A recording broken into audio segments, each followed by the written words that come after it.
Recording in progress.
Уважаемые коллеги, добрый день. Рада всех приветствовать сегодня в фонде Горчакова.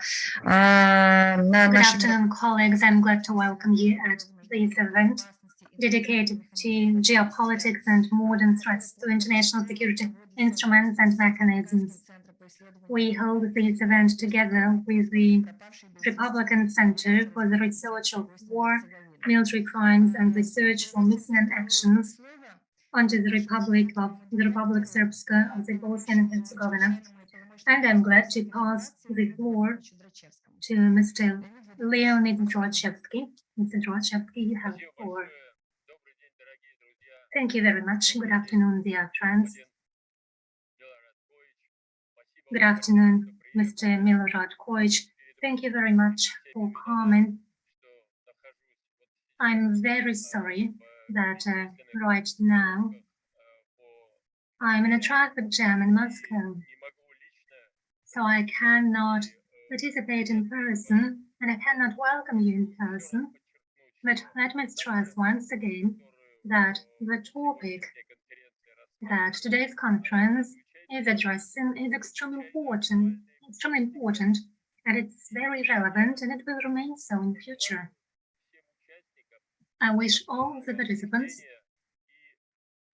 a fruitful conversation and all success. Thank you very much. Thank you, Mr. Gorchakov. We are looking forward to seeing you here, and we'll be glad to welcome you personally a bit later. Colleagues, now I pass the floor to Mr. Milorad Kojic, head of the Republican Center.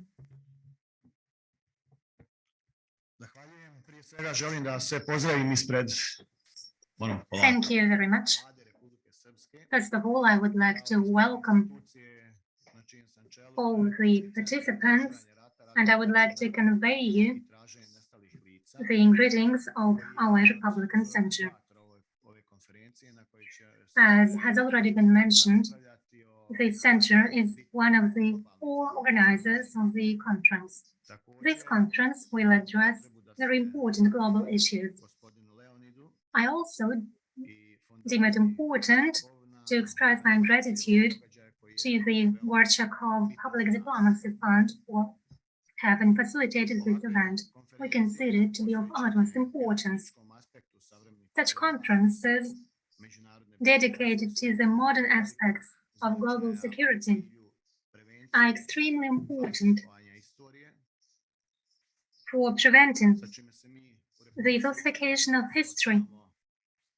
In the Republic of Srpska is something that we are facing since the dissolution of Yugoslavia and the military conflicts or the civil war that happened from 1995,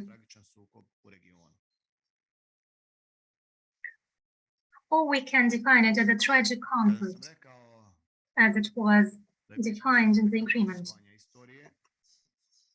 Then it was said that this aspect is very important. The problem of falsification of history is of utmost importance.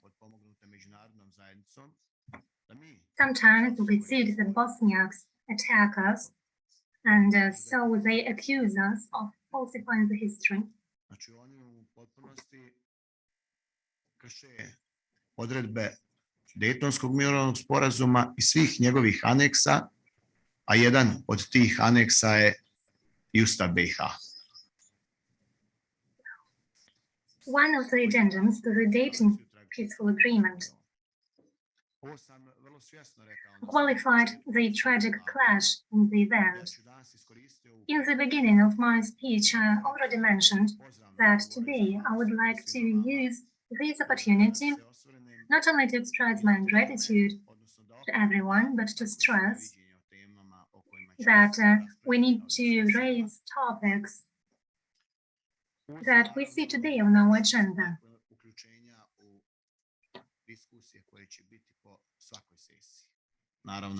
Naturally, obviously, if it is possible. As a matter of fact, what happened in the very beginning of this conflict, we could draw a parallel to what is happening here in Russia. Back in 1993, the Hague Tribunal was established as an ad hoc court. It was legal and legitimate, apart from all international directives and international conventions. It was established by the UN Security Council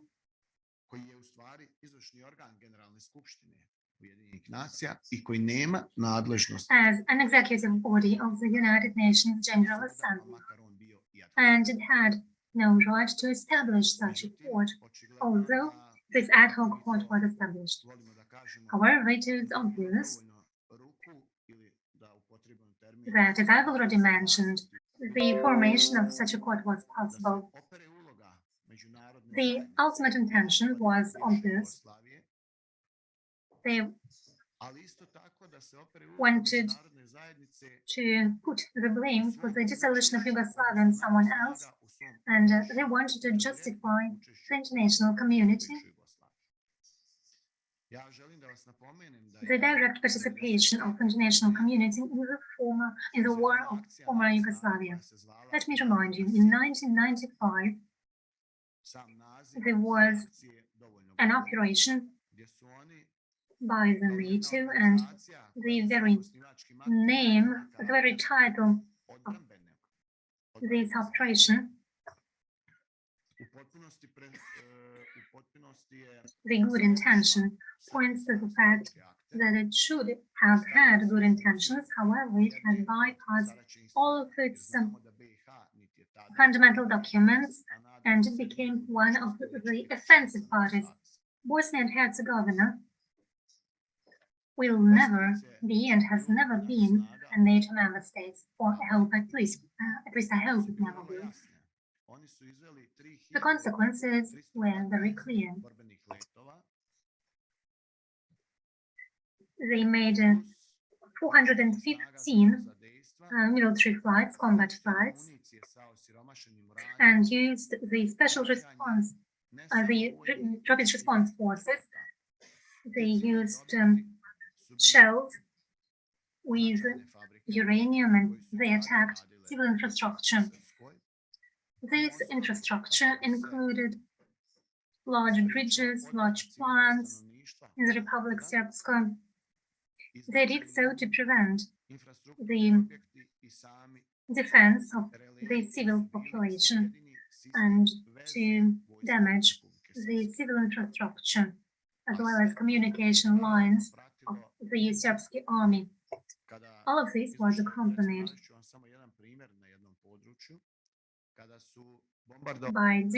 by other measures. Let me give you just one example. When one substation was bombed,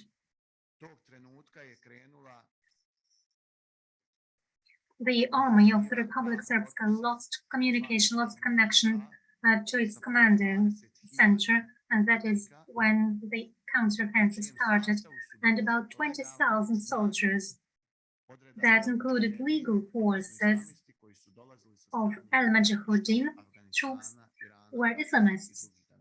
The Islamists who came from hotspots of Afghanistan, Iran, and other countries. And the Republic of Srpska had just a small army. They lost connection to their commanding and were encircled. As a result, heads of Serbs were cut. In one mass burial site, we find 21 corpses of soldiers. 19 of them were beheaded. And unfortunately, their heads haven't been recovered yet.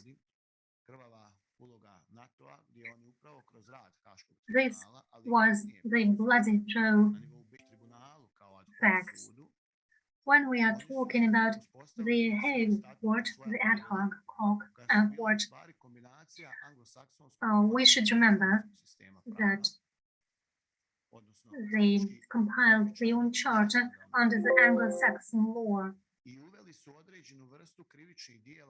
and they introduced some criminal crimes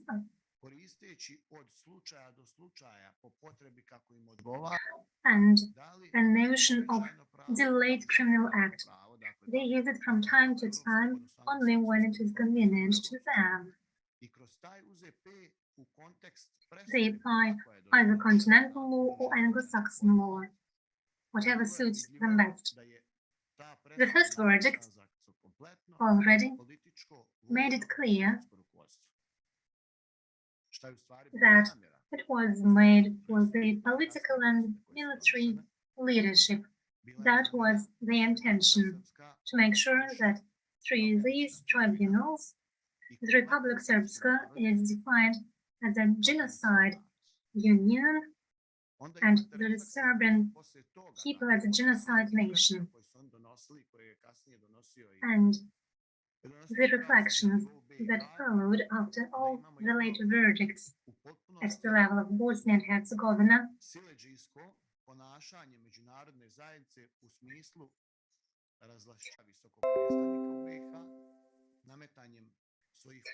so we can say that they imposed on us a protectorate, and their decisions that had a legal force were founded on the fact that the Republic of Srpska is a genocide nation. By this means, they pretended to impose the rule of law, and the Western representatives said they wanted to impose the rule of law by force without a constitutional consensus. They wanted to do so by force. The change of the charter should normally happen based on the consensus between all the entities of Bosnia and Herzegovina. At a similar conference, I already mentioned on multiple occasions,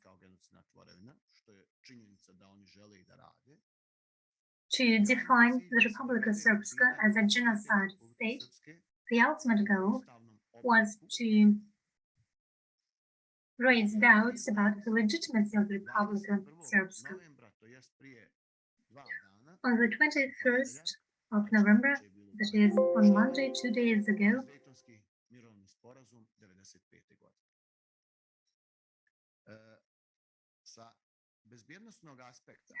it was when the anniversary of the Dayton Agreements 1995 was celebrated.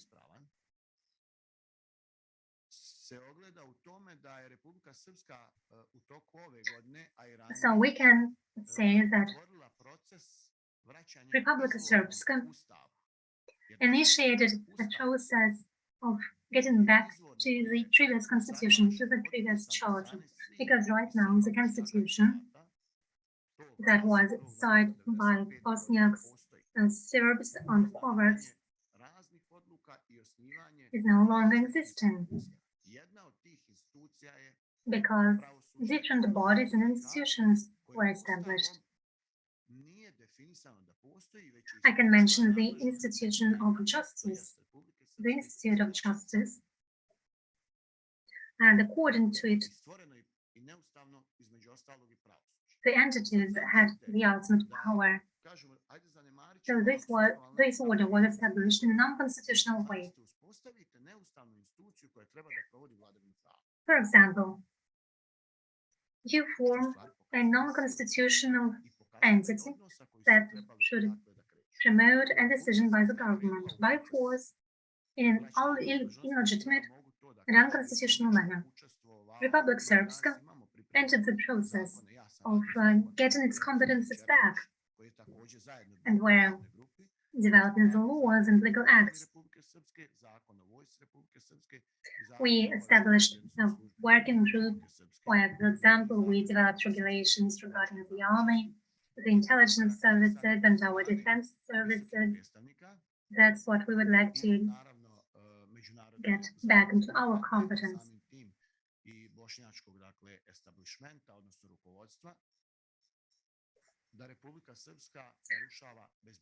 So, others will say that the Republic of Srpska is threatening the security in the Bosnia and Herzegovina and may potentially cause clashes. But consider the constitution. Ask yourself, do you want to get back to the constitutional provisions and observe the constitution? Then potentially you are a community that threatens international security, and media have played a major role in this game, particularly the Western media. I wouldn't like to speak about the media in Bosnia and Herzegovina, because the people of the Republic Srpska know everything and understand everything. But in Bosnia and Herzegovina, there are different media that present a different position. For example, the West promotes through their media the idea that Serbs threaten the global security, not only in Bosnia and Herzegovina, in former Yugoslavia and Western Balkans. And now, in Republic of Srpska, in our media reports, they have to speak of all events in Europe or in Russia. The Bosnian media inform their audience in a different way. We have good relations with the Russian Federation, between the Republic Srpska and the Russian Federation. We are brotherly nations, and we want to make sure that the international community recognizes it and accepts it. We believe we need a special task force that will deal with it. That's what we already have in the Republic Srpska. The problem is we have to show that the truth was upended, where victims were turned to criminals and criminals were portrayed as victims. Well, yes, we do accept our compatriots committed crimes too. It was war, and everyone participating in the war is a criminal. But you can't say, well, our center established the list of victims with more than 5,000 military and civilian victims. We shouldn't forget the humanitarian right too, the humanitarian law too. a mother who lost 3 children becomes a criminal because the Serbian ethnicity is portrayed as a criminal nation. That is the sort of narrative that Western media try to promote in order to justify their role, the establishment of the Hague Court, and later on the imposition of unconstitutional decision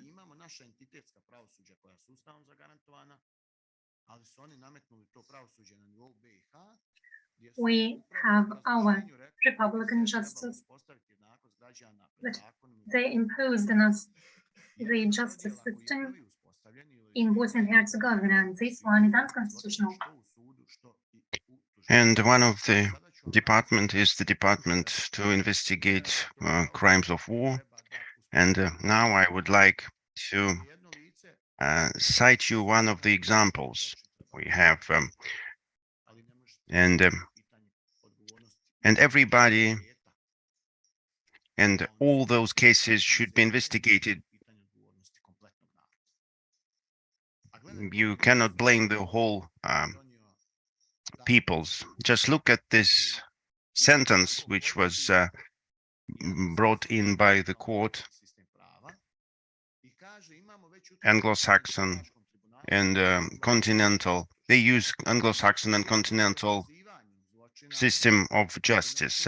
They say now we can understand the acts of the judges very easily. There was a Serb in this court hearing. He invited a witness who is a spouse of one of the Bosnians. She first claimed that in July 1995 he was killed, he was murdered, but indeed he was killed in May 1993, not far away from Srebrenica. And when he was asked why you claimed that in the first, Azotin Ushunovic, who was a very important person at that time, he told her, yes, we claimed it in 1995 to get some money. They wanted to create a myth, to generate a myth. When they asked once again, I saved one Bosnian kid and invited the mother of this kid, and despite of all of that, the court nevertheless listened to this this witness. If not you, then tell me who did this, who made this, and it was accepted as proof. And they say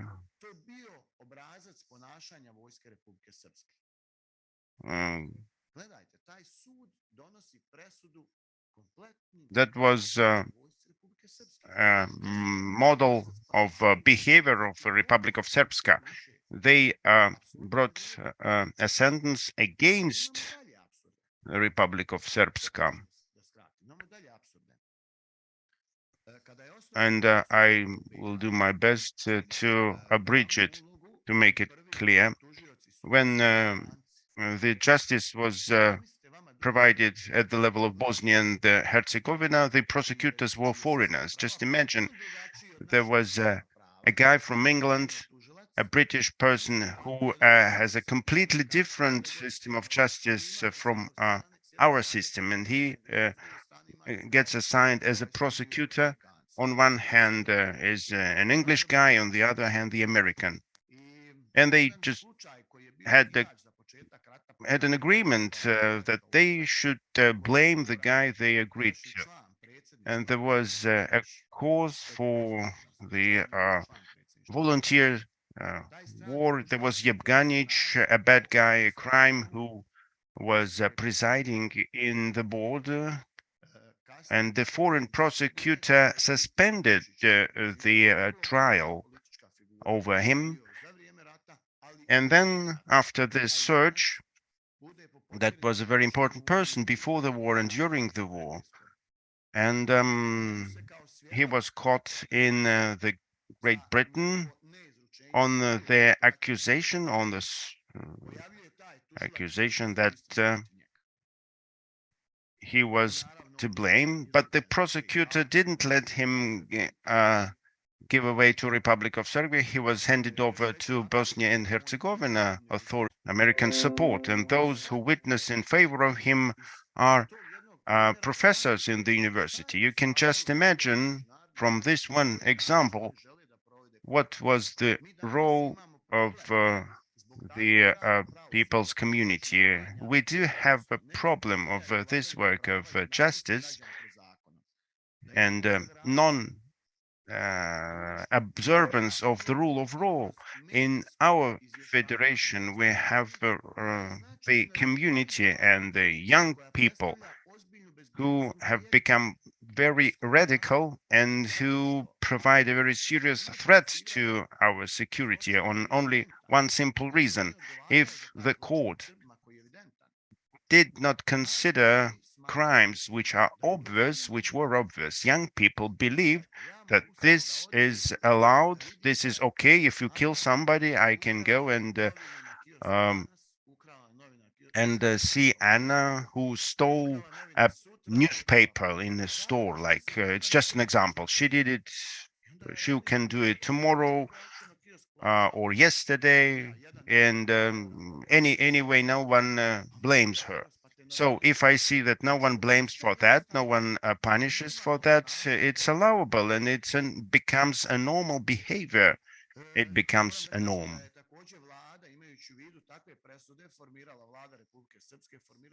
And the government, with regard to such sentences, the government of the Republic of Srpska set up two commissions that are working in Sarajevo. Serbs have never been dealing with that.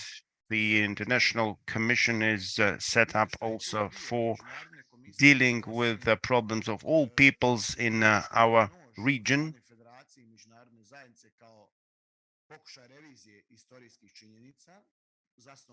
And they were accepted. Those sentences which were made, they were accepted.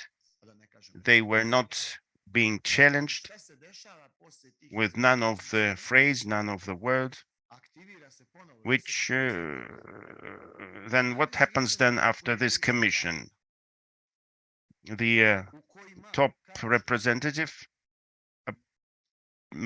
offers some supplements to the law, which is set up and stipulates that everything which was done by anybody publicly written, claimed, or published counter to the Hague Tribunal sentence and the Bosnia and Herzegovina justice is a criminal crime, and it is punishable by the sentence of from 1 to 2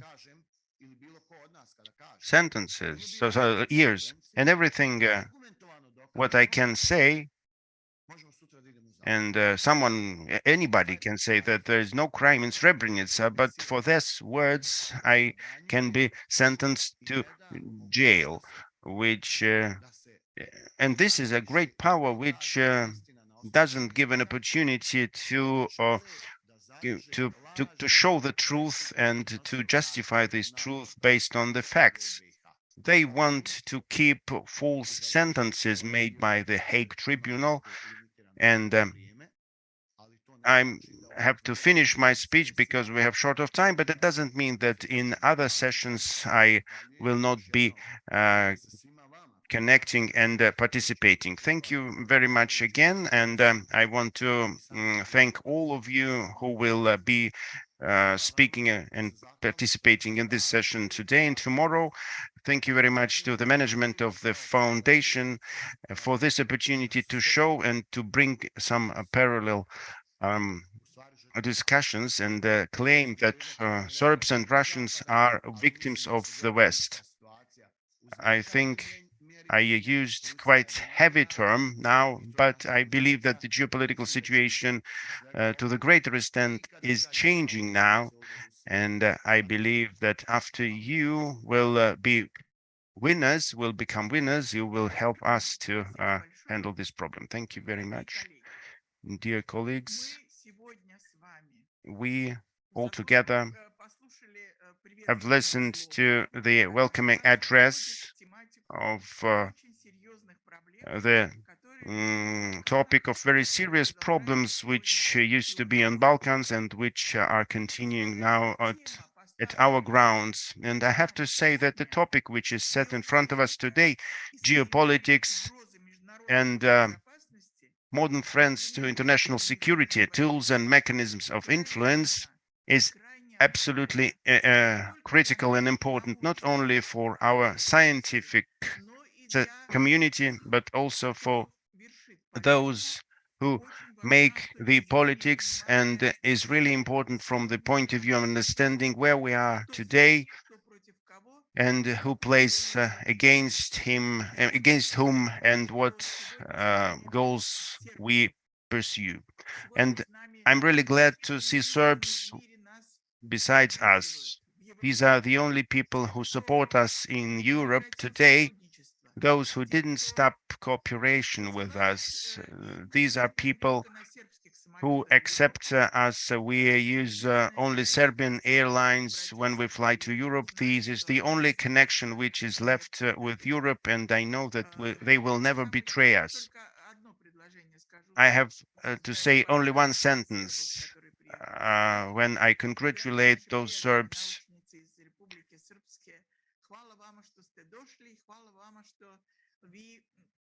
We came, and thank you very much that you proved to us your friendship. And myself, as a moderator of this session, I was allowed to speak first, although my topic is not outlined here, but I can tell you. And I have to ask all the speakers today.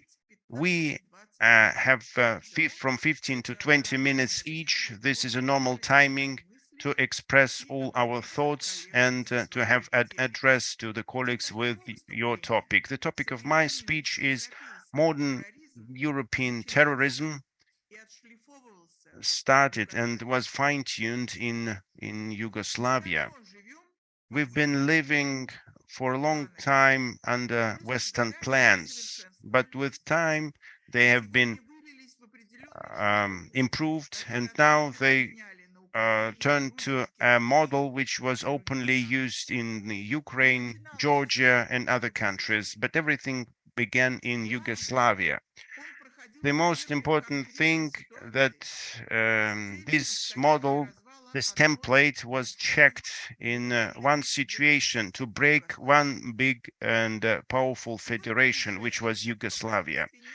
Now, after several decades, it's very easy to track down how the US plans have been improved for a number of years, how they were changed, and gradually becoming a systematic template. I can just remind you just a few happenings before 1990s. Back in 1978, Zbigniew Brzezinski in the Swiss town of Uppsala at one of the conferences was really concerned and addressed all participants regarding the future of Yugoslavia after the death of Joseph Broz Tito.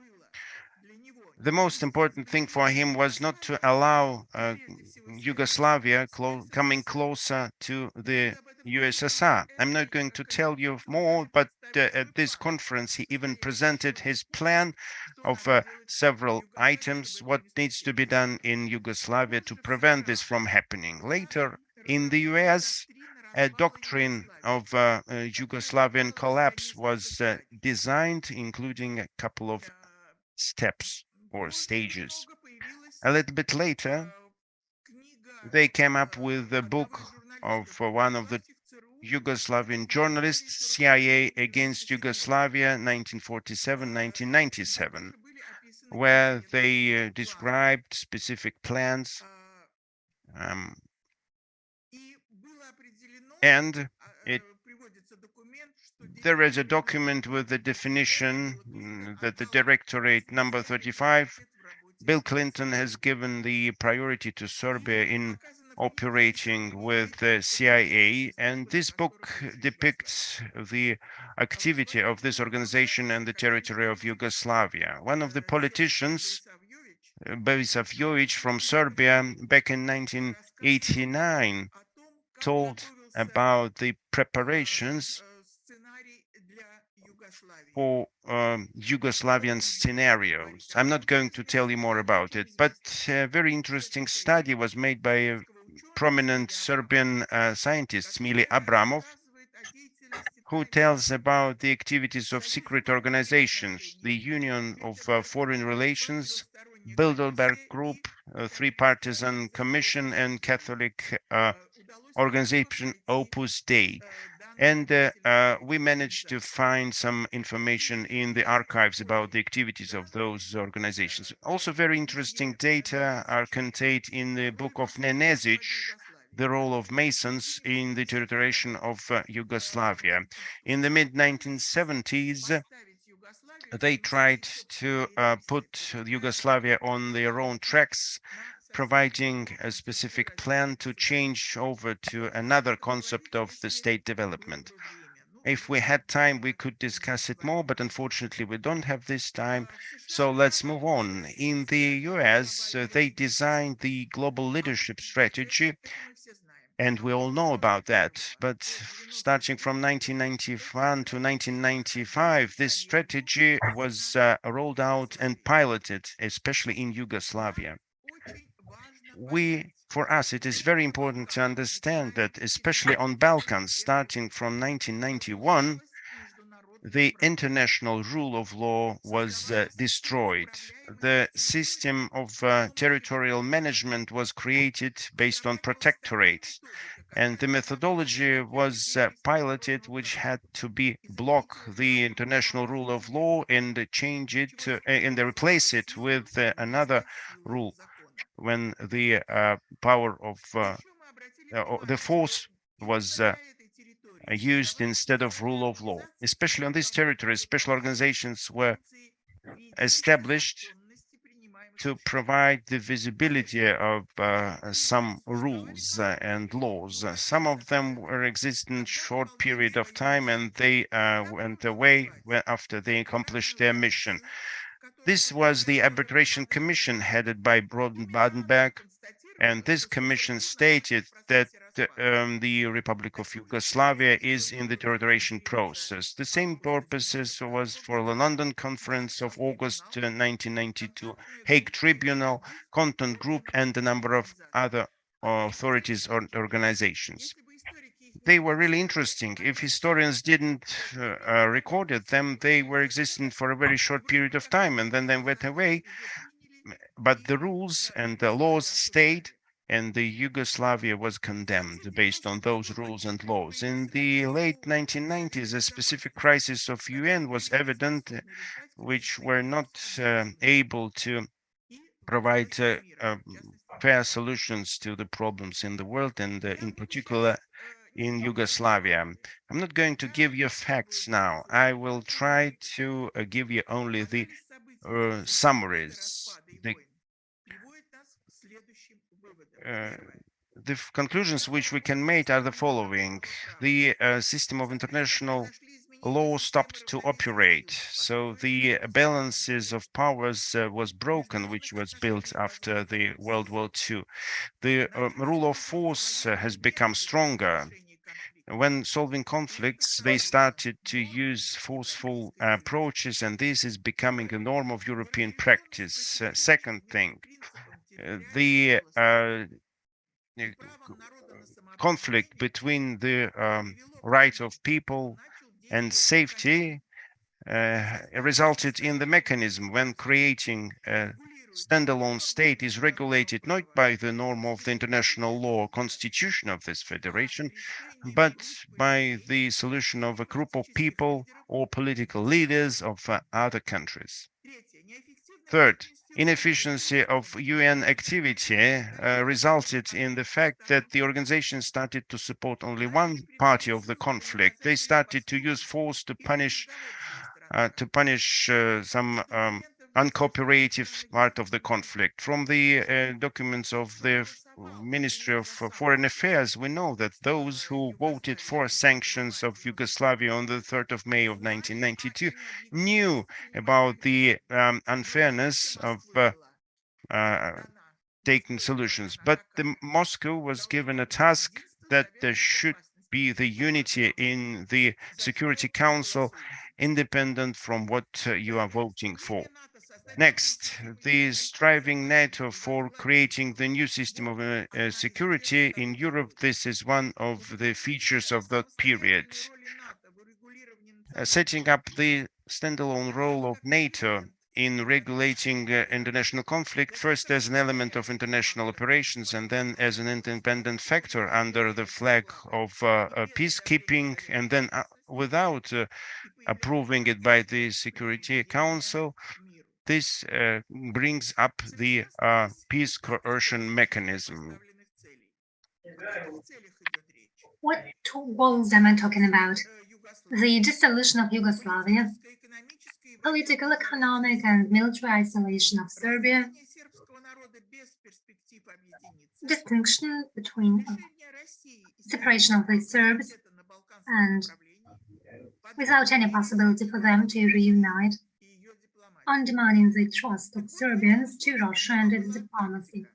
Under these circumstances, what was the tactic? Isolation, political weakening of Serbia and Montenegro, and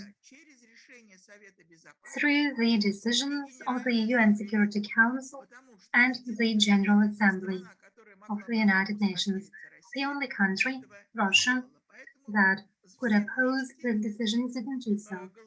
So altogether, they voted for unobjective decisions. Later, next, distortion of the root causes of the conflict. They had a huge potential. Speaking about the tactics, their next method was the spread of the myths about an imposter. None of the international organizations spoke up to provide objective factors. In the Balkans, everyone expected it from Russia, but this didn't happen. The methods of the negotiating processes were improved. The methods of the spread of information in the public opinion. We can also speak of the wide use of provocations in order to implement the next step in this scenario. Next, they used such aspects of a humanitarian catastrophe with refugees, human rights violations, inhumane treatment of prisoners, or non-protection of peacekeepers, and non-democratic behavior of the leadership. All of these aspects made it possible for the NATO and the United Nations and the United States, through the Security Council and other organizations, to take the decisions they needed.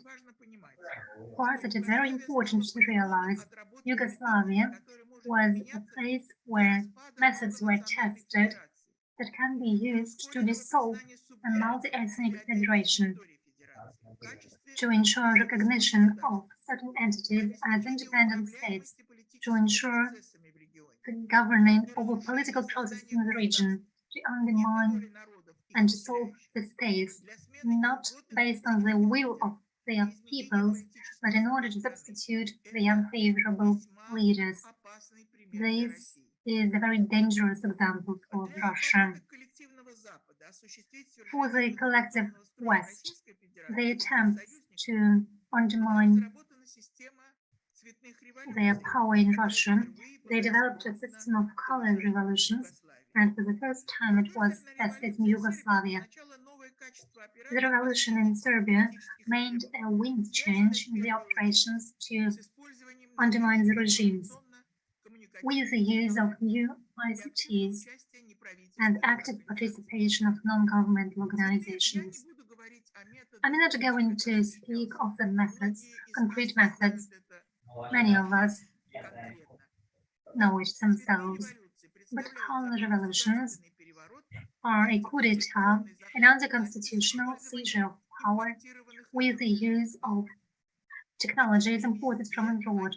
Almost everywhere, they were successful in most countries. And you know where they failed? Only in Republic of Srpska and in Belarus. We need to bear in mind that West acts on a template. Although military actions are now conducted in a different way, differently than in 1994, modern European terrorism manifests itself based on the templates that were tested back then in Yugoslavia. We need to learn it, we need to remember it. It's just that back then we couldn't know that 30 years later it would become a system.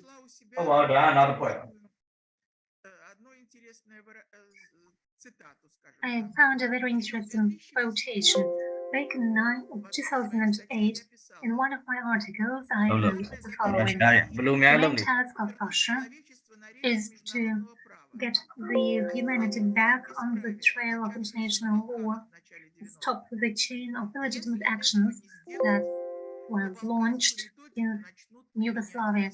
Unless we do so, the Balkans methods will be implemented in Russia, and we as a big multi-ethnic state with rich natural resources are of great interest for particular circles in the West. Though it is quite difficult to do so now. Serbs have clustered for 16 years, and in this time, in the meantime, we have become stronger, and now we are ready to uphold our interests. I think it is of particular relevance today, too. So let me finish at this.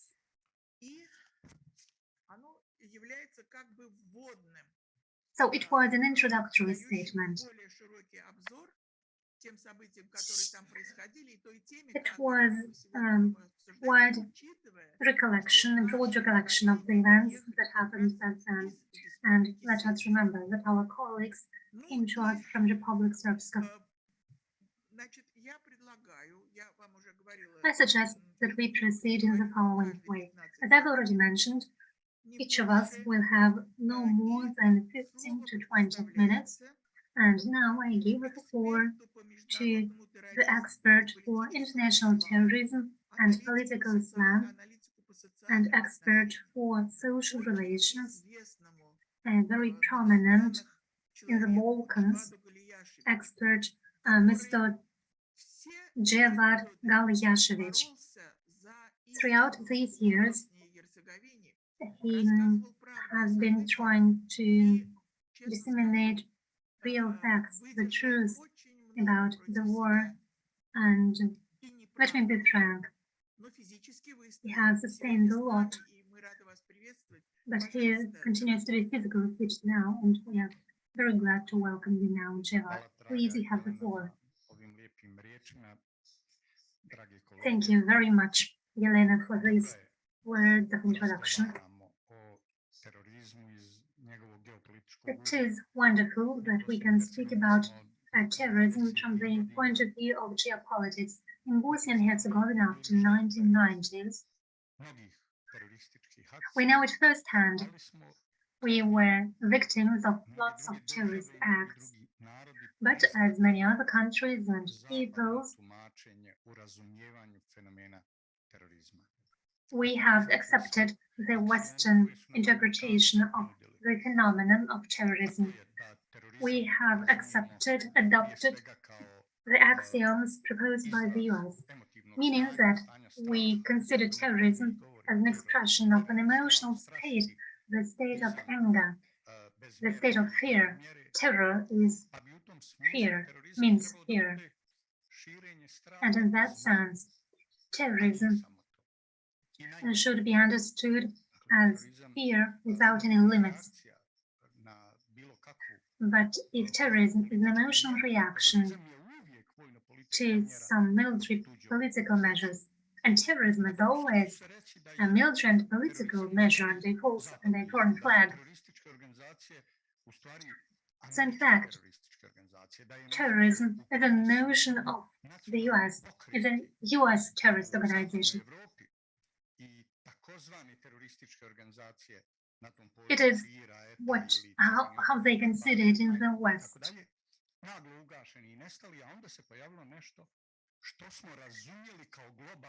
Because we can say that now there are global terrorist organizations.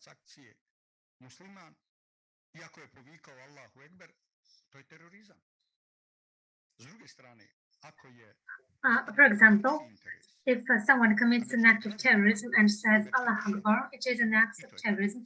However, if the US state is attacked, it is an act of terrorism too.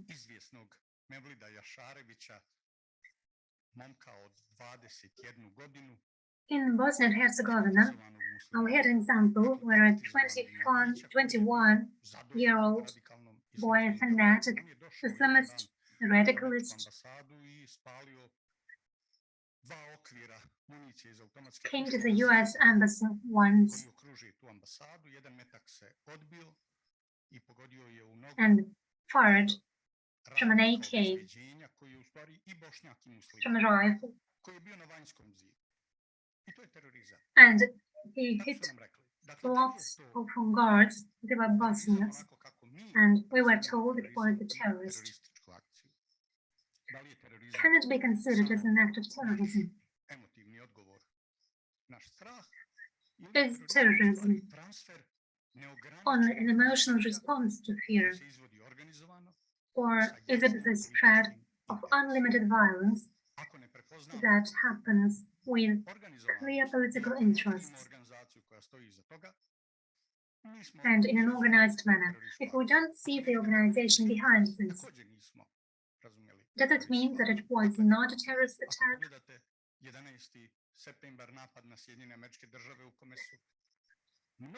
Let's remember September 11. Many Mujahideens from Bosnia and Herzegovina participated. 6 citizens of Bosnia and Herzegovina were involved. In other words, there were 6 people from African origin, but they had the nationality of Bosnia and Herzegovina, and they were involved in the terrorist attack of September 11.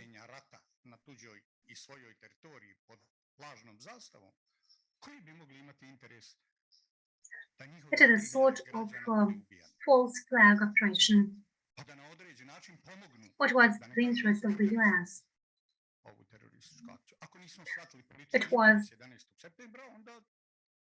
why were they involved in organizing such terrorist act of terrorism? If we don't understand it, then we fail to understand their interests. For example, a group of people came to Hamburg. They learned how to control planes, airplanes, sports airplanes. Then 3 months later, they go to the US and land an airplane and navigate it right into the towers.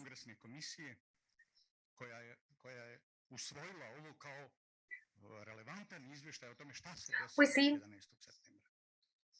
not a single security system in the US registered this attack. But several seconds after the attack happened, they showed us, they demonstrated us the passports, the IDs that happened not to have burned. People have burned, but IDs haven't. And here, several seconds later, you have 19 names and their IDs, and the main mastermind, a citizen of Bosnia and Herzegovina, still remains in Guantanamo.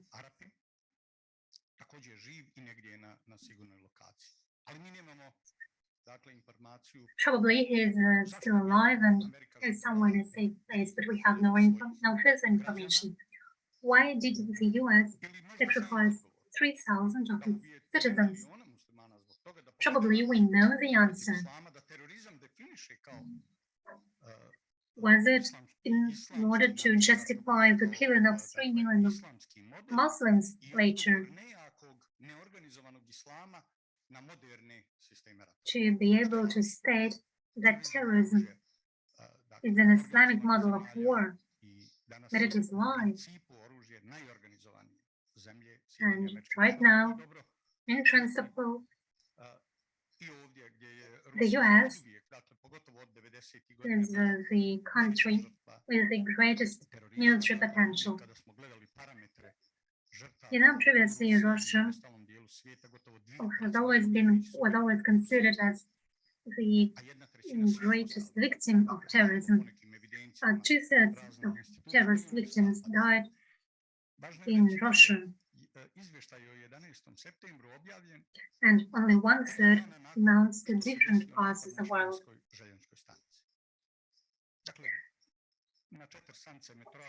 So, after 3 days after a terrorist attack in Madrid, we saw a report published.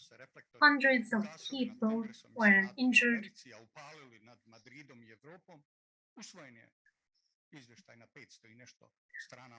Following this terrorist attack,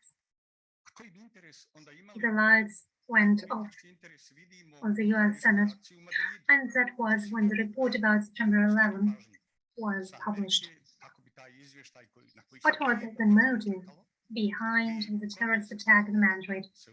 It was to redirect the attention from the report of the United States to somewhere else. When you switch the attention of the community to somewhere else, to a different place, to the heart of Europe, to Madrid, you thus influence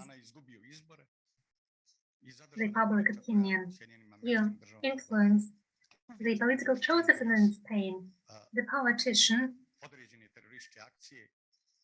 who was participating in presidential campaign and presidential elections lost his positions. So terrorist attack happened with the goal of changing the power. Same happened in Turkey. I'm talking about the Kurds party. Some woman carried 50 kilos of explosives through the border, came to the heart of Istanbul, and committed a terrorist attack. It is not terrorism. As an instrument of weak and non-organized, it is the top level of organization of the strongest country in the world that has all the potential to commit terrorist attacks. We've seen it in Russia. The killing of Daria Dugina, is it an act of terrorism? Yes, it is.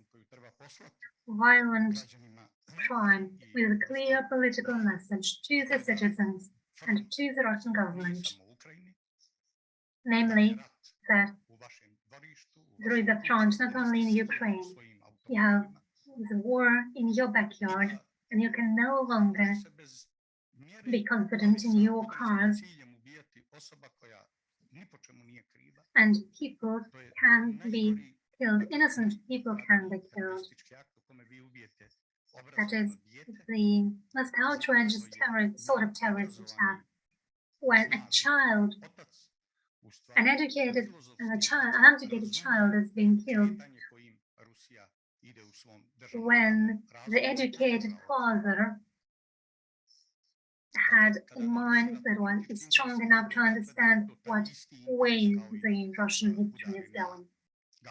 If we analyze the political processes, we can see the following. We can see the reasons behind the pipeline, behind the attack on the Crimean Bridge that linked the Crimean Peninsula to the mainland of Russia. Over the past 8 months, since February 24th,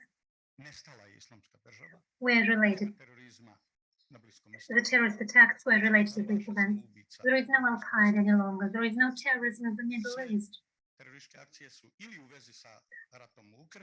All these terrorist attacks are either related to the war in Ukraine or,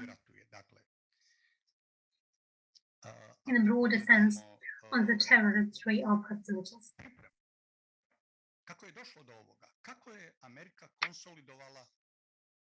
And if we would see and how it was consolidating, how America consolidated all those resources, and can state that both Al-Qaeda and ISIS, these are special departments. There were special departments for special operations in different territories, like in the Ukraine, this is Azov, Aidar, Pravy sector.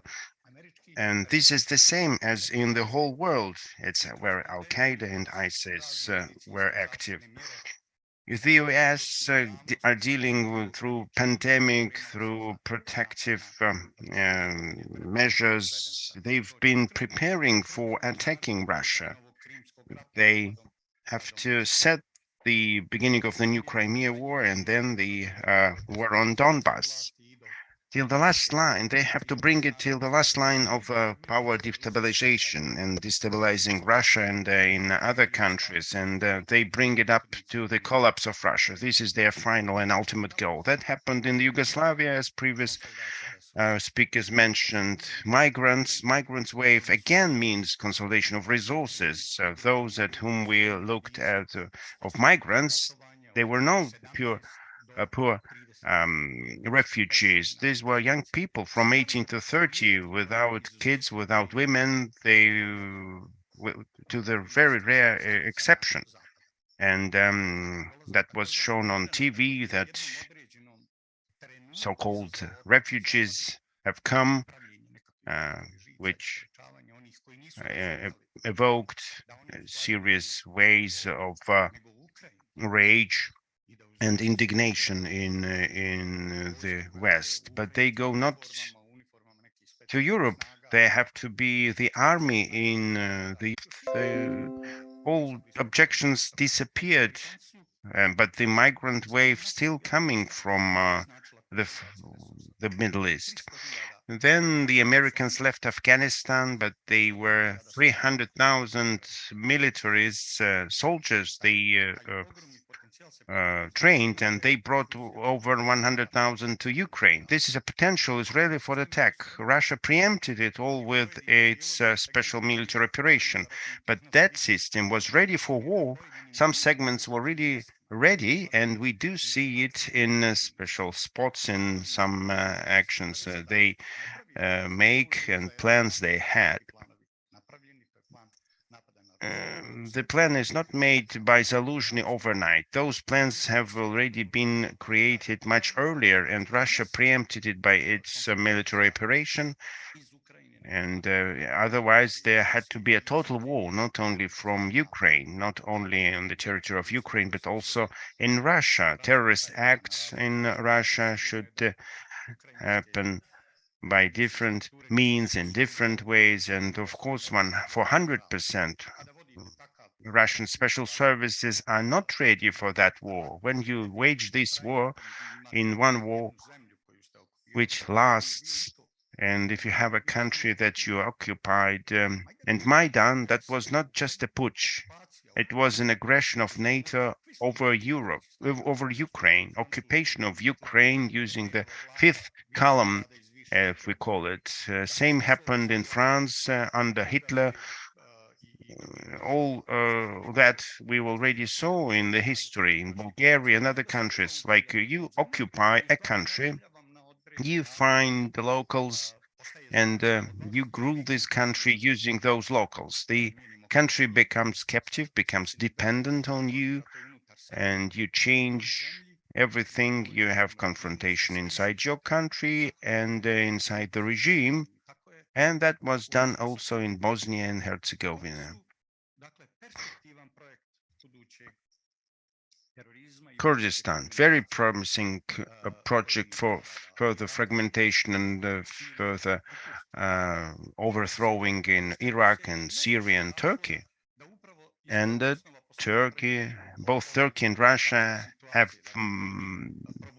very many reasons to look at this situation from this standpoint, that Kurds, as if they want to have the country, you place them in the north of Iraq, where there are oil resources, and you set up a contract in the interest of America to explore those resources. The same happens in Syria then. And then you tore apart Libya, again, you don't want Libya to be consolidated as a uniform state. And on all those examples, we see whose political interests were main and what terrorist organizations are. These are non-homogeneous organizations. These organizations are not independent. They depend on planning, logistics, and support, and from support with weapons. We saw it in Al-Qaeda case, in ISIS case. Bosnia and Herzegovina, on one hand, you saw when Ali Izetbegovic tried to take over control all mujahids and terrorists, and he established a certain formation, a certain detachment, and using Bosnian commandants and commandments and soldiers tried to control that. But that was not only one Mujahid detachment. There was a London group. There was Alzey Marcel, the commander of this detachment. Also, there was a British guy who was in charge. They trained young Bosnians, also Americans connected with the terrorist act in New York Metro, in New York subway, which was planned to be committed by one Bosnian, but he was captured. And then they explained how it was planned, and all those tracks led to the London group. There was also a French group of such terrorists, Alain Demoni and Christopher Cazat. And if they have had different names, they are not very Islamic, but nevertheless, they just changed those names to make them look more Islamic. After the war, they went to Japan somewhere. Then they were captured and punished, and they are now retained somewhere. But these are new people, Epsi. So there were groups inside this Islamic movement in Bosnia and Herzegovina, but they were under control of the states. And they all were acting together.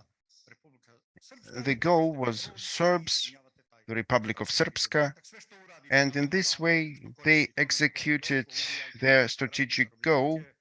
Everything what you do, you're a great guy, you can kill, you can massacre, you can cut off heads, you can kill hostages and kill prisoners. Americans first started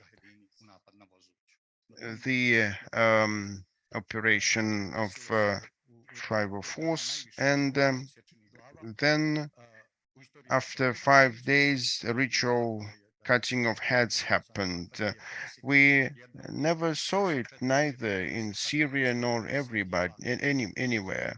When 190 people in general, the Hague Tribunal approved 55 cases of beheading the prisoners of war, and Ali Izetbegovic was to blame, but no one was punished. No one bore any responsibility. There were executives. They were punished, but their commanders escaped. But when we speak about the homogeneity of a terrorist organization, again, we have another scary organization. Al-Qaeda was compromised among the Americans, and the Americans had to settle their accounts with this organization. And then the new organization appeared, the Islamic State. And if we track down their activities, if we track down and monitor the reporting in the media about their activities, we may see that there were a number of magazines who supported them. One magazine was called Rumia. You can have a look. You can find this magazine. It was published in all Balkan languages, in 10 languages, and then all of a sudden it is only in English. It appears on English and it is published only in London. I have all those examples and all those copies. I've analyzed them, and I can tell you that this English and British section, this branch of the global American terrorist organization of ISIS. In France, they have their own branch. They had Darul Islam, a magazine. It is it was published only in French. In Turkey, they also have had their branch and their own media, instigated by Americans. They acted in the territory where there was war, in Syria and other territories. So terrorist organizations in the global sense is a global force, global power of the US. They are not independent. They cannot support themselves. Initially, they were established and then they were sent to fulfill strategic plans and how to act, what kind of terror acts to commit. They were guided. The issue of ideology was the key issue, and the issue of a political program was also very important. How to accept this role, the role of security. And inside, there were terrorist organizations created and to provide a massive phenomenon of suicide killers, of shahids. That was also an issue. This is a very rare case in the States, but those shahids, Americans, made up this phenomenon. None of the Americans were killed by those bombers, but they committed their acts only in Muslim communities, in mosques, on public markets. What Americans accepted as the ideology of their concept of special terrorist units, terrorist organizations, and the British already have had this in the 18th century. So inside this notion, you can know the maximum believer, and you then can plan to kill it. One officer of the British Academy, British Army,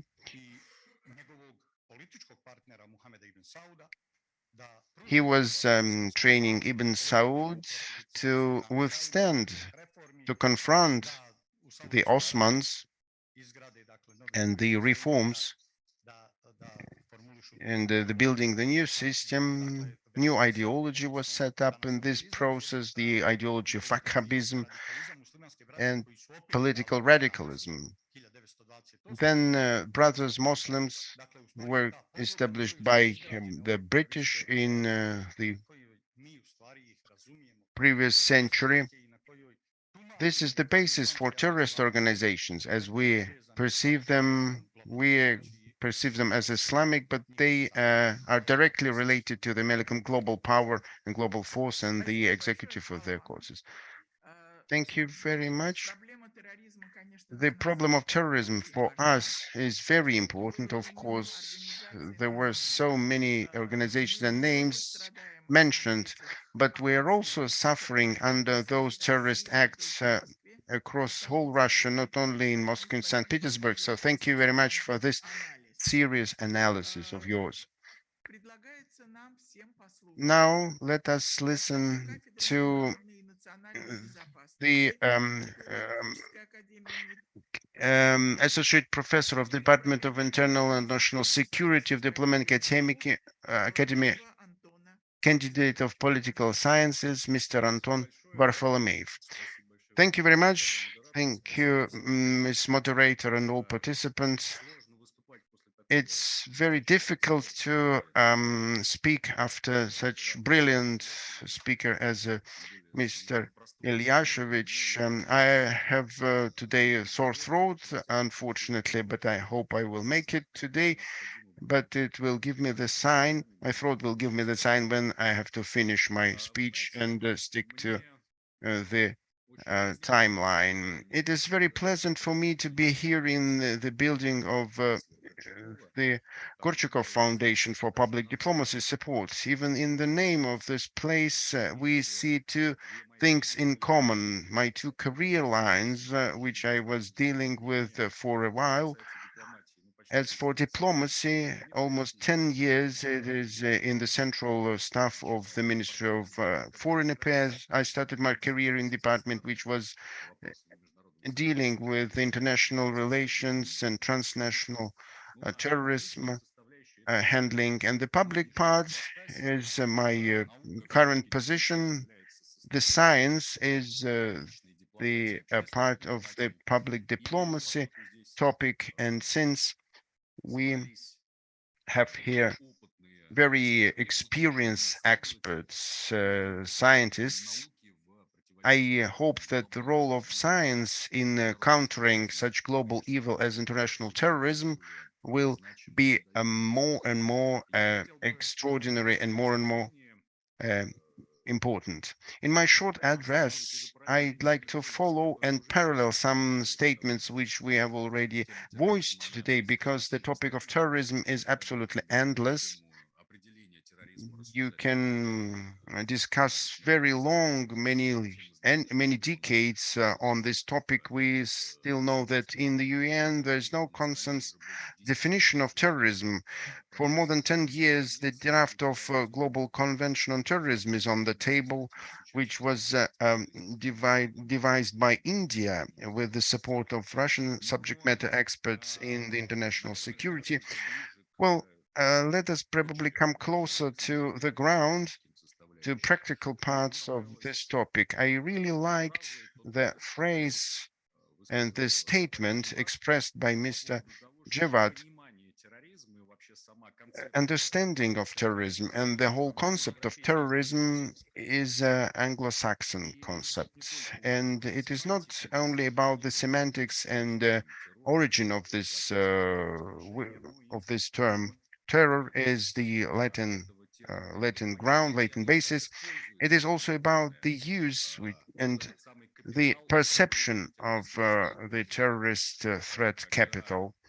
When the terrorist threat, through the influence on community, is used by different forces, state forces or non-state forces, to influence the decision-making process, to provide execution of political order, to lobby different interests, even sometimes pure commercial ones. And well, this problem really is very pressing, very acute. In essence, if we take the terrorist phenomenon and if we try to give him a proper definition, this is a consensus of different researchers. This is an attempt to bringing the war practice to the normal, peaceful life. Historically, in Europe, there was the principle of division, the waterline, which was fixed and recorded in the Hague and Geneva law. This rule of law stipulates legitimate use of force by combatant, by militaries and equal persons between each other. So terror is an attempt to dilute this watershed. One of the reasons of popularity of terrorism methods in this case, correct me if I'm wrong, but I'm deeply convinced that this is the availability of nuclear war. Open conflict between nuclear powers is hardly possible today, although the are different scenarios discussed in SME, and they are quite popular, but still the decision-making persons are quite responsible in this regard. Let's hope from both sides, and they perceive the rational principle of decision-making, and this is the basis of diplomats and other experts who give proper recommendations.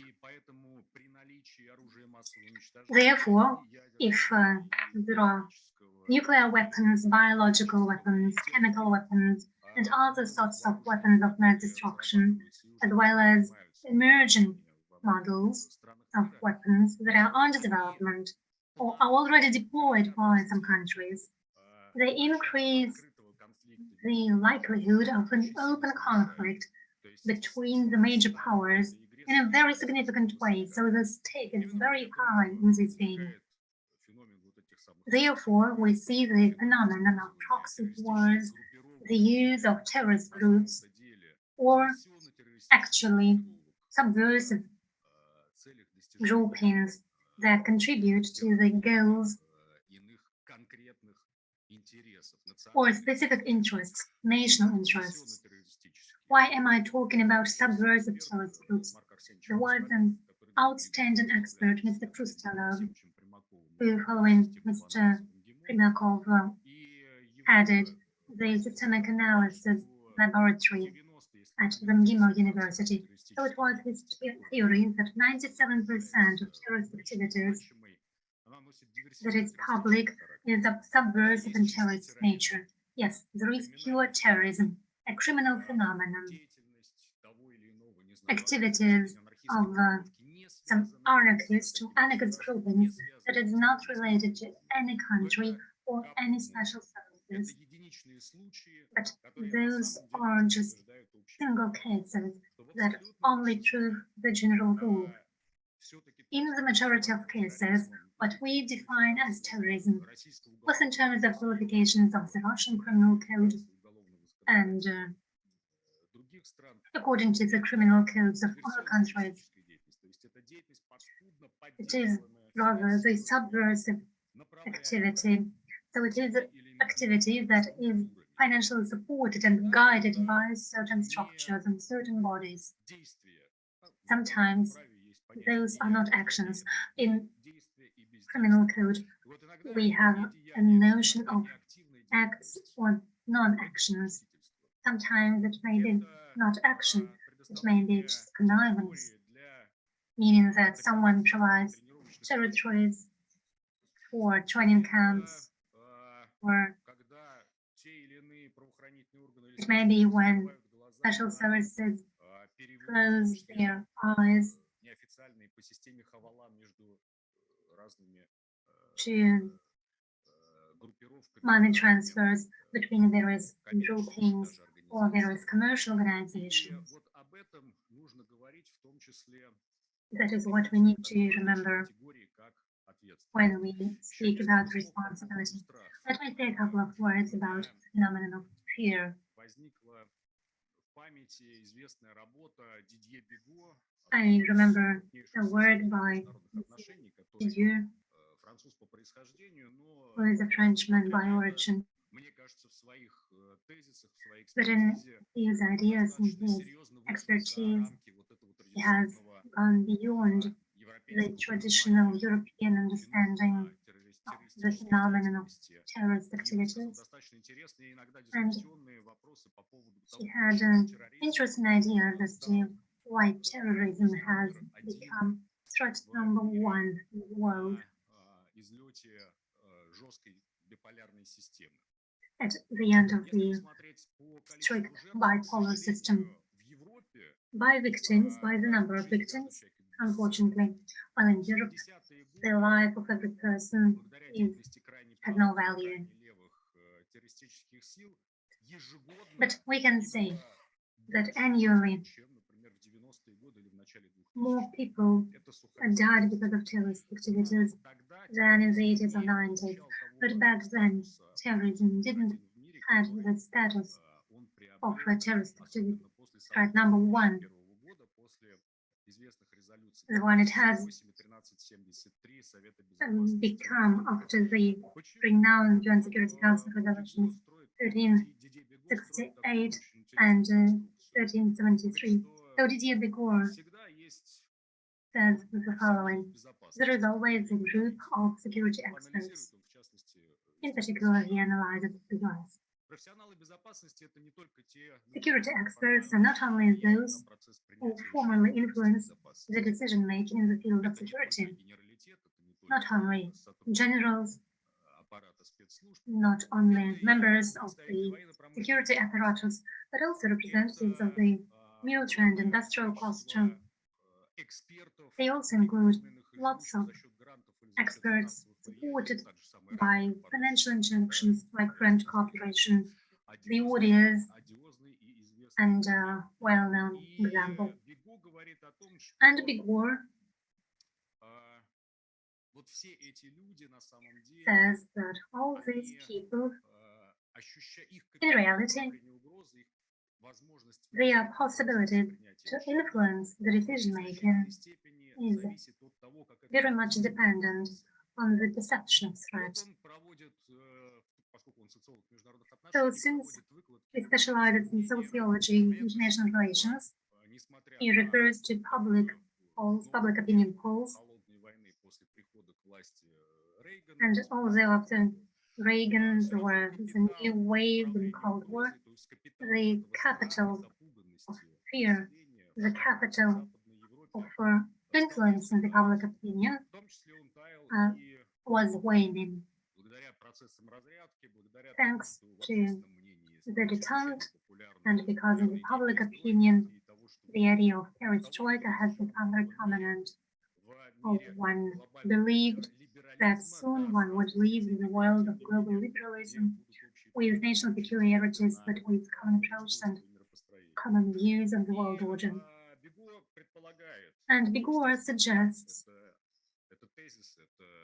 naturally, it's only an idea. It's just an assumption, something that needs to be proven. But I think such documents will be declassified only decades later. So this security community vitally needs to use threat to present it to the public opinion, to preserve their influence through this threat, with the help of this threat, to preserve their financing, the financial flow. And according to him, terrorism has become such a threat that was deliberately presented for the public opinion and was promoted. Yes, at the first stage, it was Islamic terrorism. Islamic because we all understand that the classical interpretation of Islam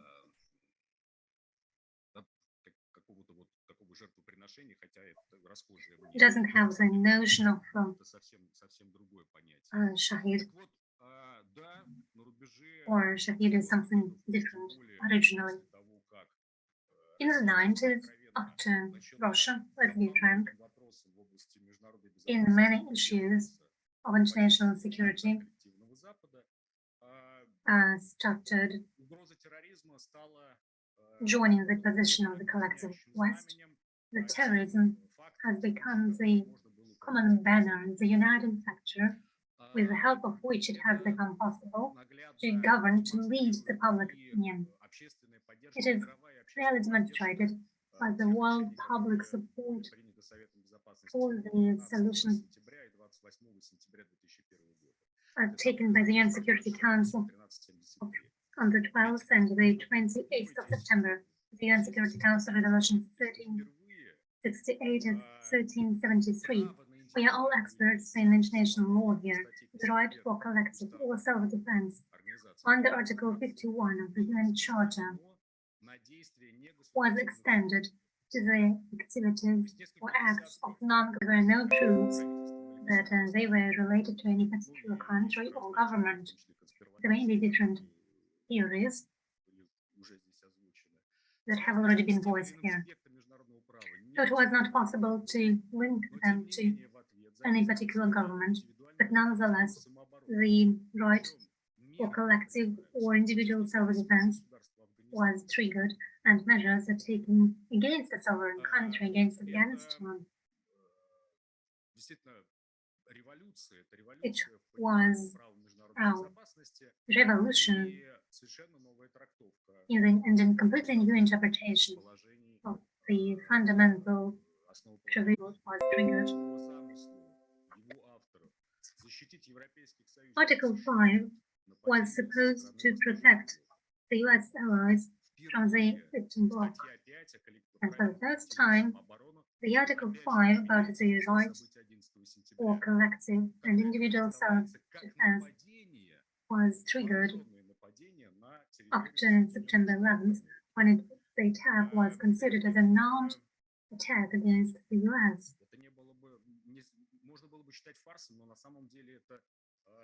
One would consider it as mockery, that indeed it had significant consequences. It entailed the change in interpretation of international law to serve the interests of specific powers. So collective West has allowed to change the classical interpretation of international law. Mr. Javad mentioned another example, Afghanistan, when Russia, together with the CSTO countries, raised the UN Security Council the issue of recognizing Afghan drug trafficking as a threat for security and stability, with the consequences under Article 7 of the UN Security Charter, with the responsibility of the occupation forces for what was happening, and the possibility for the UN Security Council to take measures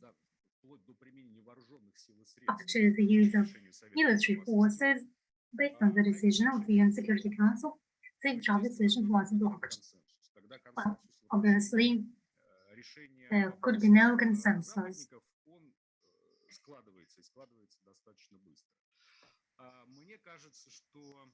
It is my view that we need to draw the relevant consequences, and our today's debate is very important in this regard. Not only should we just blame the Americans and simply say how evil they are, but to a great extent, this discussion and the debates that we've been witnessing in Russia over the past time is a good time for us to get rid of any illusions, of any idealism, of any expectations that Anglo-Saxons may change their behavior. Most probably they won't, because the ad hoc, this notion of ad hoc that was mentioned today is the essence of their current activities.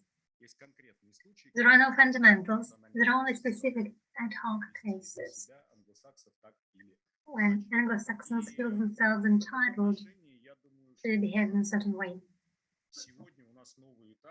So I think that today we found ourselves on a new stage. It is my humble opinion, but one can say that we are entering a new stage of interpretation of our understanding. We need to learn it and to project it to the future to make sure we can minimize the terrorist threats in the future. Thank you very much for your attention.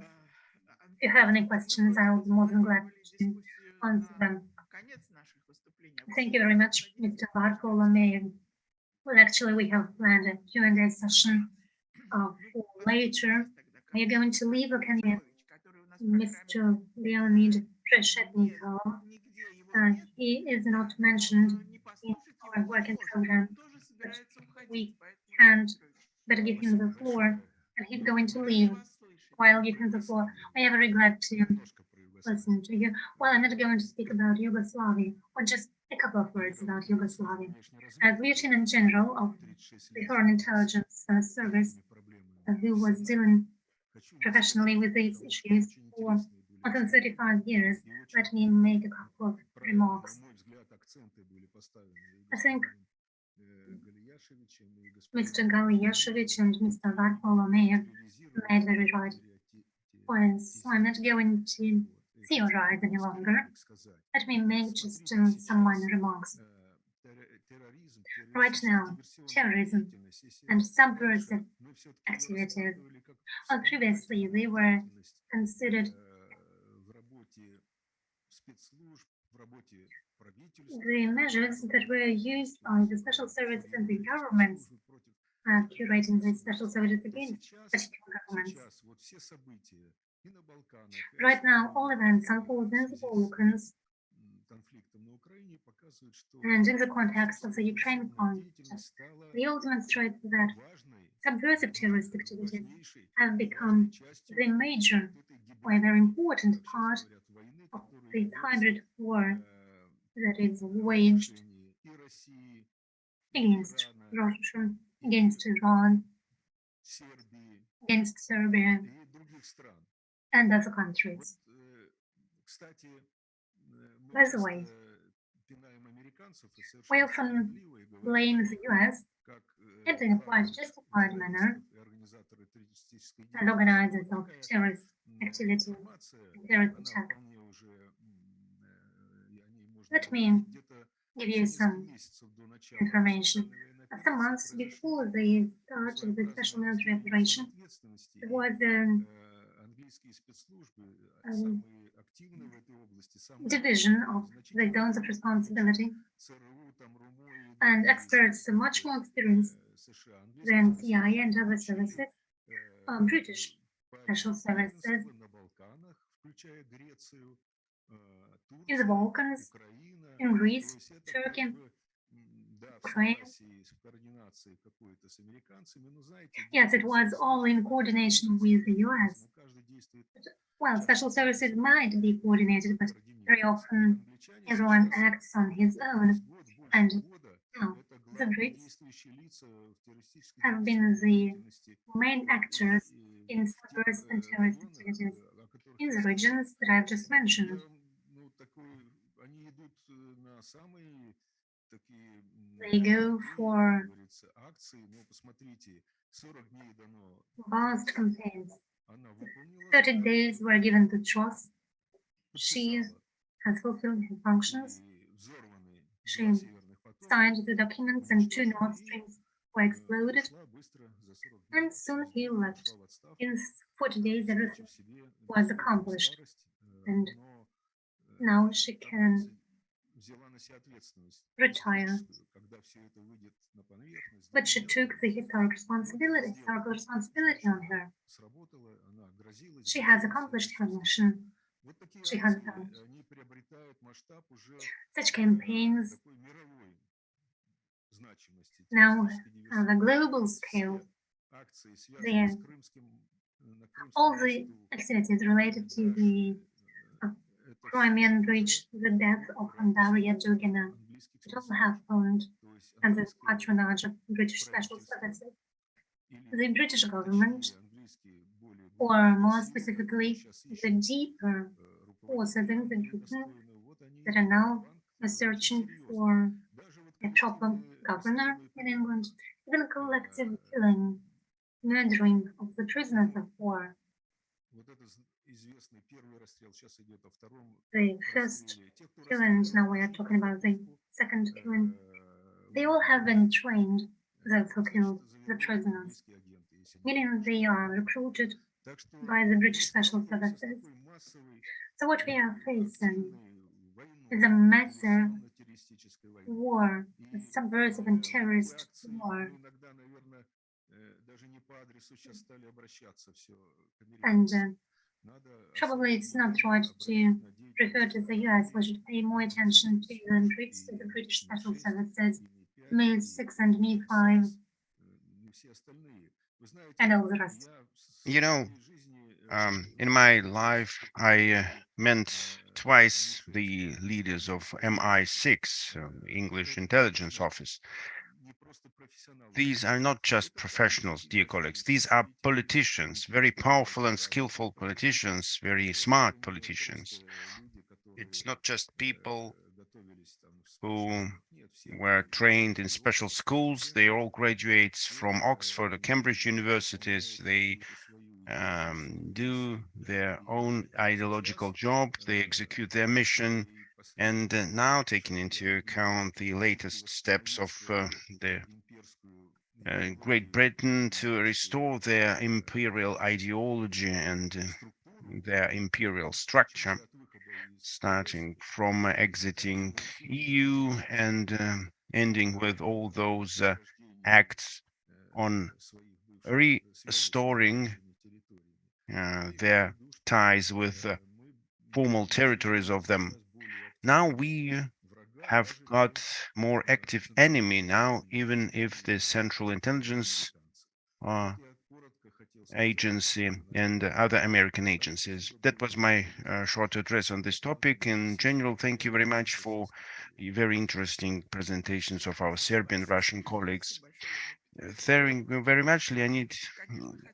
Of course, we wish you could tell us more about special services, and this topic is always of concern and interesting for everybody. Let me give you one episode. In 1991, the director of MI6 asked for negotiations in the External Intelligence Office. And one day before his visit, we got information, please include a part from Belay in big Bolshoi Theater, where we keep inviting all our guests, not all civil, but also military, include Troitz Sergeyeva Lavra, the cloister in Sergeyev Posad. That was the person, number 6 rating, asks for Lavra monastery. Serbian colleagues, this is very important.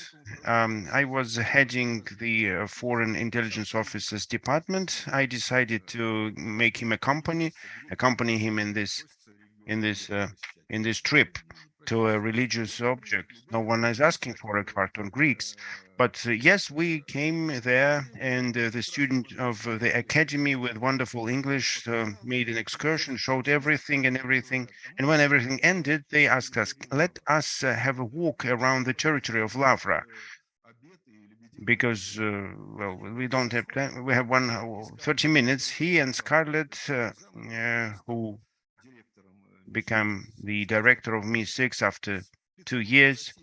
He's a wonderful Russian, wonderful specialist in Russia, and they were walking and looking in the faces of people, especially with beards, and in monastery clothing.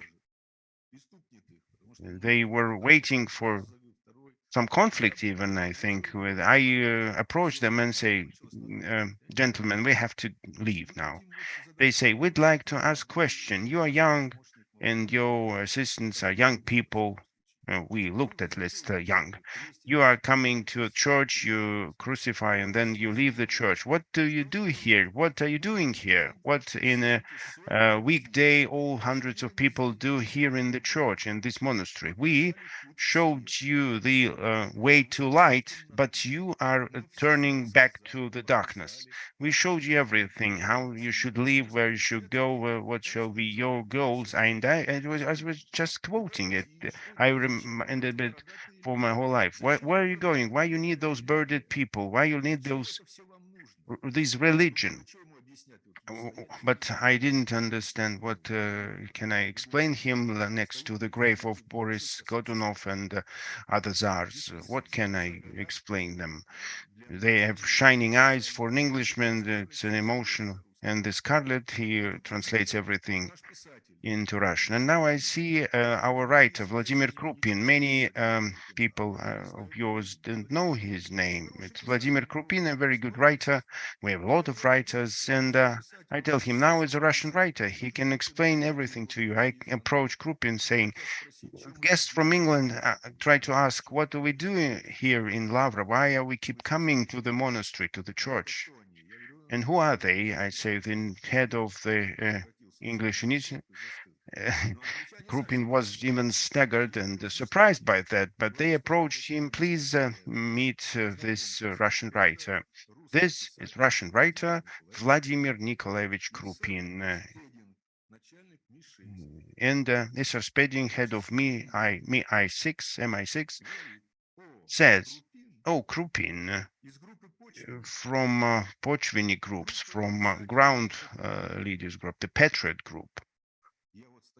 And I'm standing and thinking, well, probably he was getting some information from some memos, but the Krupin is not the first in the Pochviniks group, starting from Rasputin, Astafiev. He's not the leader of this group of patriotic writers, but he received this memo and he studied it thoroughly.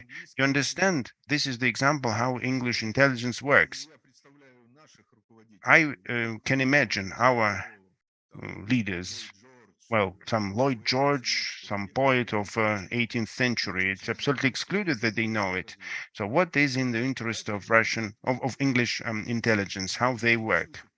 They are interested in first and foremost, unlike Americans, they are interested in our dear friends Serbs, your spiritual status, their spiritual state, our spirit, our soul, and they try to work against this spirit, against this soul of ours. And these atrocities they make by the hands of crazy Ukrainians, this is also the work against our spirit. It is also aimed at creating the attitude for the future between two parts of Russian peoples that for the next 50 or 100 years, they stay in conflict. That's how they did in Yugoslavia, Srebrenica, and all other cases. We do know that that was their deeds.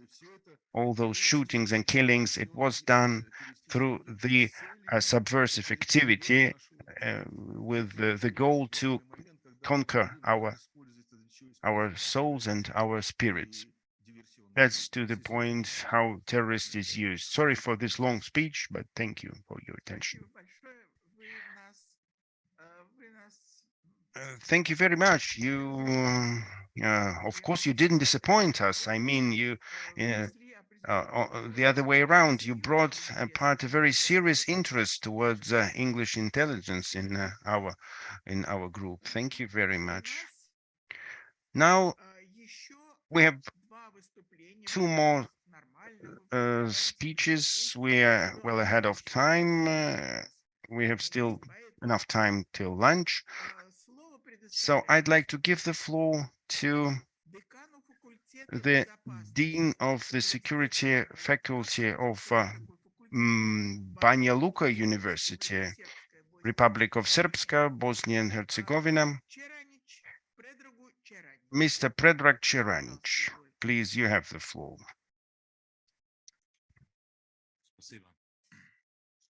Thank you. I'm really glad that we, as a delegation of Republic of Srpska, are here with you today. And I'm really glad that we discussed today a very important topic, the factor of international terrorism in the politics. You already introduced myself. I'm Dean of the Faculty of Security at the University of Banja Luka. During 2 years, our students study Russian language. This is very important, I believe, because studying Russian in the Republic of Srpska, in Serbia, in general, this is a soft power. It used to be always important, and today it is even more important, I believe.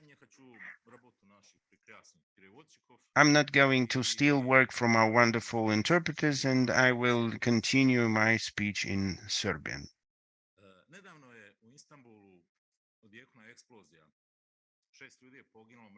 Recently, there was an explosion in Istanbul. There were a lot of people killed, but stronger than this explosion, we had the statement of the Ministry of Foreign Affairs that they don't want to accept tolerances from the ambassador of the United States. He said that the international terrorism is a tool to execute and to reach geopolitical interests. We have to look from this angle at these terrorist attacks and terrorist acts, which we already mentioned, Darya Dugina and explosions on the northern streams and on Crimea Bridge, everything which was related to the ISIS activities and has nothing to do with Islam. This is a creation of big corporations, oil companies and other transnational companies which influence their governments strongly. They can attack other states like Syria or Libya. And it is very good, as you, Irina Yurievna, mentioned the books which I read, and this is a big theory of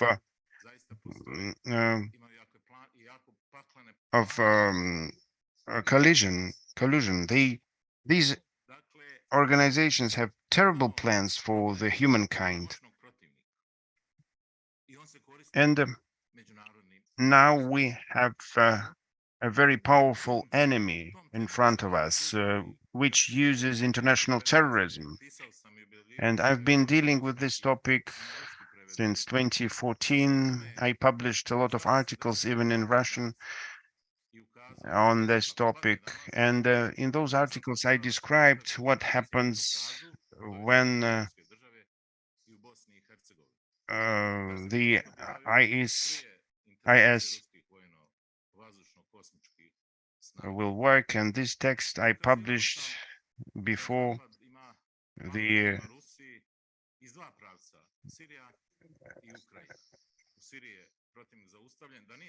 and there are two main areas, Syria and Ukraine. It was stopped in Syria. If it was not stopped, Russia would have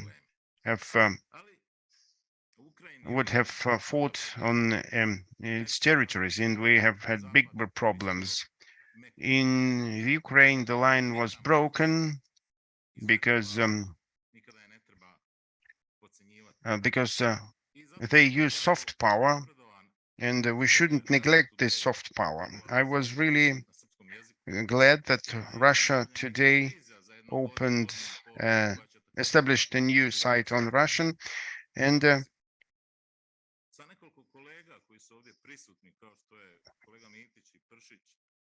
this channel will be in Serbian with my colleagues.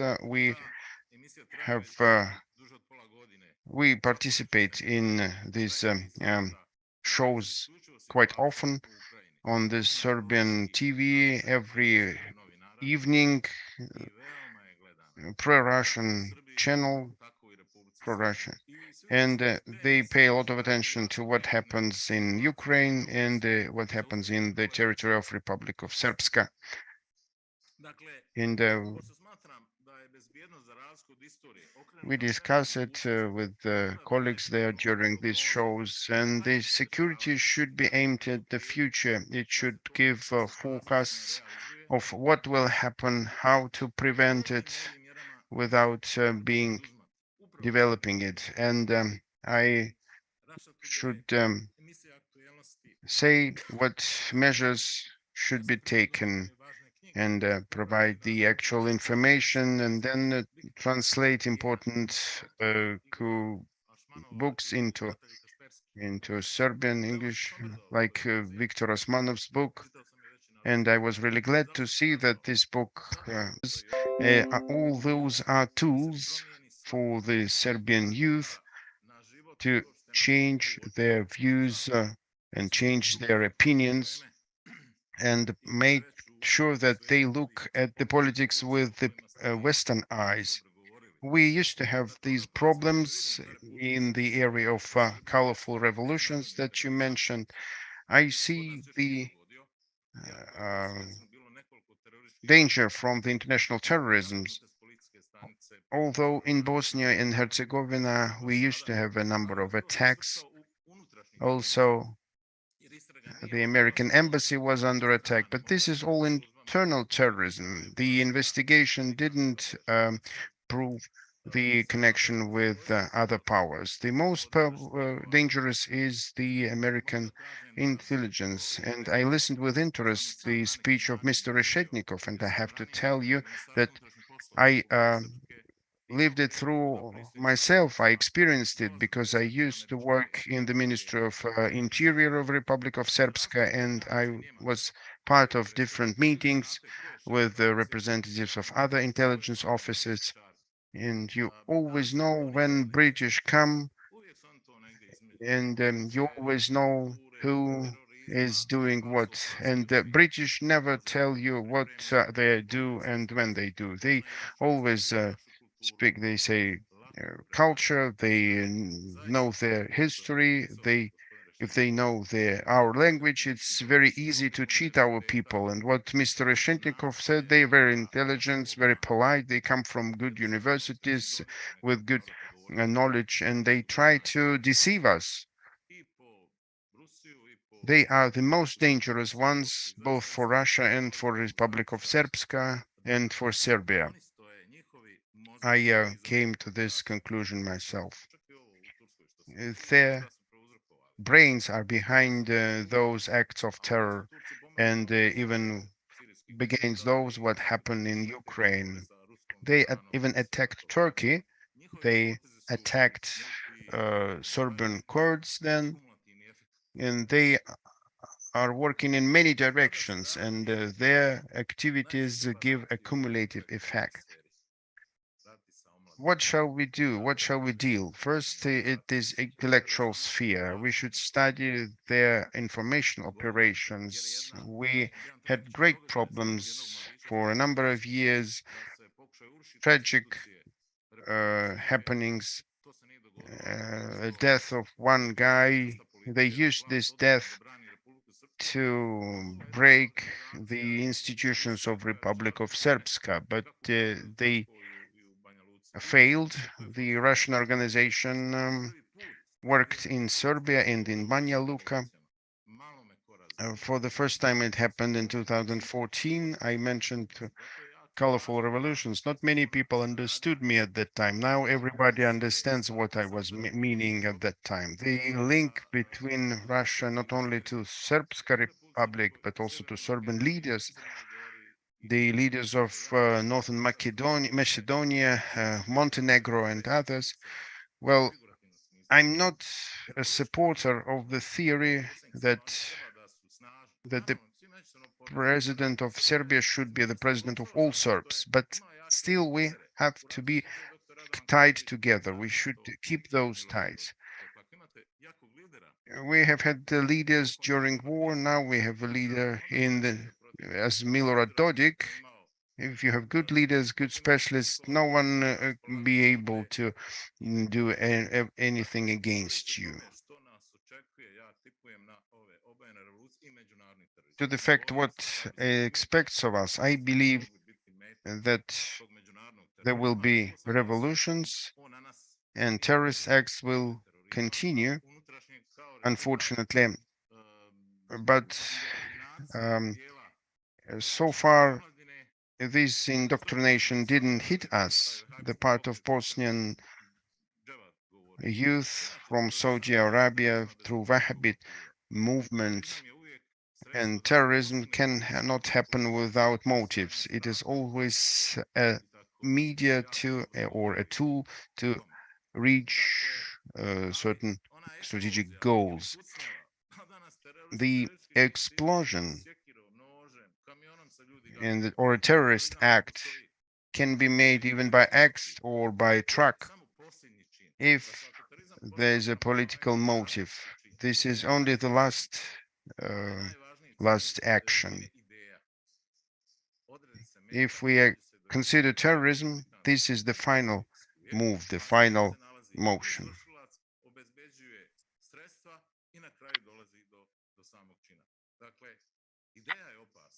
So we can speak about the perpetrator, the idea, the goals. We dealing with international terrorism. We know that we are fighting against a dangerous idea. So it is very important to use soft power, indoctrination through the internet, through the websites. How can it be that in Syria, in the sands, something felt strong emerged? Before that, who disclosed the position of the Syrian army, the Syrian troops?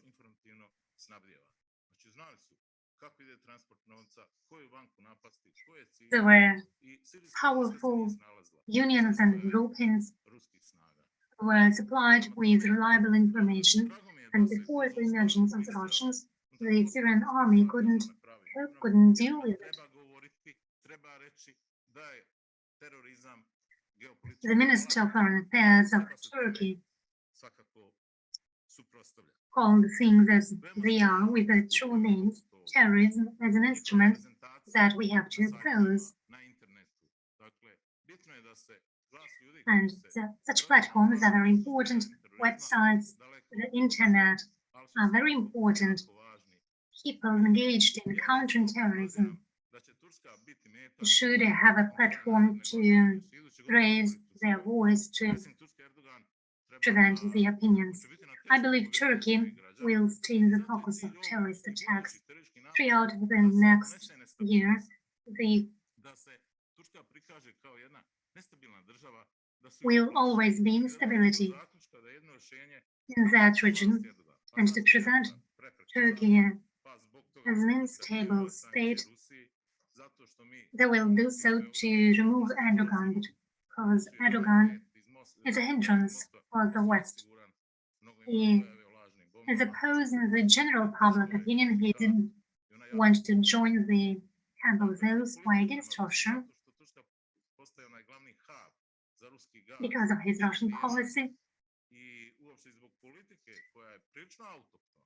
Turkey is the main gas hub.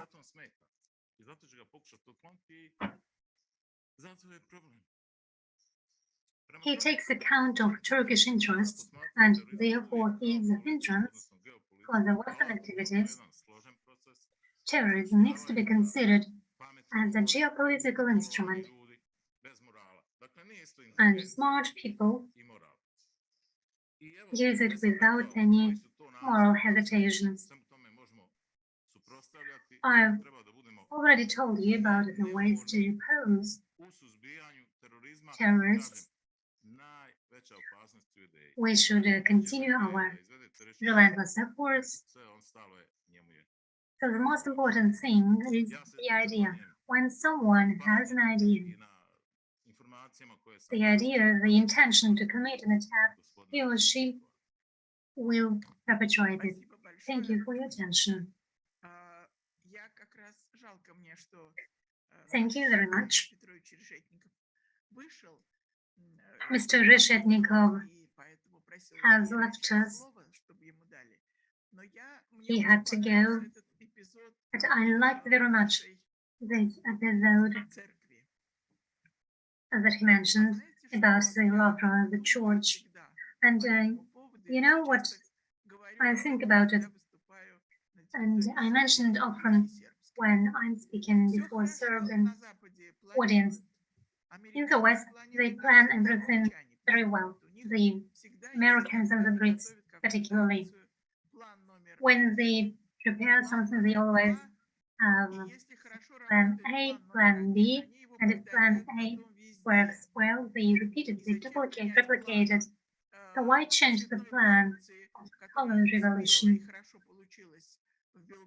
that was successful in Belgrade for Republic of Srpska? So shall we try the same for Republic of Srpska?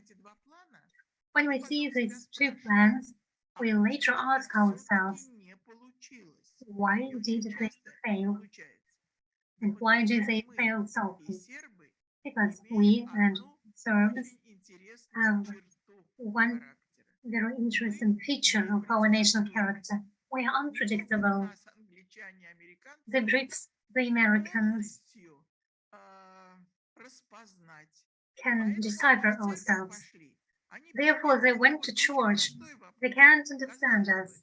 So the question is very simple. It might be obvious to everyone in the Srpska Krajina. Why don't they take money, but why do they ask to solve their issues? So it is difficult for them to understand Republika Srpska, why it still upholds its interests, and why none of the plans of past revolutions and the British plans can succeed in the Republika Srpska. There have been 2 attempts in Banja Luka of color revolutions, and all of them failed. I have my own answer to this question. We are unpredictable, and they can decipher ourselves, so we will win. Thank you very much. Thank you for your statement. Where is Sandra? Sandra has left us. Now we have an online, we should have an online statement. How should we switch it? Mr. Murad Ibrahimov, expert of the Center for Prevention of Extremism and Terrorism at the Petergorsk State University, member of the Executive Coordination Council for Muslims in North Caucasus. He should join us online, but how do we make sure it happens? He is already live, he's already online. We can hear him in the headphones. Let me wait until everyone can hear us. Can hear myself.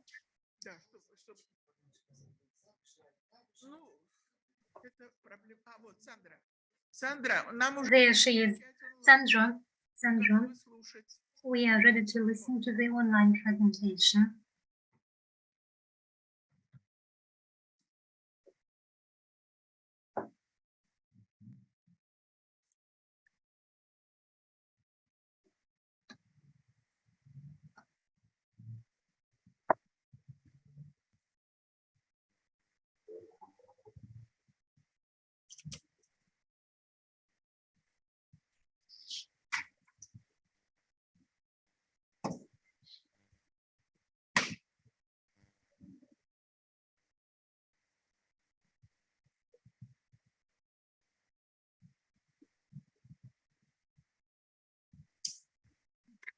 Коллеги, меня видно?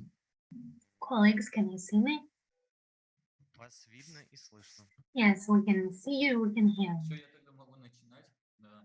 All right, then I can begin my presentation. Во-первых, хочу выразить огромную First благодарность of all, allow me to express my Сандре, great appreciation Леониду, and gratitude to Sandra, за to приглашение поучаствовать Mr. в Gorchakov, столь значимом and for мероприятии, Mr. Coach особенно в присутствии for наших their гостей, invitation to participate in such an important event, particularly with participation of our distinguished детальные Serbian colleagues. помогли и нам, They, и провели with очень, their скажем, detailed широкий presentations, анализ they террористических угроз, gave a very broad analysis of terrorist threats that we are facing today. друзья. Distinguished Если мы говорим о friends, терроризме, speaking about international terrorism, мы понимаем, что международные акторы we understand that были global в первую actors очередь целью захватнические aim свои мотивы. at Да, мы с вами seizing являемся territories. обладателями той территории, We которая possess всегда являлась territories лакомым кусочком для that has международных always been attractive for international И, к сожалению, actors. мы были свидетелями, как And Северный unfortunately, пострадал we witnessed из-за how амбиций North Caucasus определенных международных suffered because of стран. ambitions В of частности, это some foreign западные страны, countries, США, particularly Western и countries, европейские страны, the которые US and упомянуты Europe, сегодня.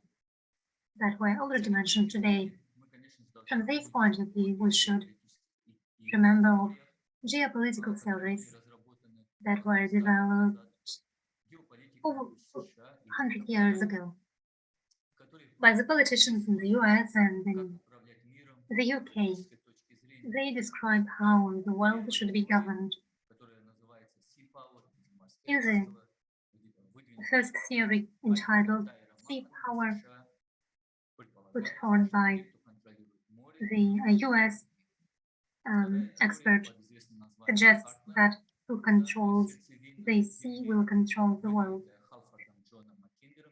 By McKillop from the UK, there is another theory that suggests that those who control Eurasia will control the world. Third theory suggests it was put forward by US expert of Dutch origin, and according to this theory, there is also a fourth theory by Steve Bannon, a former counsel of the White House, and this initiative entitled One Belt, One Road. It incorporates all three previous territories. However, some Chinese politicians don't agree with him. Quite on the contrary, they demonstrate that the Chinese position is open for cooperation, for mutual respect, and that in a modern multipolar world, it is no further possible to promote the theories, the ideas of ceding territories.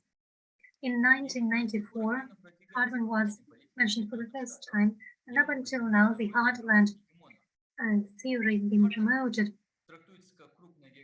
in today's studies. Heartland is considered as a territory that is particularly attractive from the point of view of its climate, access to the sea and natural resources. Russia, US, China, and Germany can be considered as heartland, and Germany as heartland of the American continent, Germany as the heartland of Europe, China as the heartland of Asia, and Russia is the heartland of a big space, but Western countries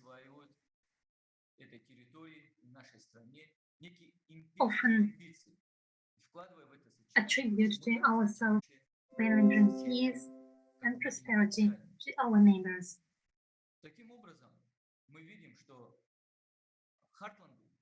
So we know that heartlands do exist today, and they are surrounded by territories that try to become either satellites or buffers.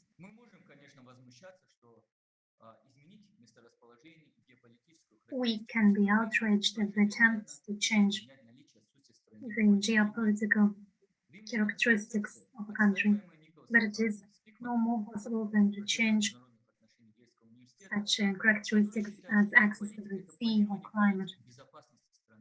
Some people believe that one has to develop the security policy taking into account the geographical position. On the Eurasian continent, for example, we have access to the sea, we have our particular climate. So he believed it was not right to overestimate certain parts of our country. It was also suggested that heartland will not be a potential center of Europe, because first, western part of Russia was a rural area, and the industry concentrated to the west of the Ural.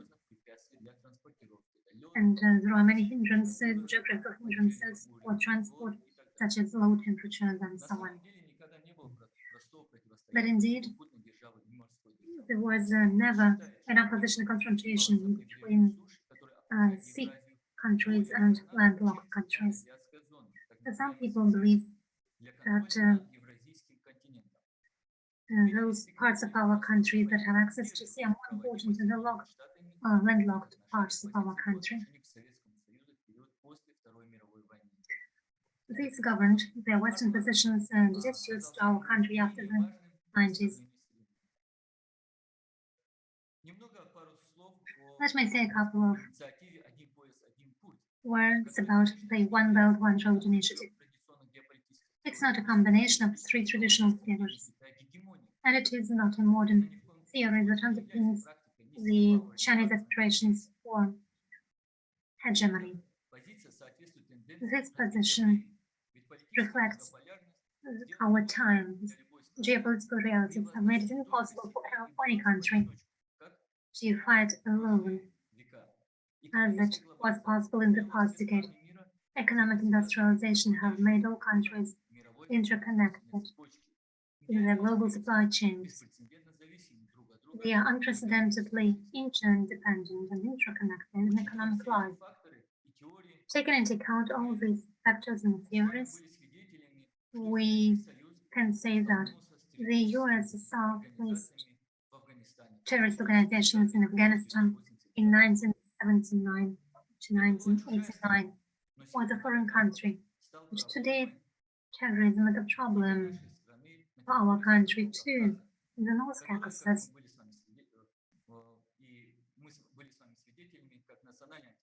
We have seen how the National Anti-Terrorist Committee made a statement 1 year ago that all bandit armed formations have been eliminated, but the territory of North Caucasus, the marked region that connects Middle East and Europe, this territory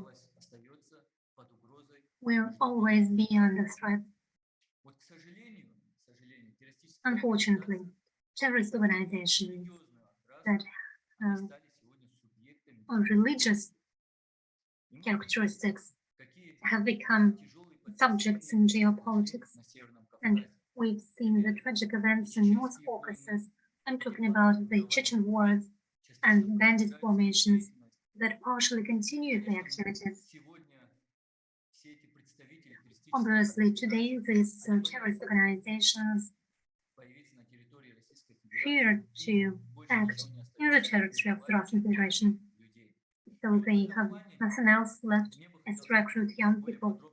In this regard, let me speak about what we are doing in our Extremism Prevention Center. This center was established in 2015. It operates under the Ministry of Science and Higher Education and with the assistance of the National Anti-Terrorist Committee. Just a week ago, in Moscow, it was stated that such terrorism and extremism prevention centers will be established under all educational institutions of our country. Initially, it was the idea that such centers should operate, their target audience will be students at higher educational institutions. So it was our goal to develop educational materials, conduct trainings, workshops, and conferences where we would disseminate knowledge about the negative consequences of involvement of young people into extremist and terrorist activities. Thing is, extremism in North Caucasus is being still feeded with fighters, financial means, and unfortunately, international community didn't take seriously our anti-terrorist activity. During the Chechen wars, we saw that all unfriendly countries positioned the international fighters who were in the Russian Federation as militants conducting liberating war against Imperial Russia. No one thought at those times that, as a matter of fact, at the hands of these fighters, Muslims were killed, those who profess Islam. And we can see that as of today, these terrorist groups are trying to turn the region of our country to the polygon, to the test yard for religious and political extremism acts. As already mentioned, this is like so-called IS, Islamic State, and I'm grateful to the experts who stated today that ISIS has nothing to do with Islam. And if we look at statistics, the participants, unfortunately, the vast majority of ISIS were people from the ex-USSR countries. Despite all the successes we achieved in the Islamic education development and Islamic enlightenment in the Northern Caucasus, structural work with the spiritual and clergy organization, activity of different charitable funds, we can see that in some scientific centers, especially in the US, again, unfortunately, our compatriots who study there, they declare the ideas that in the Northern Caucasus, the state policy of support of Islamic education and enlightenment is failing, and it entails greater radicalization of youth. They speak about facts and that they interviewed religious actors in Islamic educational institution. As based of these unclear facts, the global community is in the isolation of the reality which we have in this region. Speaking about Afghanistan, I'd like to share with you, dear colleagues, one story which one of the actor in the Afghan war shared. This is our compatriot. He was called Marcel Gabitov, Mullah Abdullah, an alias of him. He gives a comment that Americans after Islamic Revolution in Iran could not lead their activity in the Middle Asian Republic. They need a new place, a new stronghold, which Afghanistan became for them. When Western countries tried to use Afghanistan as a basis for their subversive activity in the Middle Asian countries, in the same way, unfortunately, the territory of Ukraine is another basis, another stronghold for that. And our soldiers who now are protecting and fighting in Donetsk, in Lugansk, they wage war against the modern fascism and Nazism, the same as our soldiers in Afghanistan try to stop enemy on our borders. Yes, we have to admit that Ukraine borders directly to Russia. This is our brother country. And something we missed, that the enemy came so close to our borders, to our country. But we're sure that those efforts, which are made in the framework of the special military operations, those efforts which were done in the Northern Caucasus, they are all justified. And first and foremost, they protect the interests of Russia and to the and really unfortunately that the global community for another century has been trying to influence this process through terrorist organizations. They try to demonstrate their activity, and they don't want to get down to the point of this problem. But it is very easy. Now in Ukraine, the Sheikh Mansour Battalion is created. It is the first Imam of the Northern Caucasus, head of the activities in 1780. The Imam Shamil Battalion is created. The leader of Dagestan and Chechnya, who were acting against the Russian Empire in Caucasus War, and who was swearing to the loyalty to the Russian Empire.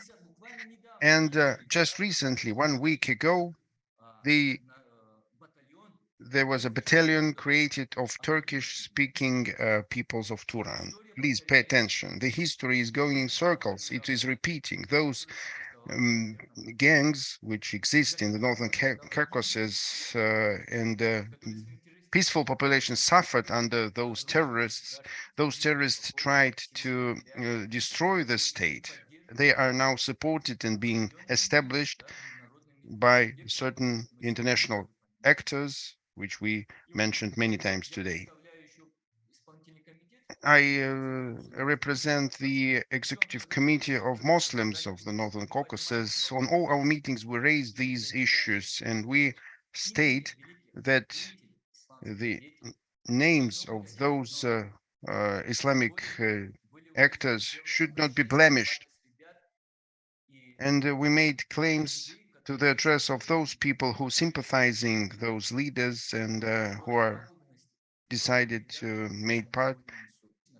I at least partially managed to share with you that the Northern Caucasus suffered a very hard times, especially due to international terrorists and organizations and leaders. We will never let the enemy can repeat it in Caucasus and in Russia, and moreover, those Muslims and soldiers who are fighting now in Donetsk and Lugansk republics, those people can prove now that even at times of Afghanistan, where there was an international war, now they are also ready to go to any place in the world to protect and stand up for the truth and traditional values. Thank you very much, dear colleagues, for your attention. Thanks a lot. And many greetings to Pyatigorsk city, very beautiful city. And it was very pleasant for us to hear your words about Caucasus. We're all afraid that Caucasus may burn, may ignite, and now we are ready that it is stable after your speech. Thank you very much, Mr. Ibragimov. Dear colleagues, we have 10 minutes left in this session before lunch. So now we have an opportunity to ask questions or give your comments if you have this desire. What do you think? What do you think about it? Probably you will say a few words.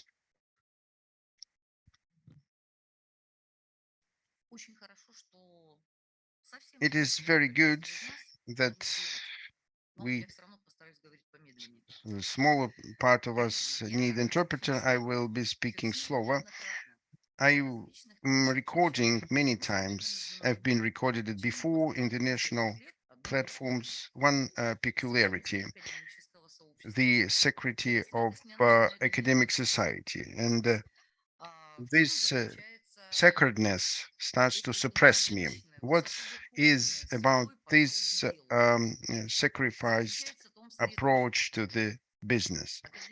This is because the academic society keeps appealing to the norms of international rule of law. I understand that this is a big part of our life. I'm not young anymore, and I was brought up in the situation of supremacy of the rule of law. But the specific of my life was that I understand very quickly what it's all about. And 5 years ago, some 5 years ago, I told to my colleagues and from law enforcement agencies, I told them, let us leave these talks about the supremacy of the international rule of law. Let's speak about business. We're all serious people. And this is really, and I have to insist, under the conditions of war, and we all are at war, it's not between Russia and Ukraine. I'm not going to tell you obvious things. Let us stop speaking about the supremacy of the international rule of law. Why am I concerned about this topic when Serms tell us? You've been chasing for many years to the status of a victim. You have suffered more than all others. Russia couldn't come to help to you last year. That was because the historical situation, and you suffered more. But when you try the military criminals of that they commit crimes, and this is not by the rule, well, listen, I understand it all in a human nature, but in the Russian culture, it is called a cry of Yaroslavna. I hope that Russian-speaking people will understand me what I mean. The task will be now different. It all will go very quickly, and in my speech I can tell you where specifically where you can go through the loophole of the history, and there will be the chance like that. But the task is now to stay strong and withhold for smaller country. This is like that. And of course, the historical memory should be kept. That is absolutely correct and right. But appeal to a killer that it's you are a murderer. Your people make unrighteous sentences. We are now to do with international criminals. What kind of international rule of law can be observed in this situation?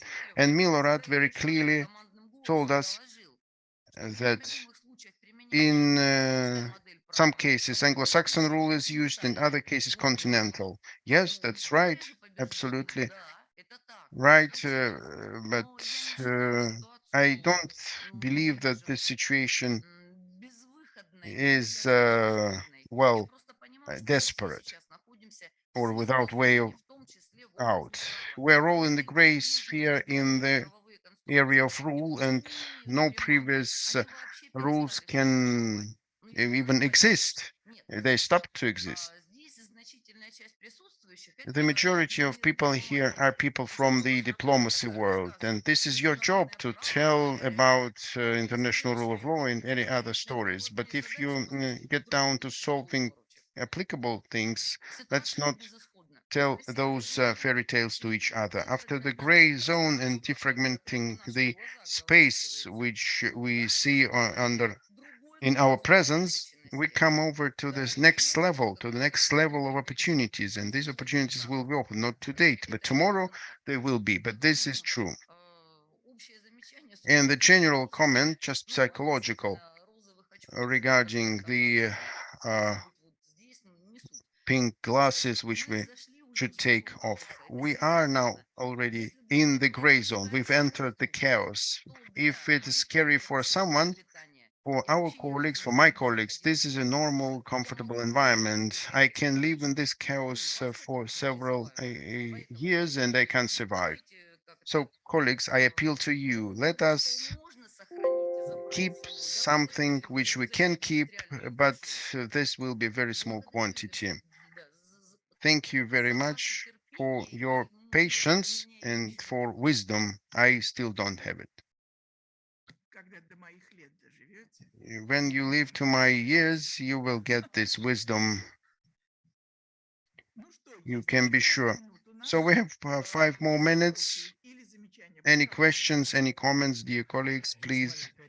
I have small remark, dear colleagues. I represent the Federal Council of Nationalities of the Russian organization. We have 20 organizations of peoples of Russia, and it is very important to have this topic today. I'd like to pass my greetings from Igor Shurbelia, who've been heading Almaz Ante-Concern and who is the founder of our defense system. At least as 400 as 500 systems is this is his projects, and I'd like to pass the greetings on his behalf. He's very close to Korolev in this situation, and my comment will be the following.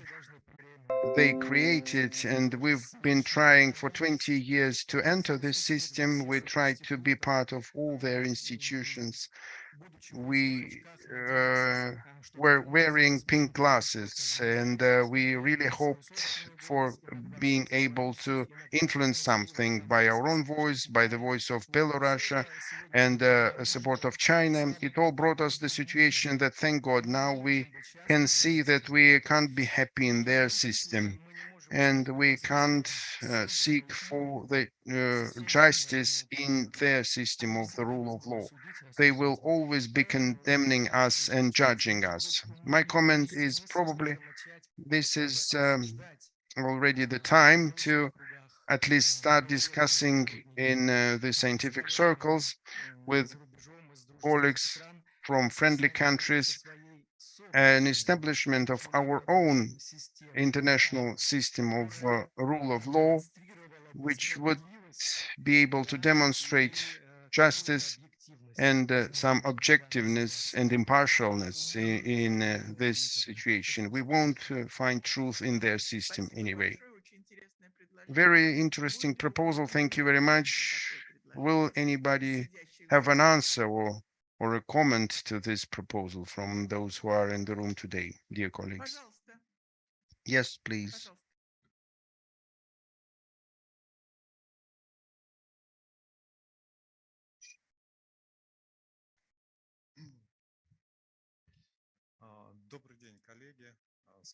Good afternoon, dear colleagues. My name is Alexander Skoratov, Vice President of the Interregional Organization National Congress of Tatars and Turkish People. We know Andrei very well, and I can express our common point of view as a representative of the management of our organization. I believe that the proposal of Andrei Getmanov is relevant, is right and up to date. And if in the end of our conference we would have a joint resolution, we need to enter this proposal, include this proposal in this resolution and support it. I believe that this is absolutely right and relevant. And now the development vector of those events which we are all experiencing now in the global arena, in the economic arena, economics and politics are two areas which are tightly connected now, and they are all combined and guided by the ideology of any state, any people, any nation, and we against our state, against Russia. Russia once have survived under the attack of a group of countries, of Entente countries. Russia kept its identity, but in this situation now everything is much more serious. I think that especially consolidation of friendly countries of Russia is a must today, and now we have to take all possible steps for further cooperation in order to withstand this aggression. And this is a real aggression. If there was Russia will not be able to exist as an integral and standalone state if we fail, and you understand what happens in the world in this case. Thank you.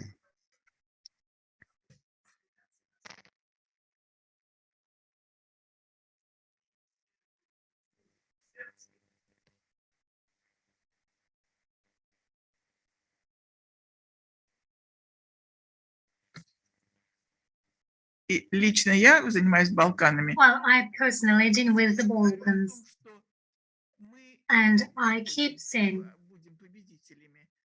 we will not be alone as winners in this situation. We will win together with the Serbs, who never betrayed ourselves.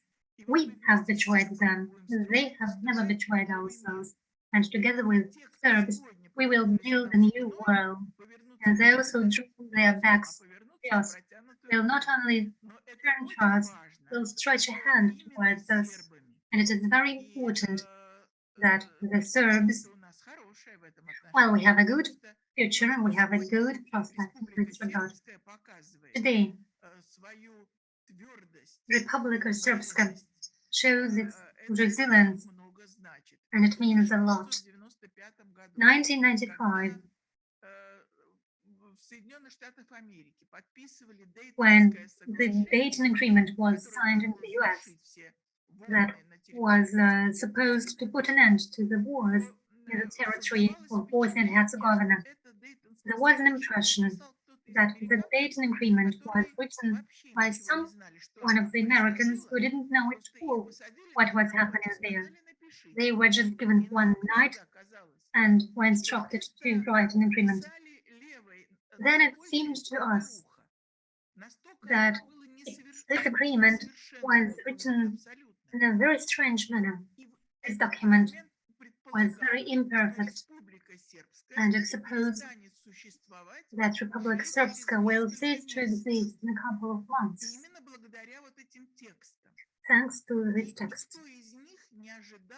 None of them ever expected that Republic of Srpska will survive and become a very strong center, or rather a center of power in Bosnia and Herzegovina. And more than that, I'm deeply convinced that Republic of Srpska becomes a center of the whole region. It was because it was the goal to fragment the Serbs. And today, Republic of Srpska becomes the center of the Serbs that tries to create this atmosphere of cultural, national, non-territorial, yet and linguistical unity of the Serbs. So we have someone to rely on. The Serbs in the Republic of Srpska obviously ways to be spoken about. We should exchange our expertise, we should exchange our ideas, and today already we have to plan how we are going to reorganize the world. Thank you very much. We had a very interesting conversation in this session. Everyone was in such a manner that each and every word was contemplating. Now we will have a lunch break, and after the break, there will be the next session. Thank you very much.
Это не наши в трюме.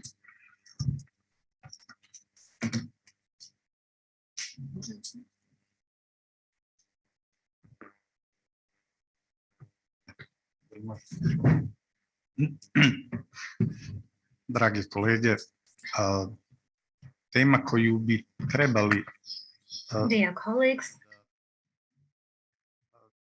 potkrijepimo našim mišljenjima i razmišljanjima je savremeni now we would like to substantiate our debates about separatism and extremism as instruments of geopolitical influence.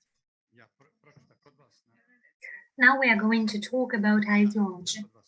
Dakle, ideologija ekstremizma kao faktor geopolitičkih promjena. Ideology of extremism as an instrument of geopolitical influence. Ideologija je, i o tome je dr. Čeranić govorio, vrlo moćna stvar kada As was mentioned already today by Mr. Chernich, ideology is a very important tool when we are talking about Bosnia and Herzegovina from the territories of our origin.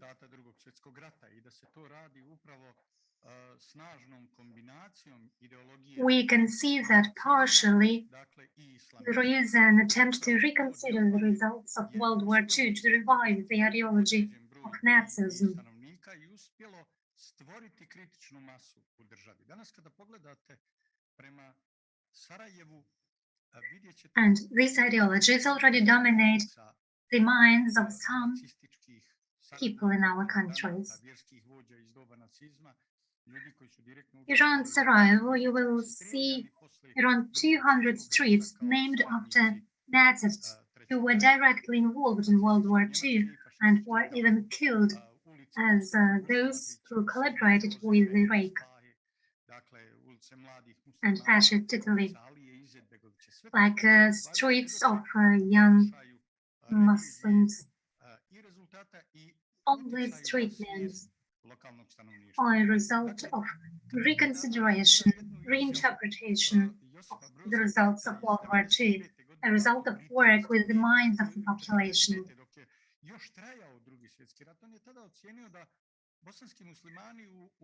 When World War II was still ongoing,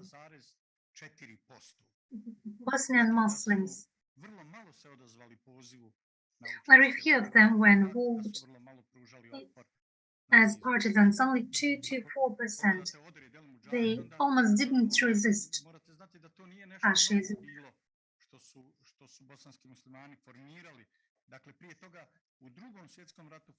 So Bosnian Muslims were not particularly resistant, and groups like the 13th SF Division in Bosnia was called Handjar.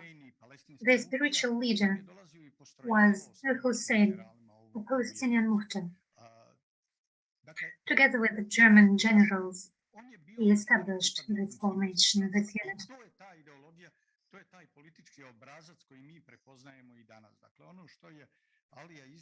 And he supported the Muslim brothers.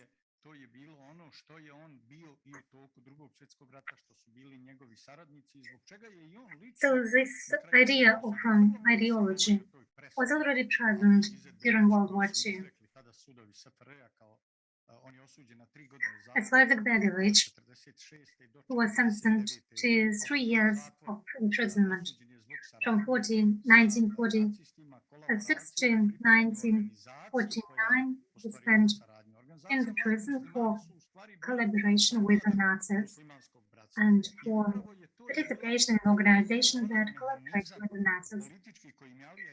Young Muslims is part of the Muslim Brothers Association.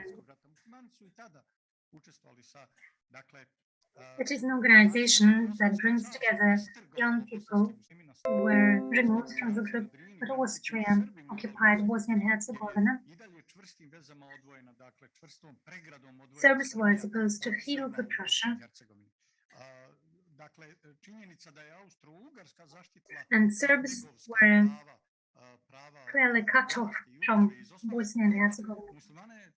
stvari privukla Austro-Ugarsku i oni su na kraju ratovali u Prvom svjetskom ratu Starting na strani Austro-Ugarske i doživjeli from the Turkish domination, dakle od srpske vojske kraljevske the Bosnians fought on the side of zapisanu memoriju Austria-Hungary, tih and they suffered porodica defeat. koje su direktno učestvovale u ovom porazu. Te porodice su We jedva find it dočekale in the family archives, u Drugom svjetskom ratu. and Mi smo u tom periodu između prvog i the Drugog families svjetskog rata of imali jednu the fazu victims u kojoj je wait until jedna World War II. jugoslovenska In the period muslimanska between organizacija World War na I čelu and sa World War Mehmet II, Slavom there was a uslijedila period snažna podrška dinastiji when there was a Kraljevskih Yugoslavian snaga Muslim kralju organization, Aleksandru i čak onaj politički faktor koji je donio prevagu i omogućio usvajanje and it Jugoslavskog supported Ustava King koji je Alexander. okončao diktaturu i stabilizirao zemlju.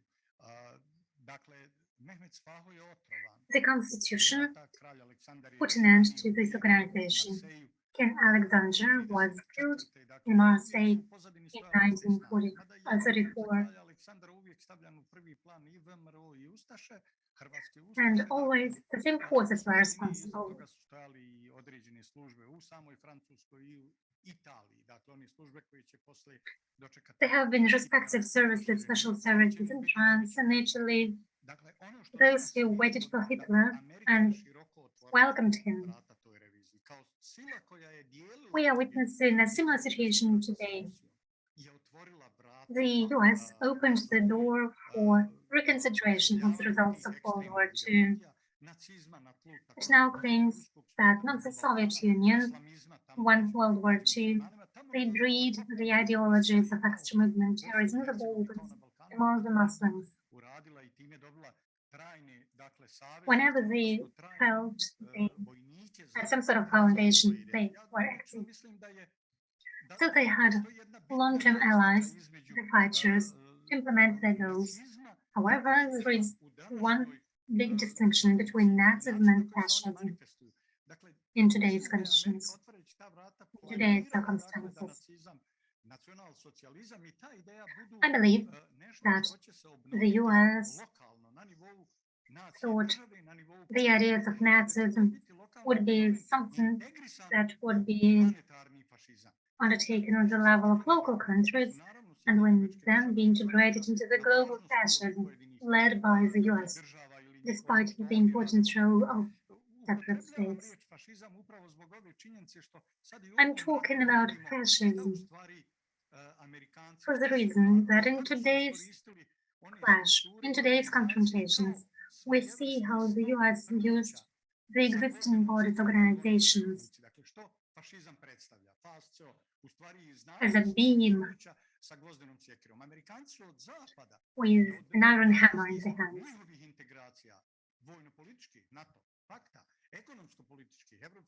In the West, there is military, political, economic integrations.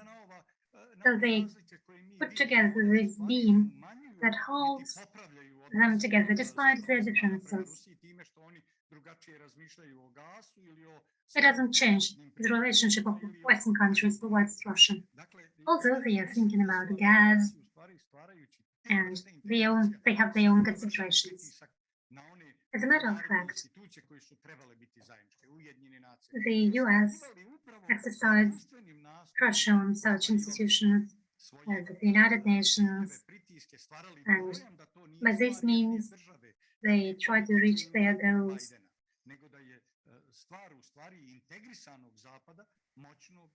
And it might seem that not only Biden is behind this, but some sort of united West, because of the military power of the US.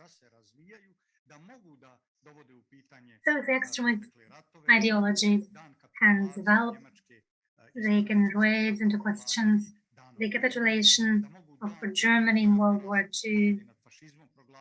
They declared this day as the day of reconciliation, the day of victory over fascist Germany was proclaimed, the day of Europe.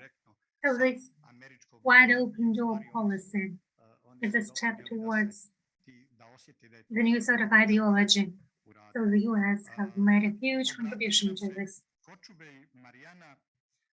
They felt exactly the moment when they could do this. And now I would like to give the floor to Mariana Kochubey,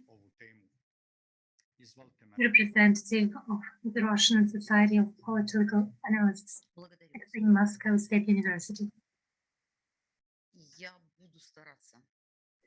Thank you very much. Уважаемые коллеги, я постараюсь обратить Distinguished colleagues, внимание на I would like to draw your attention to very significant changes that have taken place in the ideology behind the modern separatism. Today is from festivals. So today we'll try to look at very important things. The projects of destabilization, that is my basic point, main point, will develop without any gin-sharp theories. Everything will go in a bit different way. Let us see exactly how, because it's very important to understand it. Let me give you a couple of quotations that can characterize the state of modern world. Javier Solana is one of the saints.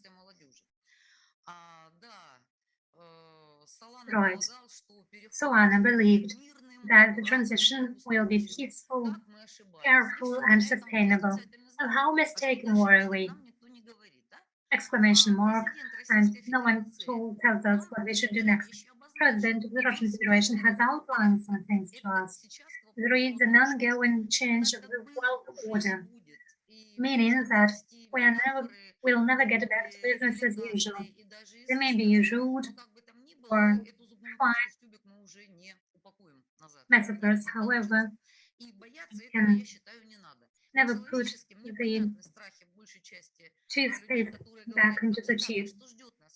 So I understand the fears of people who ask me what will come next. In every population, there are 5 to 7% people who can live in a house.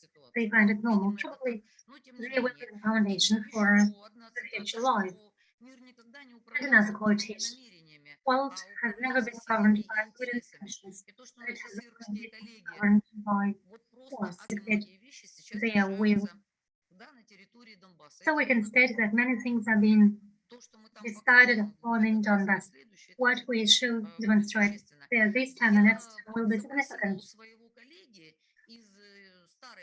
I addressed my colleagues and asked him to show the trends for 2020 and 2021.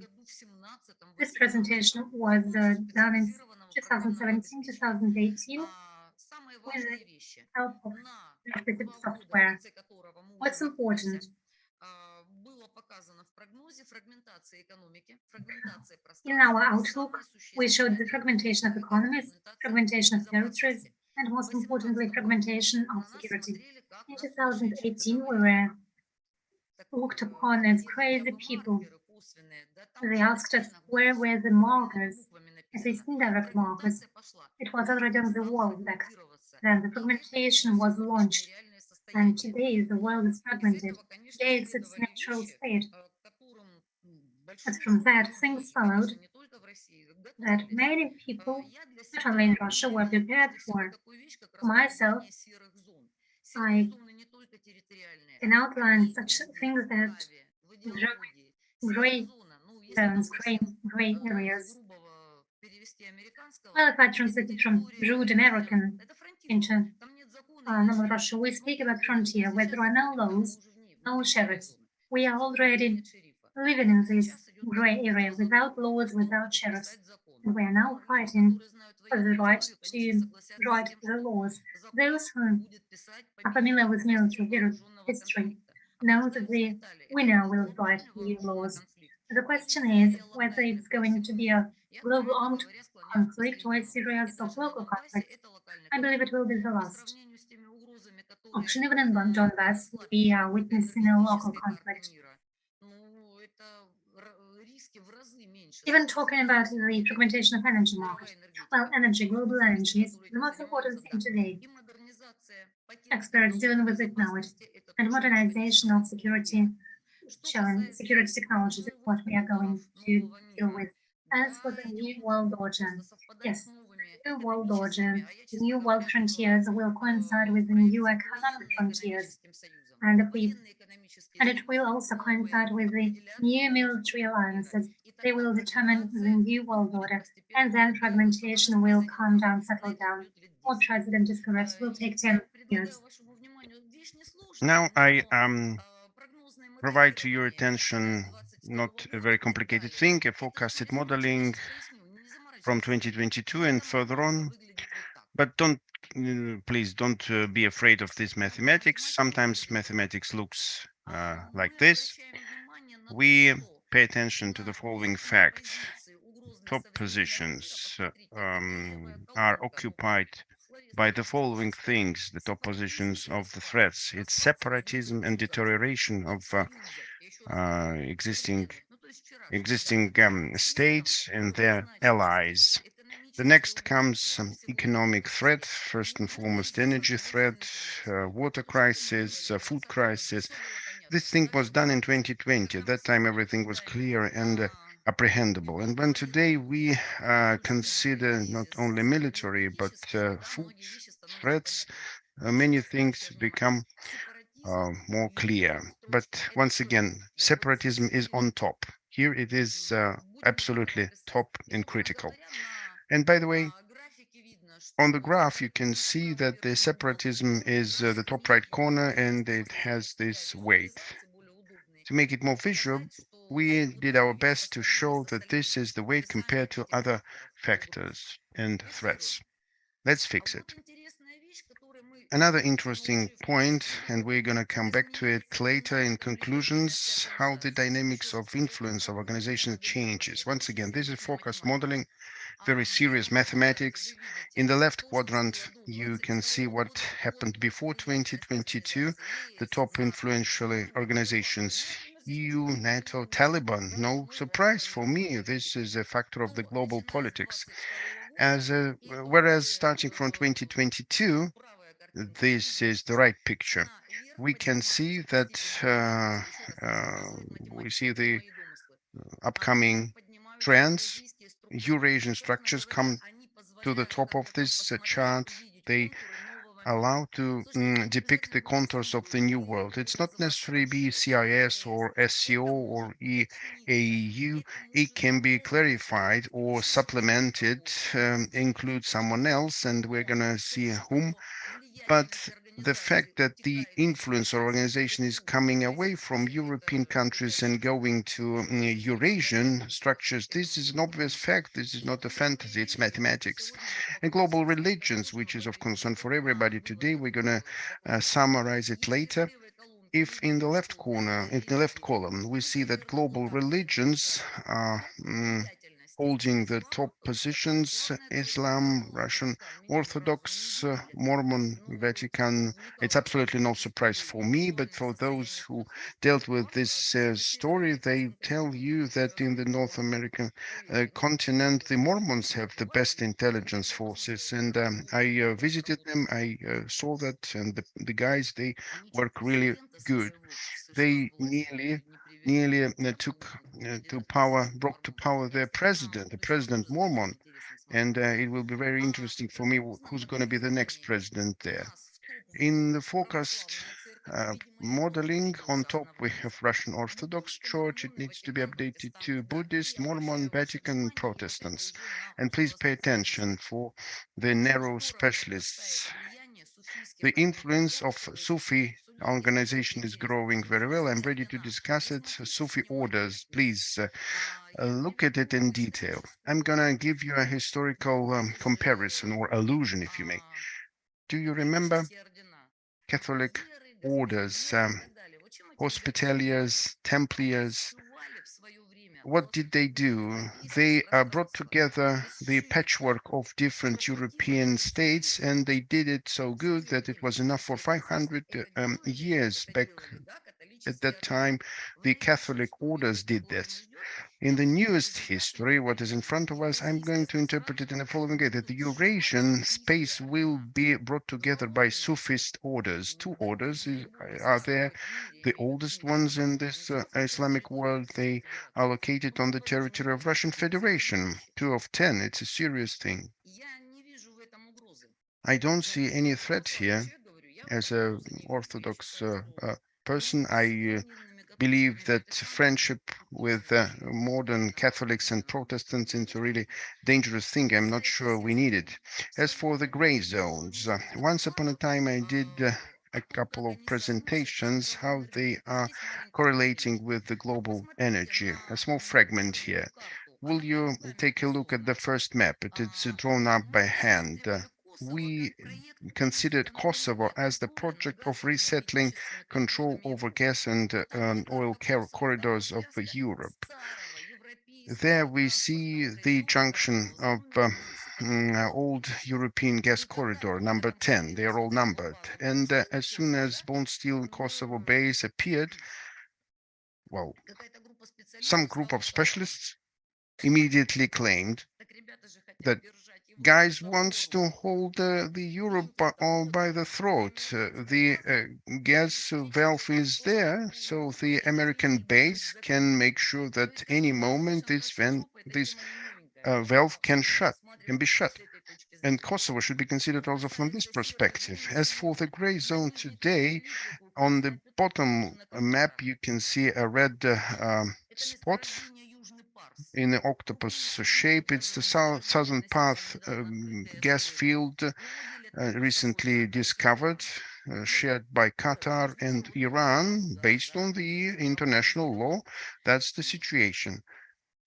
And what we see annual attempts to build in the Caspian region and in Iran a new gray zone. Yes, this is an attempt to set up the control over the international transport corridor project south-north, and we're gonna mention it once again. The southern pass is a key to many conflicts in the big Middle East. This is the key. And we should understand where those gas lines lead. The different alliances are possible there. This chaotic state of the modern world is like looking at the puzzle. Well, some same pieces being fit together, and when Israel, Palestine, and Egypt came to an agreement just a few weeks ago that they are going to develop gas fields on the offshore in the Israel territory. Yes, such allies are also possible. It's absolutely no surprise today. The allies and unions will be absolutely different and incredible. And it's not only that fact. For example, Oman representatives meet person guys on the level of Ministry of Internal Affairs. It is coming to a absolutely different result. And Southern Pass, Iran, I think it is true. In 2015, a very well-known private structure publishes a report with the perspective on regionalization of big states of the world. Please note, this is not only about Russia, regionalization of big states of the world before 2025. Americans see it as a way to reshuffle the whole card stack and redistribute the cards not only to Russian and Soros, but to everybody. If you ask a question to yourself, what happens in Europe with the separatism, and you can dig into this topic, I think, as for me, for example, I have had surprises there. I didn't think that it was so bad with separatism in Europe. Very interesting picture we have. And here we cite a quote, which you can read without me, that in the West, there are countries in the west of Russia, Poland, Hungary, Romania will try to receive, to bring back the regions which subsided to Russia. Poland is pretending to the former territory of Ukraine, or Hungary to Uzhgorod with their golden reserves. These are serious things, and we do see it all. Americans considered that in the northwest, Karelia to be attached to Finland, and that was the plan for fast war, blitzkrieg, to the ally or heir of the Russian Empire. And I pronounce this without any negative meaning. Russian Empire before 1917, the Red Empire, for me, it goes just a breakthrough and end-to-end notions for me personally. Russia is able to exist in this imperial format. Please do not mix imperial imperialism and empire. We know very well how Russian Empire, what Russian Empire looked like. It's far away from imperialism if we wouldn't say that it's absolutely opposite.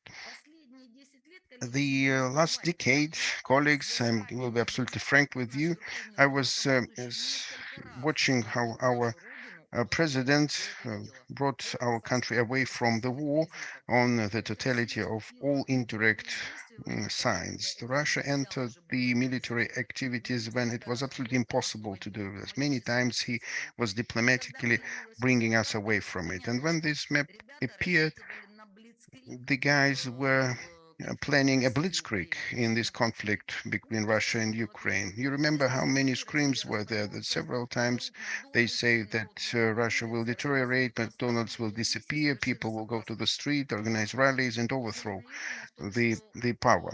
But they didn't calculate us to the end. The ex-head of May I-6 knew the list of these patriotic writers. You know, well, from the target they're striking, he hit some 2 and 3 figure. But I'm really critical about the speeches of Western guys saying that the great Russian writer Dostoevsky, you can't understand anything in Dostoevsky because your brain works differently. The polymorphism is different, and the brain, sorry for this emotional distraction. But the calculation was done for Blitzkrieg, but it didn't work out. Well, and now everything is now serious without any Gina Sharp. So I like to warn the youth who's been studying the colored revolution for a while, if anything starts now, it starts right with shootings. People, be careful. The Commission for Security Organization for Security in Europe. This is a serious organization, and they have their resources in the States. On 24th of June, they provided this material, a briefing under the name Decolonization of Russia, Moral and Strategic Imperative.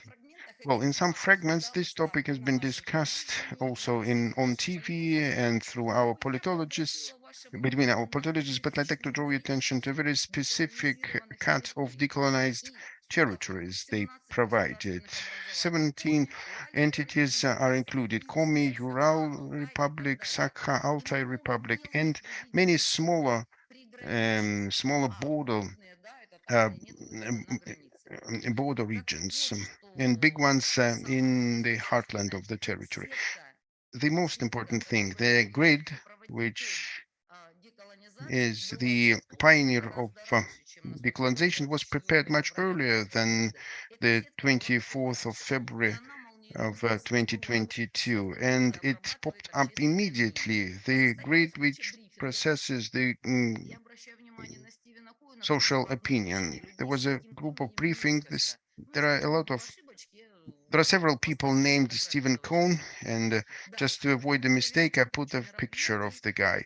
They carried out a bunch of different events on colonization of Russia, and Stephen Cohn, yes, this is the creator of Democrats and Nancy Pelosi, and it's very interesting to watch a number of drifts which happen in the election campaign, or the result of the election campaign to Senate and Congress already now. But if you're interested in the biography of this person, and any operative specialist looks at the biography right away, we should understand who's the person we're dealing with. I have to inform you that in the university they had Alpha, Gamma, Z, Beta, Tau brotherhood, so no conspiracy, nothing. If you're far away from it, those are the people who prepare analytical notes and memos for different agencies. This is a very interesting structure. When Bush was part of Skull and Bones initiative, well, Skull and Bones, it is all kids, and these guys are very serious, although not crocodiles, but much more serious, and these things should be taken into account. Well, this is the thesis that Sion will be condemned by the court. They started to enter through Ukraine, and in June 2022, Rada creates an interfractional association for the Free Caucasus. Who's in this organization? This is the list. Number 10, Nalivaychenko Valentin, ex-director of the Security Service of Ukraine. Great, isn't it?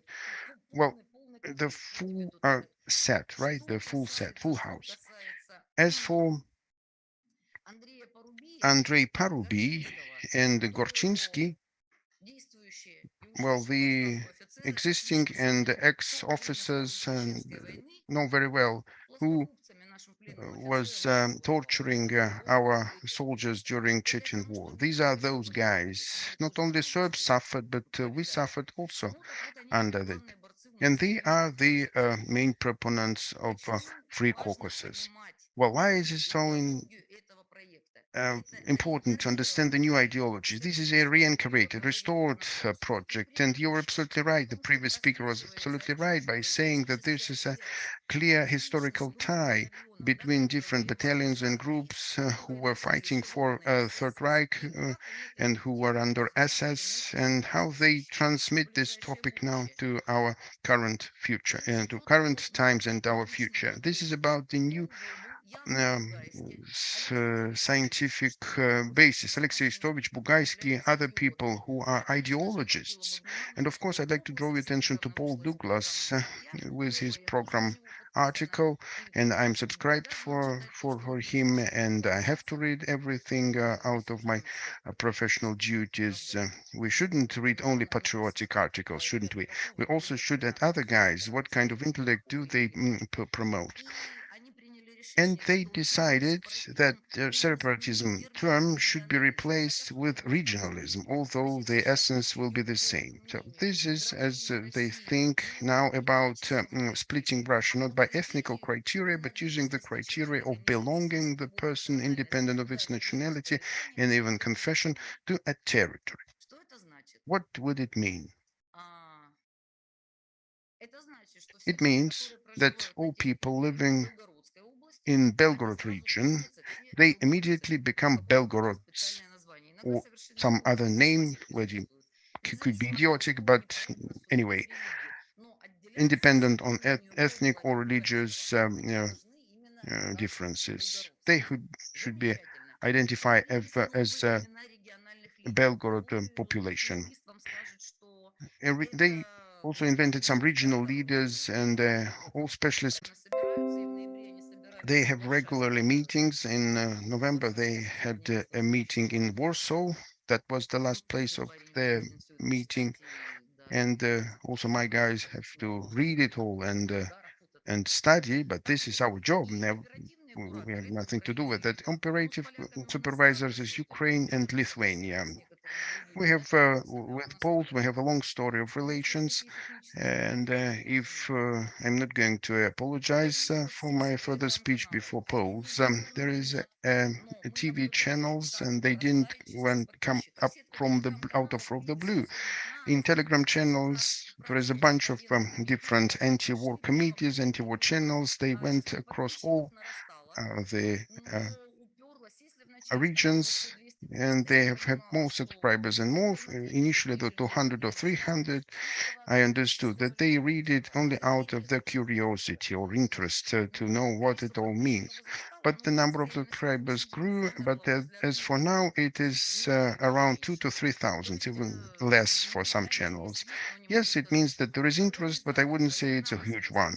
We know all the organizers. They do not hide, and because they have to report for their supervisors and bosses, but they provide this absolutely publicly. Technology and the seeding technology, which information specialists know, is used very widely. And on the second step, after the seed technology, the guys start to provide cross-links and link to each other materials. A lot of Ukrainian resources, yes, with Ukrainian flags and so on, but the general stylistics, general style is absolutely specific. You can see very small part of it, but special services of Poland work with those authors. There's no secret The guys in their structures, they have a special department, black shelves. It's name, I'm against it, but anyway, that's their decision. Активками, инфобором и проект Интермариум. They are developing Intermarium project. In the texts that have been prepared in advance are being delivered before the audiences. So they are the key speakers. In May 2022 in Warsaw, a forum was held. Its goals were announced, and let me draw your attention to one of the goals that is on the presentation slide. It is called the formation of a new post-war reality with the projection on the global level and creation of a center of transitional government. It is a quotation. The post-Putin state of the Russian Federation. That is what we call regionalism today. But every serious expert understands that it has a global projection. The outcomes is what we see on the left. Can you see the screen? It is a quotation from their reports. From time to time, it makes sense to illustrate more presentations. Now, not people, but regions should be considered as enslaved. And here we see confrontation, an opposition between our previous opposition, political opposition like Khodorkovsky, and the new generation. These young separatists with their new ideas, they think that the elder ones are liberal imperialists. Well, I actually believe that we shouldn't actually kill it. We should reinforce the differences, the lexical differences, or differences in the meanings. And of course, the authors of these theories thought the post-Putin theories should be parliamentarian republics. You don't have to explain to Russian citizens what a parliamentary republic is in a country with many time zones. That would be the end. And in Prague, they adopt a declaration on decolonization of Russia. Let me show you a picture. One of the first signatures is by Zakayev. I don't have to tell you who Ahmed Zakayev is. And so we followed it with great interest. We waited for the establishment of a combat wing and the government in exile. We've seen already Tikhanovskaya in Belarus. We already should have the government in exile, and there it is. Those people thought they should go to the UN and create the national transitional government in exile. Again, I'm quoting to you. Между прочим. Так вот. The program document is all written there in Russian. Let me draw your attention. Once again, I'm talking to the academic community of the young people. Should you, well, are you still willing to continue to insist on the triumph of international law? Well, all right, continue to promote the supremacy, the dominance of international law, but here are the theory of the Russian interim government in exile. And there are calls for civil disobedience. These plans for the future emerged in April or in May, as they were presented. But by November, it was supposed that by November the military operation would be over. As Mark Miller said, Russia is on its back, everything has been settled, and then one convenes an international conference on peaceful decolonization and a territorial world order. Colleagues, in April, it already was visible, it was already there. The moderator wants me to accelerate it as possible. So the combat wing is there. There it is. We see young Zakayev in his best age, in his best years. Right. Okay, I'm going to accelerate. Bashkort is definitely related to the Grey Wolves, the separatist organization. that claims to be original office of Bashkortostan. Ichkeria, it is all in the same rank. You know, our community already recognized Ichkeria as sovereign state. Yes, we read the documents by Verkhovny Rada of Ukraine too. We have to. And right now we see the rail war. The rail war is what Belarus already experienced in summer 2020. I asked my Belarus colleagues, how did you deal with the rail war? The answer was simple: operational work and long time trains established by the internal legislation. You know, in Belarus, the rail war ended very soon. There were media campaigns that concrete people exploded, organized explosions on the railways, and those were more difficult tasks. Those who read Russian can see it. The project of looting Russia has been revived. My forecast is they can do anything, but they are going to make the lives of our special services more difficult. And it is a systemic factor, only it looks a bit different today. It's not infantry by Navalny, the army Sofia Perovskaya's. Yes, they look like girls and boys with green and rosy hair, pink hair, but it doesn't make them less dangerous. The army Sofia Perovskaya's. That's how it looks like, what it looks like. And obviously there will be attempts to squeeze the Russian Federation out of the UN and specifically from the Security Council, and it wouldn't surprise me if Russian government in exile will be legitimized elsewhere. Everyone was recommended to address Tikhanovskaya.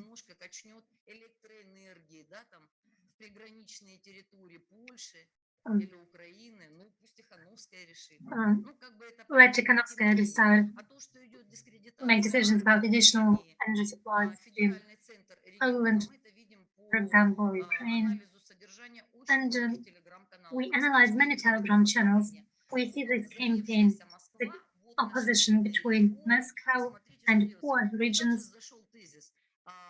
The idea has become very popular, the following idea, like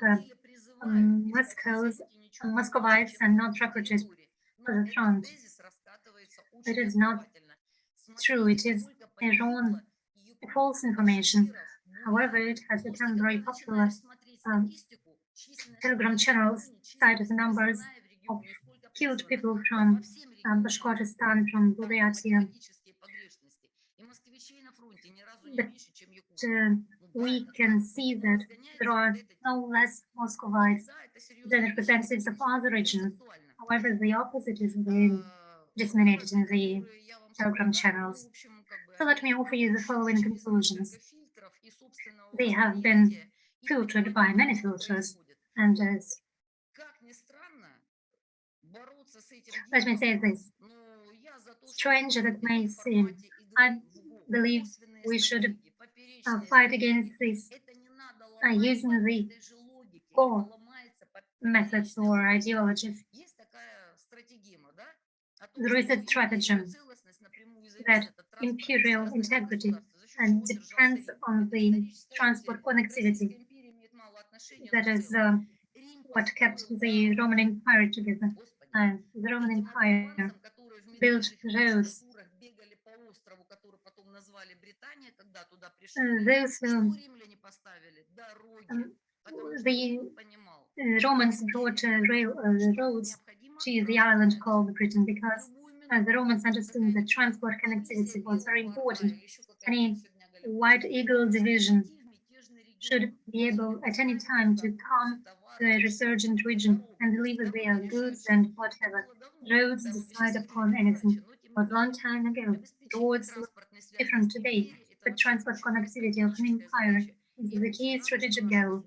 And I'm very pleased that our government not only is trying to resolve this issue, but it has resolved it largely. Can I continue speaking just a bit? Thank you. Yes. There are strategic transport corridors, and if an empire can control them.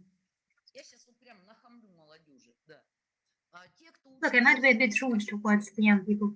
Those who went to Soviet school were taught systemic thinking, and no pink ponies were taught there, because a rational picture of the world order was presented. We remember geography, what is behind Urals. Talk to any astronaut, and they will say, you're flying, and then there is that dark spot. Look, it is a swamp. Batsugamskoye swamp. From the polar circle to Novosibirsk. There is where we have oil, gas, and other resources. And it is almost unrealistic to build roads there. These are strategic things, of strategic importance. Exploration of these vast territories by means of construction of new modernized roads with all their infrastructural hubs and digital economy behind it is the goal of generation. It's almost the same as rebuilding the country after World War II. It is a task of great strategic importance. As soon as we see some tangible results in achieving this goal, and I see it happening, then the trends we are observing,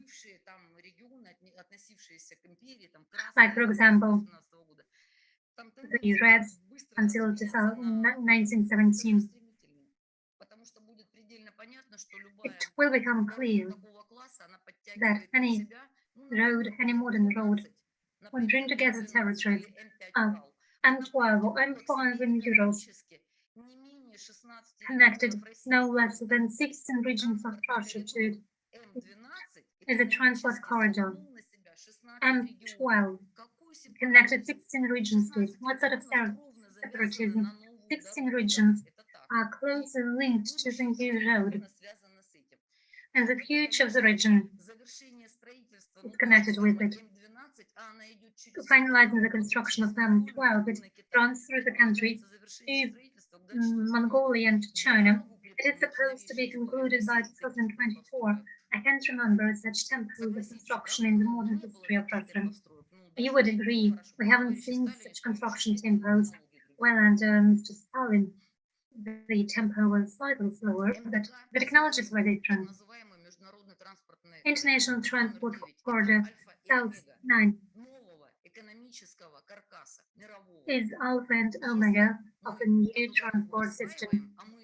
We construct this road and we will. Then the backbone of global economy becomes different, takes a new shape. Therefore, the tempos are very high.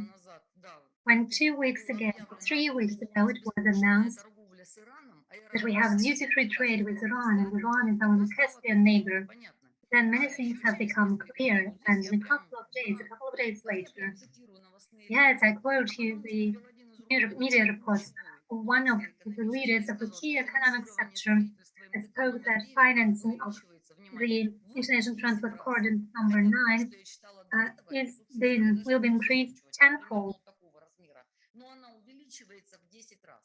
It is been increased tenfold. What does it mean?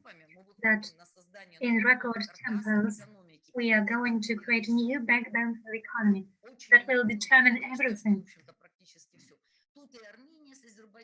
Armenia and Azerbaijan should be mentioned too, the conflict in South Caucasus, and new reintegration of Kazakhstan, Turkmenistan, and all the countries of the Caspian Sea. But do you ask yourself, whose money is it when the investments are increased tenfold? A good question, right? I know the answer, or I have a working hypothesis, but I can't share it with you. Another great construction site. Yesterday, we were surprised to learn that 2 atomic icebreakers, Yakutia and Ural, have been prepared, and 2 are coming. With however complicated the situation in Donbass, we have already made 2 steps forward. The next one will be the battle for the Arctic. And the question is, who has nuclear icebreakers? Russia has. It costs a lot. The price is very high. We had it before, but now we have two more. Construction of infrastructure. What will determine everything? Have you already spoken about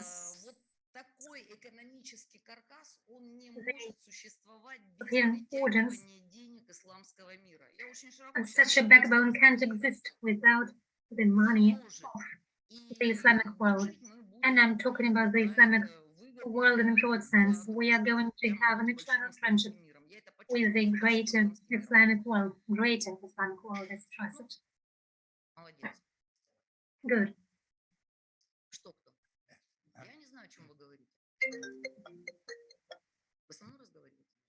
Are you talking to me?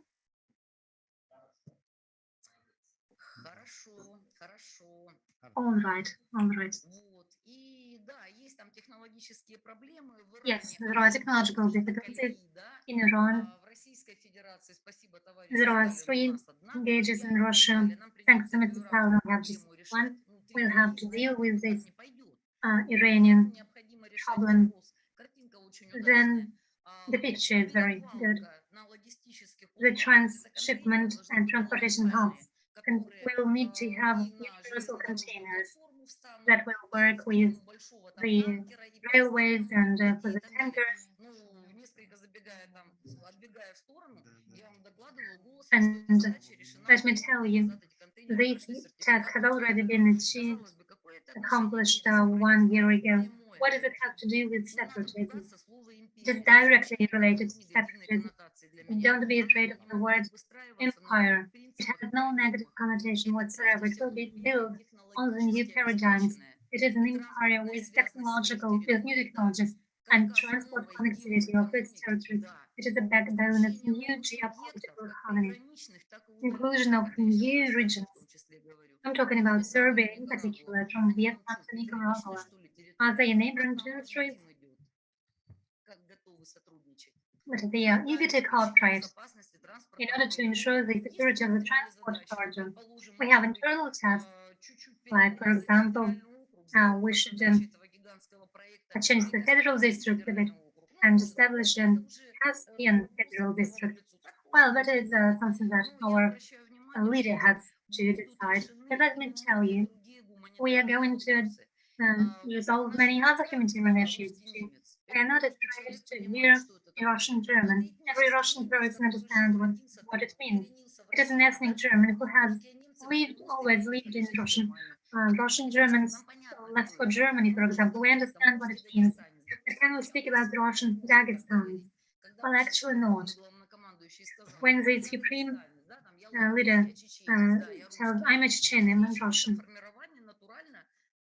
So we are talking about a new community of people who can be defined in the Ukrainian language. Thank you very much. Well, shall we continue, probably? Let us continue. Let us give the floor to other speakers. Unfortunately, one of our guests has left us already. Thank you very much for such an inspirational statement.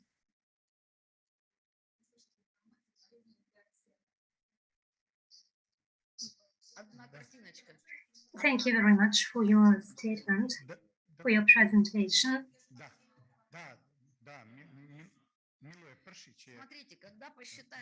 Look, when I was talking about the trends in Europe, you can see them on the graph. We see the current trends in Europe. Look, the colors are being explained. Right.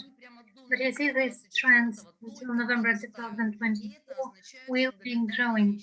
And it means one fundamental thing. Let me comment on it, please.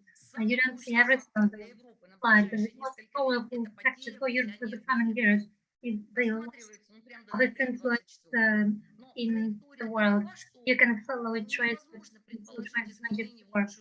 We can't assume that any changes to the better will take place. No, the mathematics shouldn't deceive us and deceive us. So we're talking about midterm or long-term trends. The waning influence of Europe correlates with the state of economy.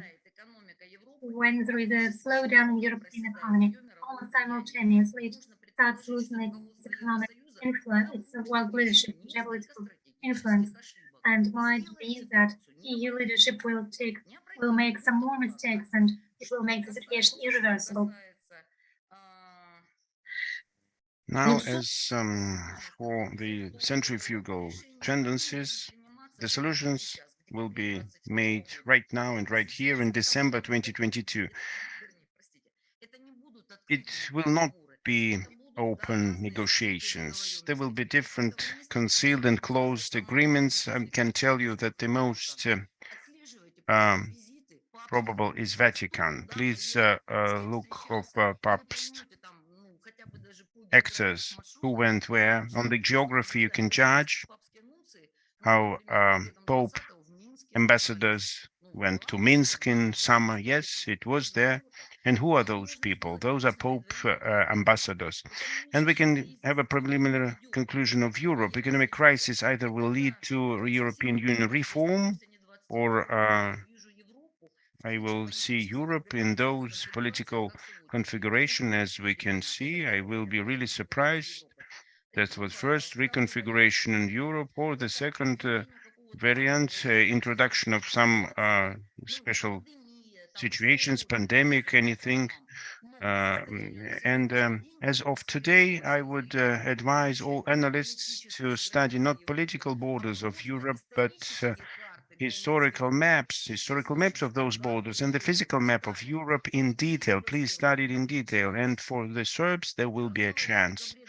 In December 2022, those negotiations on our preliminary calculations will be in their active state.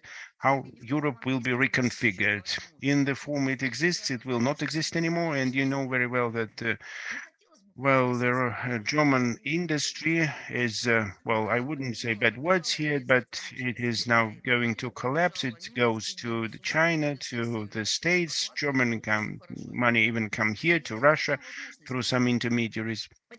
And this is the new window opportunities. Could you hold on a little bit longer? Yes, it will. Thank you very much for your speech. Sorry for this, but I have had to bring you to this conclusion. Dr. Novak, professor, with very rich biography. He will tell us about the following. First of all, thank you very much for this inspiring and optimistic speech.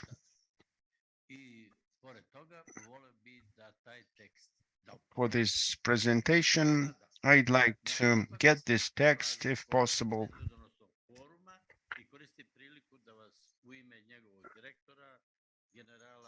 on behalf of the Forum of the Eurasian Security. I pass you all sincere greetings, and the topic of my presentation should be there, and I'm going to correct it in the course of my presentation. After this wonderful speech, we will call it instrumentalization of Islam by the West as regards Eurasian space and Balkans. To do it in a proper way, I will have to provide you the idea. The moderator gave me this idea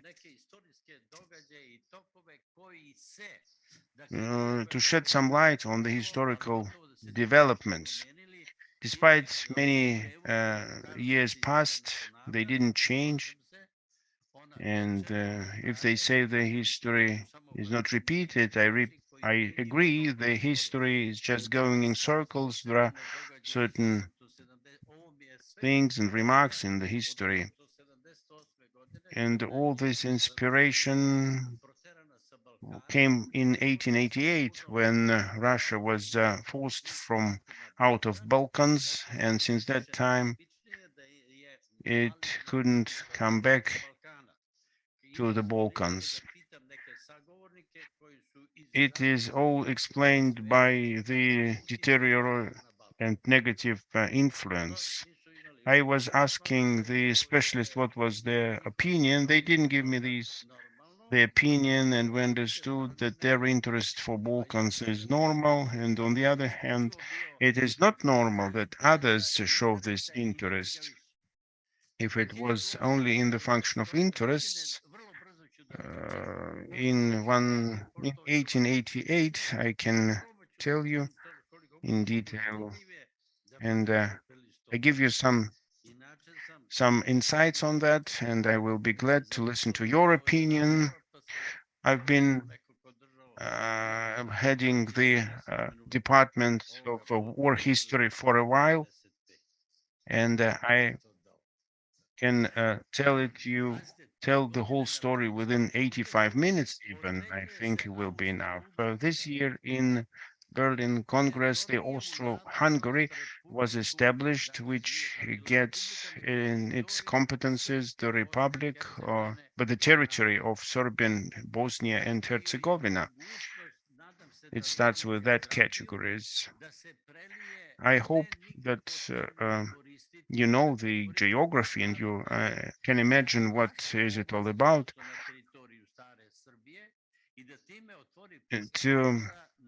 The Vrazhkaya region was included in this territory to have the access to south and east by the German capital. At that time, Austria had to control Balkan people and understand which people were easily falling for the Russian influence, and to prevent from any progress and political stability in their relations. In order to provide to the Serbian people, so they couldn't establish their Serbian state on the territories. Very shortly, I will come further to 1914.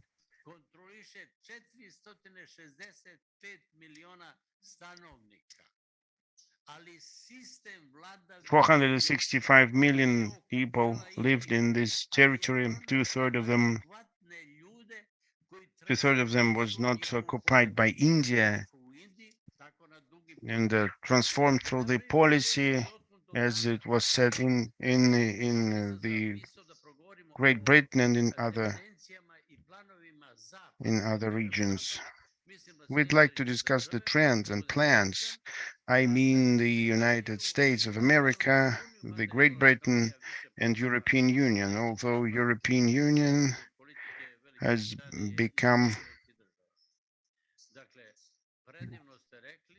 more in line with the British policy and following the fragmentation of Russian Federation and split it into separate regions.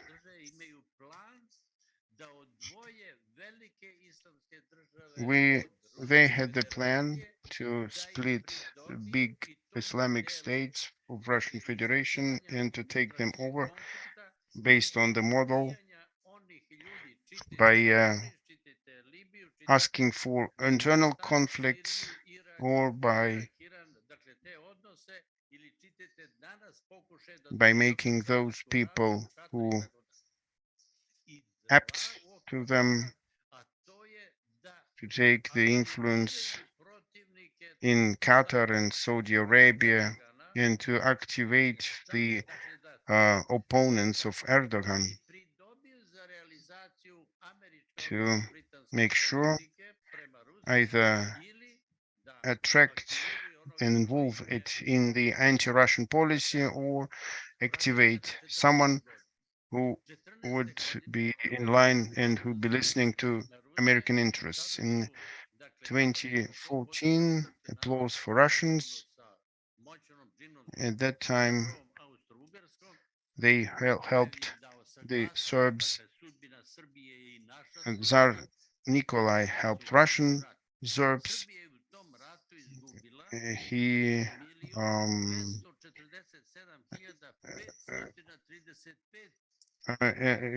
joined the war, and Serbs lost 1.2 million people in this war, 64% of male population.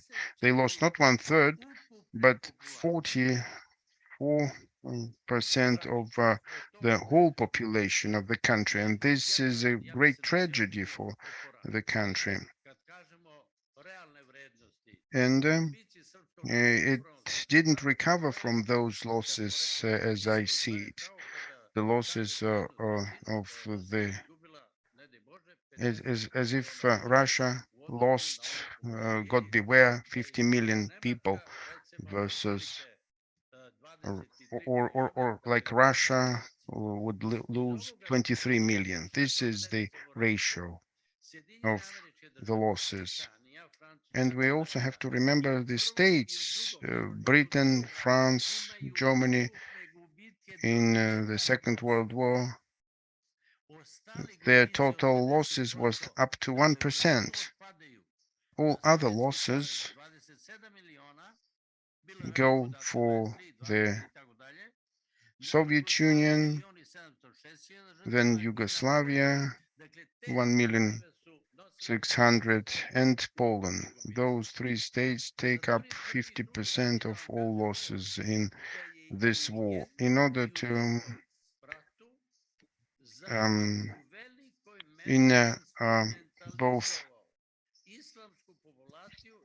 countries, in both, it instrumentalized Islamic State in order to get rid of the country. In the archive which I worked,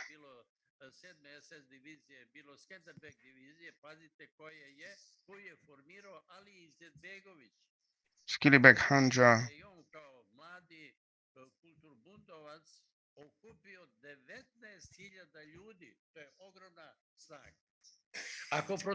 this was the great war, great power. Ja ću malo da progovorim i opet nekoliko reči, nadam se da smo svi u toj sferi dovoljno edukovani.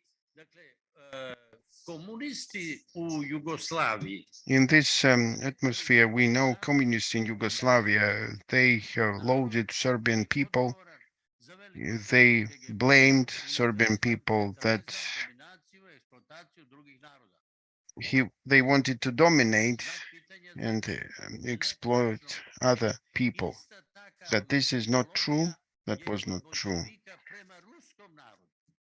They had the same ideology, Bolsheviks had the same ideology towards the Russian people. Fragmentation of territories in 1943, it split Serbian people, Serbian territory, and the administrative borders were invented, and it was decided, it was considered that Broz Tito was one of the biggest anti-Serbs. He was the person who inflicted the greatest damage to the Serbian people. And it would be good if we could take from the archive of Russian Federation everything which is contained about Broz Tito there, in order to learn completely who he was and what he did. In an alternative way, he split the administrative borders between Croatia, Bosnia, Macedonia, Kosovo.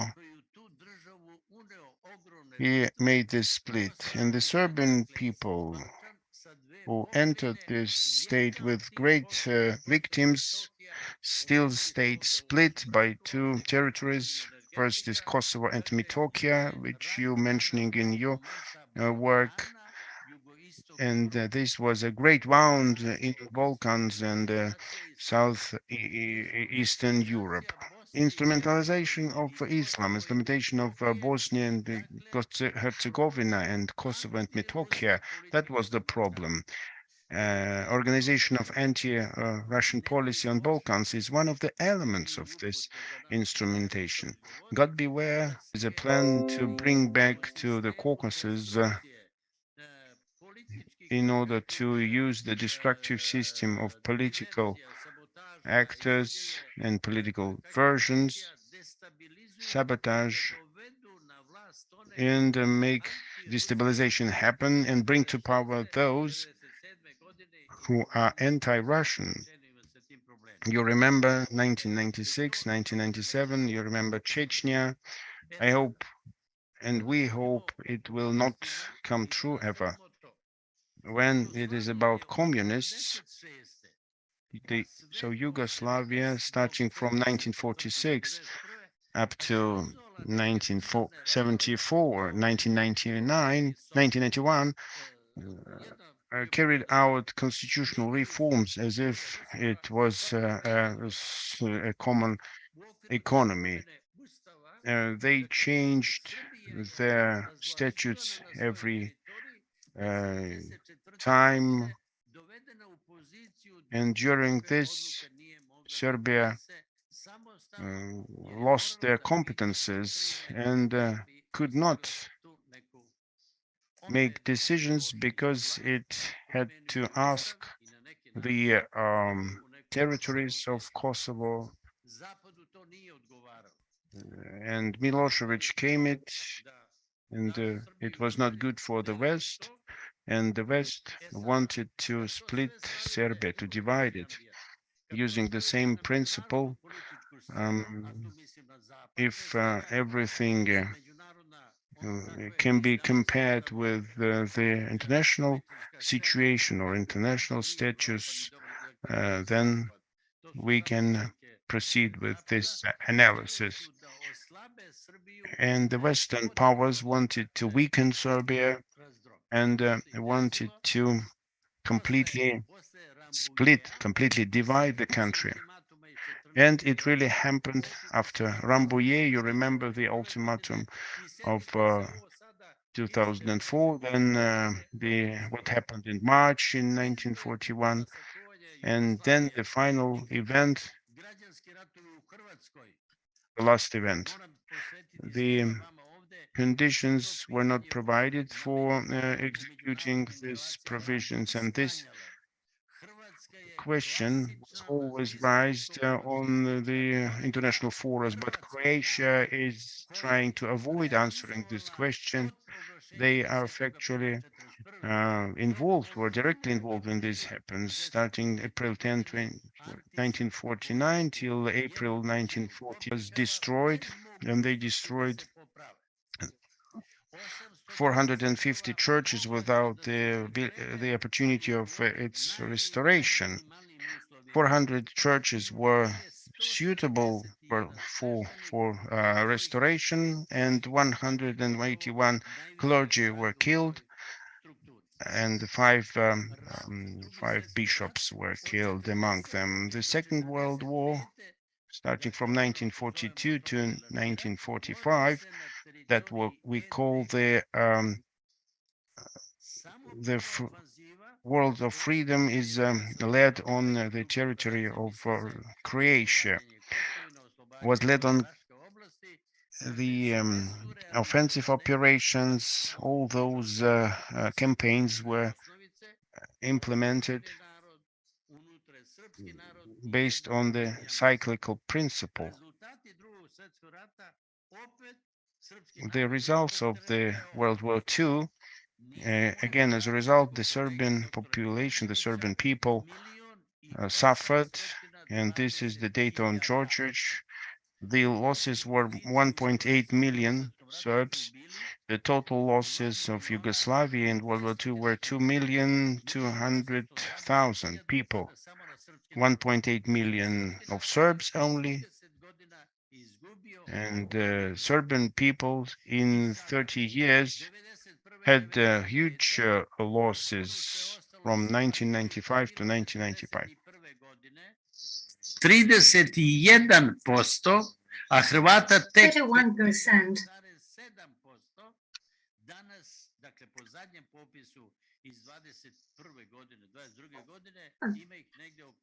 growing to 50% now, and about 3.2% or 150,000 people. And it will be interesting for you to know that in 1996, 2,600,000 Serbs live in the territories, and only 60,000 Croats. Just imagine what changes these people have endured during this time, during these civil wars, during the NATO aggression and the civil war.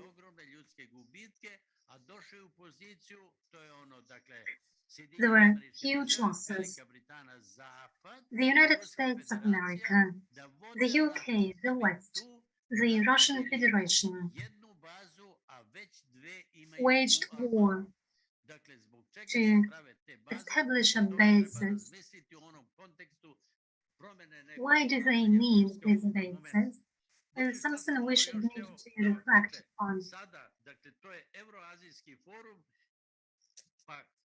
The Eurasian Forum is something we've mentioned today already. So how should we interpret these events of the 90s today in our modern days? When these two towers in New York collapsed, I'm almost 100% confident they were the fundamental reason for the wars in Iraq and in Syria. It was a trigger for the beginning of global terrorism campaign. The unification of Germany, reunification of Germany, contributed to this too. The dismantlement of the Soviet Union, the end of the Warsaw Pact. The Western countries considered themselves as winners over the Soviet Union and the Russian Federation. They believed that thus they had a freedom of action, a complete freedom of action. Since 1990, where the Serbs, and might sound rude, without any assistance from the Russian Federation. From 1991 to 1995 or 1999 even. Well, in this context, I can name Mr. Yeltsin, Mr. Kozyrev.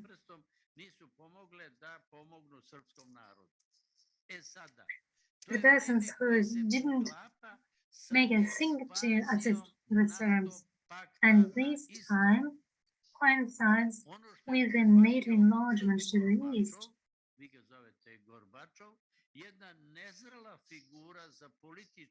And Gorbachev agreed to this. It is the most important political figure of the West. He agreed for the reunification of Germany without any precondition.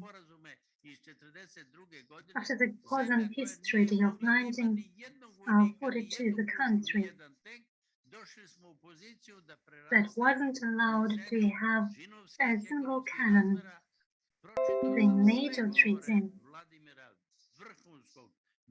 the NATO alliance didn't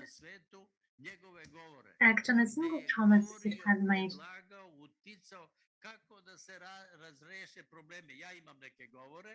There were different ideas of how one could address the existing problems, of how one could ensure peace.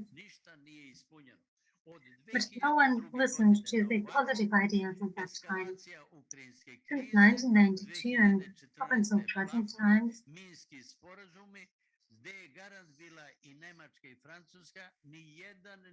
we saw the activities, increasing activities in Ukraine, and 2014 was the peak. It was a time to start the military buildup. And what was happening in Donbass and Lugansk And in the eastern regions of Ukraine, a tragic events for the 21st century. We couldn't protect these people of the Russian nationality. It was forbidden for them to speak their language, to write in their language. It is very sad. So Russia was faced with a fait accompli. It had to protect its compatriots. So this operation is similar to the Blitzkrieg, what Germans did. Russians didn't have such a plan. It should have. The Blitzkrieg was not part of the plan. It was supposed to move at a different pace. The plan was to make sure one couldn't transport to Poland any goods, and Russia didn't intend to destroy any democratic centers. It was about the transport infrastructure. Well, I'm trying now to accelerate a bit. We have already mentioned Ukraine, global terrorism as an instrument of expansion. As a US instrument. You see, it's two fishes in the ocean have a struggle.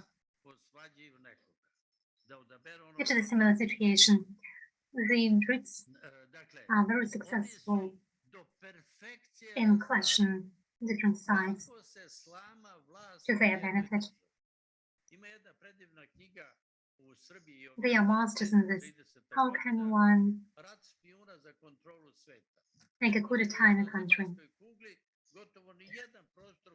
For example, there was a publication in Serbia that was entitled "The Work of a Spy to the Benefit of Democracy." No single territory could resist a coup d'etat. They are masters in these ways of overthrowing the governments. And let me focus now on the following. What are the current trends in the UK and in the US? I have a couple of speaking points. First, in the near future, they will try to freeze the conflict in Ukraine. That is, to stop the fire. Let me comment it in this way. One of the US military experts is writing this, and it should not happen. Attempts to reduce the international role, the global role of the Russian Federation,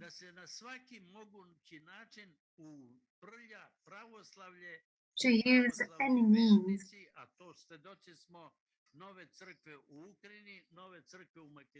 to then reduce the influence of the Orthodox Church.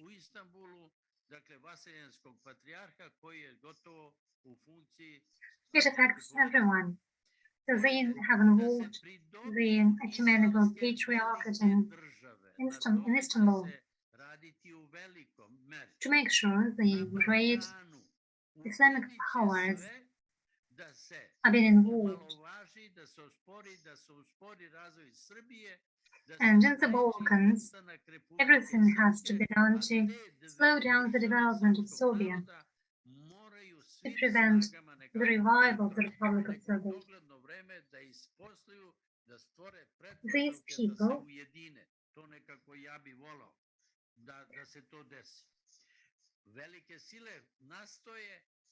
I would like to see this happen, that these two ethnicities can become one.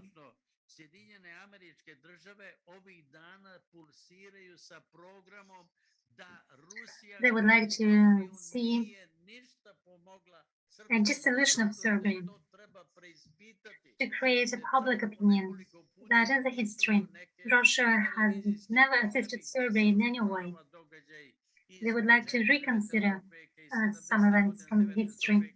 For example, on the television, there are many shows dedicated to this topic, to the first and second wars in the Balkans.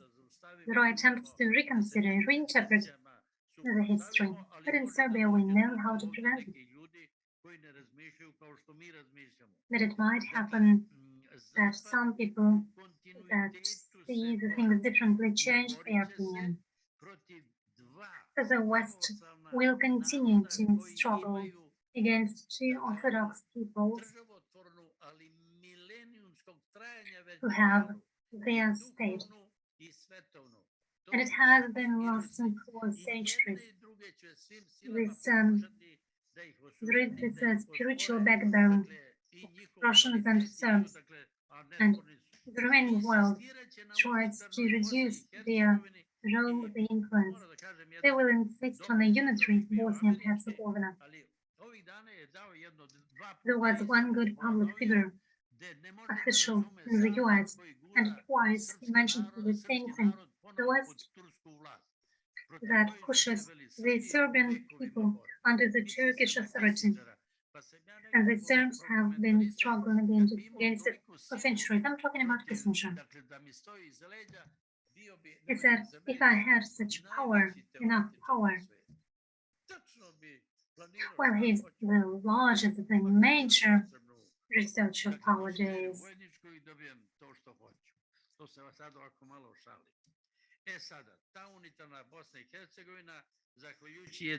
Well, I'm joking. Then I would do everything I can. Thanks to the unity of the Serbian people, our people has to preserve its unity and has to protect the Republic of Srpska. The UK, the US tried to clash China against Russia. So the US tried to reach agreements with Australia, and I can mention Thailand too. So it is not impossible. There is one interesting point of view, that the US will not wage a war. It has no need to occupy territory. But what they need is to make sure that others do so. When they can't have an ally, they swiftly destabilize the country, push it to an overthrow of the government and leave. So the Russian Federation is fighting against Saturn. It is fighting for justice world. It is fighting against the dominance of the evil, against the humanity behind. Every nation has the right to freedom and to live in its territory in freedom.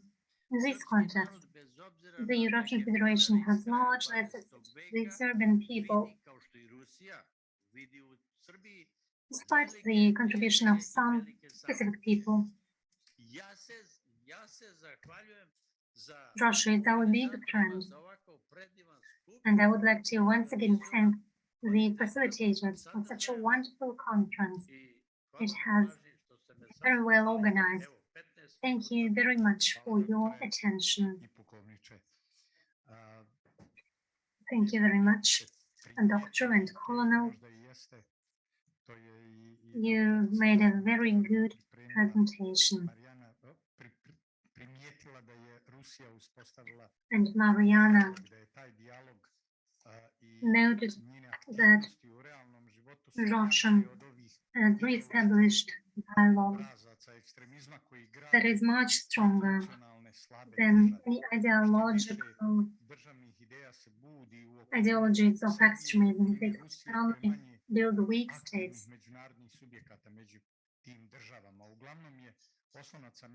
They are stronger. Russia and Serbia are. There are less weak states there will be. And in such hybrid operations, the US is involved on a daily basis. Instituta za marketing I management I sigurno će And now I would like to give the floor to da razumijemo Mr. ovu Semed, još bolje. Semed, Izvolite, Semed. Спасибо, Джавар. who represents Я the бы хотел бы institutions начать for management and marketing, небольших комментариев Russian вступления Academy Марьяны of Анатольевны Economic и Economy. Let me give you a профессора comment Милоя. on the presentation by Madam Kochubey and Mr. Привел Brushich. пример того, что муфтий Иерусалима сотрудничал в свое время There was an example that а между прочим, я in просто Jerusalem, добавлю, что муфтий Jerusalem cooperated Иерусалима в годы Второй мировой войны Хусейн был during World War II with Hussein, and Hussein was an uncle of Yasser Arafat. такая интересная вещь, и мне It is an interesting fact, вот интересно, чему мы and I find it interesting сообщество наше why we, as academic community of Russia, не, как бы сказать, не занимается исследованием вот такого рода are not yet вопросов и researching взаимосвязи issues like очень this, важны. these interconnections, which are extremely important. Гамаль Абдель-Насер с братом служили у Ромеля. И And there are other examples in history when there were family ties у него в кабинете висел between портрет Ромеля. prominent political figures. Да, ну, такие противоречия в истории, они Well, such contradictions in history do happen, мы тоже фон Брауна в послевоенное время как в качестве руководителя НАСА and von Braun дали орденом Ленина. Так что was also awarded the такое Lenin самое Order. бывает. Что That such касается things happen вот, too. выступления Марьяны Анатольевны и As for the presentation by Madam Kochubey, советские ордена как, you mentioned значит, Soviet ну, как, orders как инструмент для as an того, instrument. чтобы... Да. Вот. Но вы сказали 4, на самом деле суфийских Well, you said орденов before существует that as a matter of 12. fact, there are И они 12 such действительно очень, orders, играют такую интересную роль and в they политической play a very системе interesting role in the Магриба и a политической political системе system of в современном Maghreb Ливане. То есть and in modern Libya. большую роль играет They are playing a very big role. А что касается вот, ну, территории нашей страны, да, As for our country, on the territory of our country, наиболее крупных there are two суфийских ордена, это major и orders. Вот, значит, и история этих The history орденов нашей страны, of these orders in our country is contradictory. The ideology was the basis for the ideology of Nurudism in Caucasus, and Motakhaji, on the contrary, was in favor of the alliance with the empire.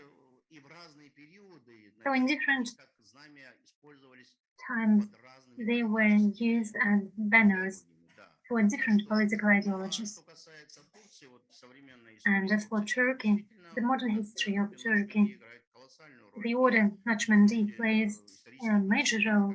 There was a historical precedent when Prime Minister Erbakan, who concealed the fact that he was the Sheikh of Sufia order.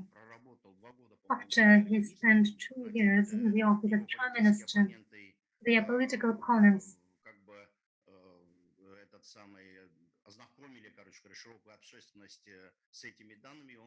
made this information public, and he had to leave. And automatically, Onsu Chilar came to power in Turkey, the only female prime minister in Turkish history. This topic is very interesting.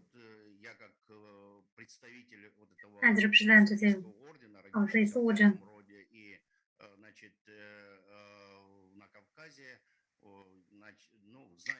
I was born in Caucasus and I know this situation very well. But we shouldn't overestimate the role of the Sufist orders. But we need to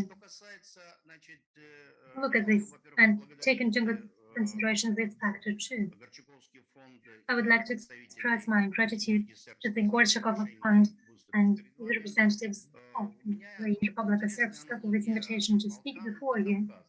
I can draw an interesting parallel between Caucasus and Serbia. We have very similar regions from the point of view of ethnic and confessional relations. We have a similar conflict potential in our regions. And even geographically, they are similar. In this case, they are quite alike, mountain massives there and mountains there.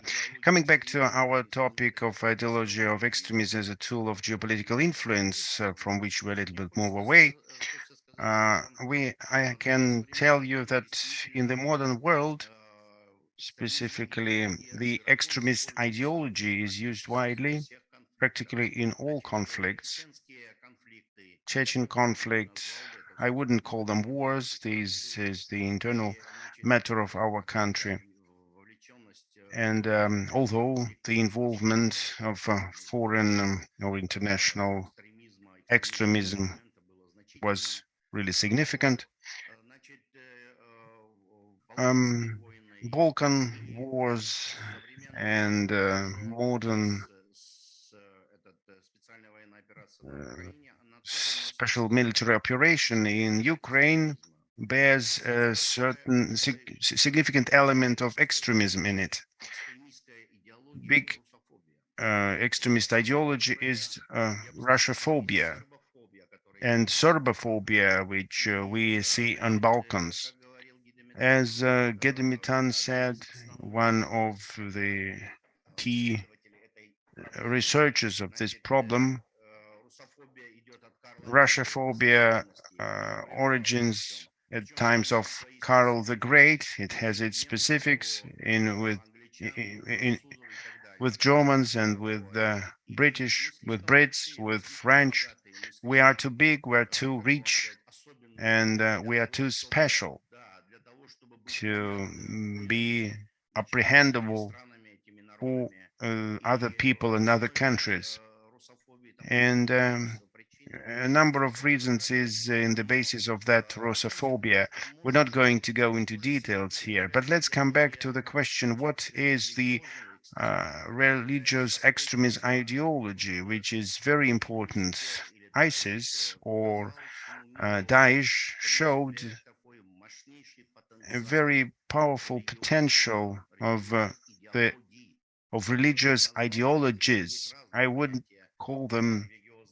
There are different notions of those religious extremist ideologies. They are called Islamism, political Islam, and this is political Islam probably.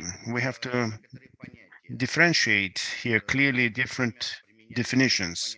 We've been using the notion of Wahhabism. That Wahhabism is a state ideology of the country with which we have good relations.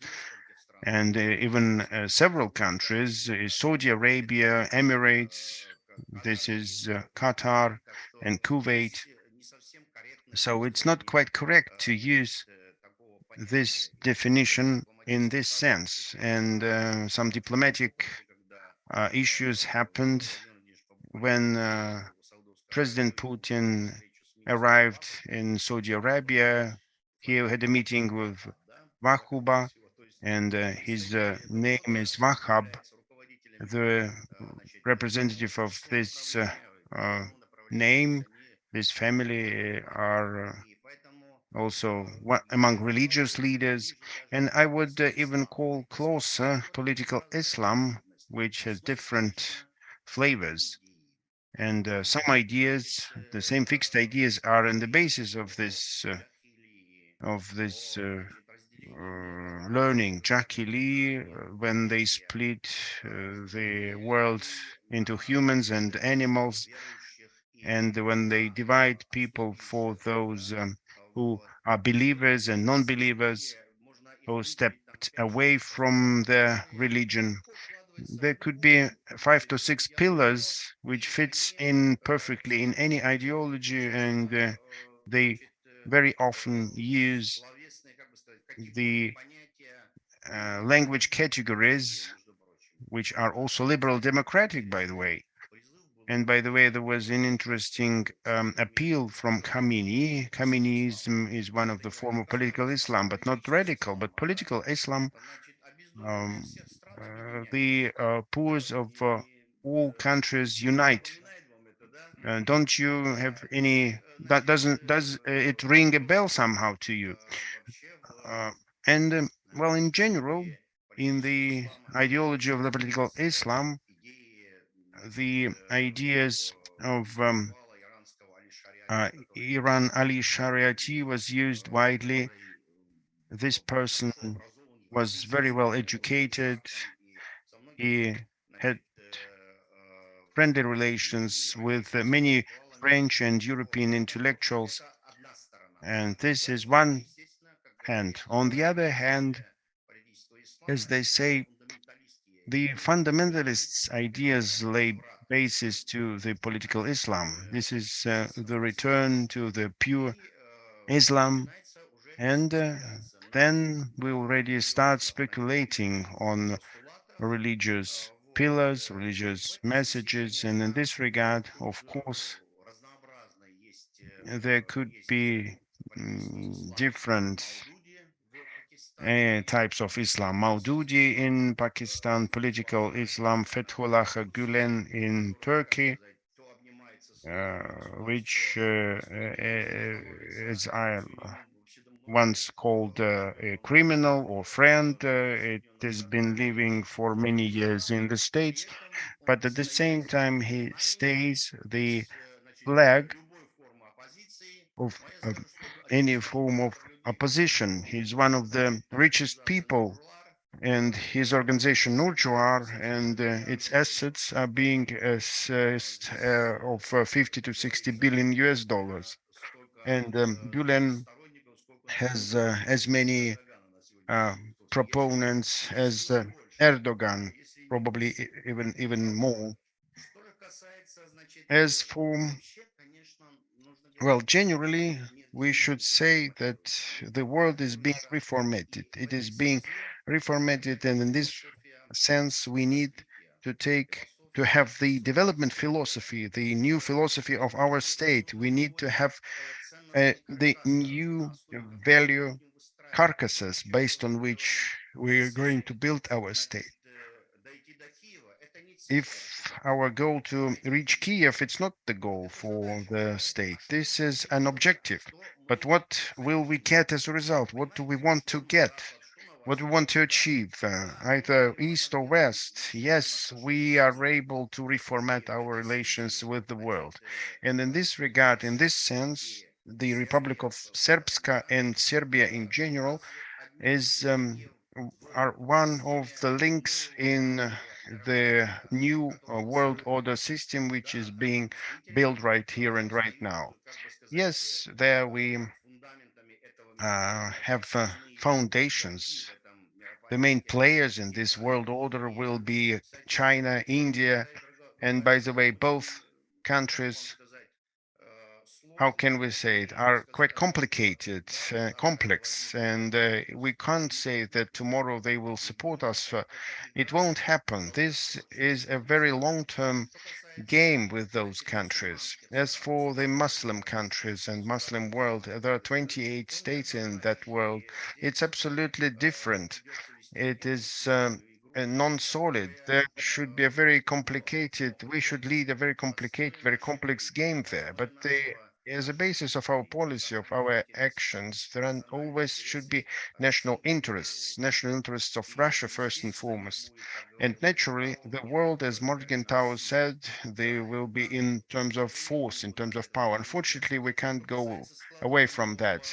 As for the building of a new world order and rule of law in the world and the new international law, this order will be developing on its own. Everything will be dependent on the fact how we fit into this world and what will we bring with it us. This global cancellation of Russia, and by the way, this is another informational and ideological thing. This is moving away to the information virtual environment of the ideological struggle. This is also a new trend, a new notion in the modern international relations. I believe in this area we have to win, we have to win, we have to work. And just 1 week ago, there was a big media forum with the involvement of very well-known journalists of ours and specialists in the area of information security and information wars. And very interesting data were cited there. Social polling showed that 60% of Russians, 51% say that they are Russians. And who are else? 49%.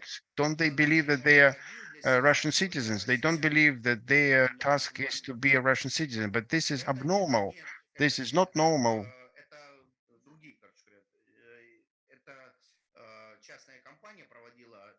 A private company carried out this survey, not for some public organizations. If you're interested, I can send you the results, and they drew some conclusions based on that. But this is a very bad sign, you know, which makes us to work more in this area. And naturally, it is also about the historical memory, about the image of the past, why the history is falsified. These are not technical, but ideological issues. And we need to work in this area. We need to work towards this task, and we have to create the block of experts, of subject matter experts in each area, who have to keep monitoring the situation and issues in a constant way. The existing system of our academic institutes, along with educational institutions, are in principle able to solve this issue. Everything depends on us, and in the current situation, for me, it would be really interesting to close an agreement with Serbian institutes and research institutes and work with them in this regard. I think we have all opportunities for that and all resources, and I hope this work will be continued. Thank you very much. Thank you very much, Professor Semedov. It was very inspiring and very useful to listen to your speech.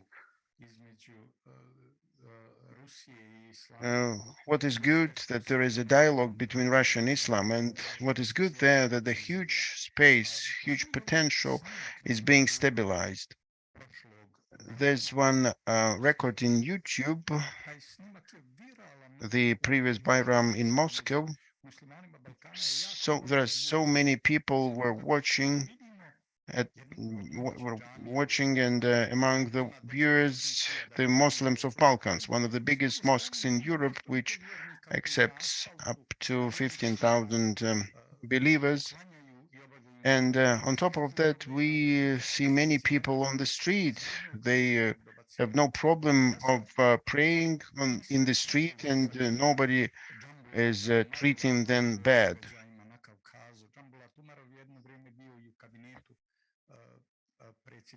And there was one introduction in one book.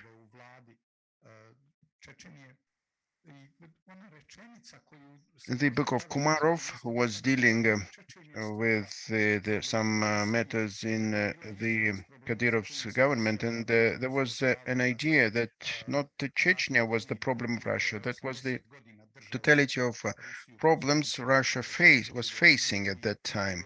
The ideology which was pursued for 80 years then started to collapse and being cancelled and destroyed by the state. International contracts stopped to work. In 1993, there was a turnpike,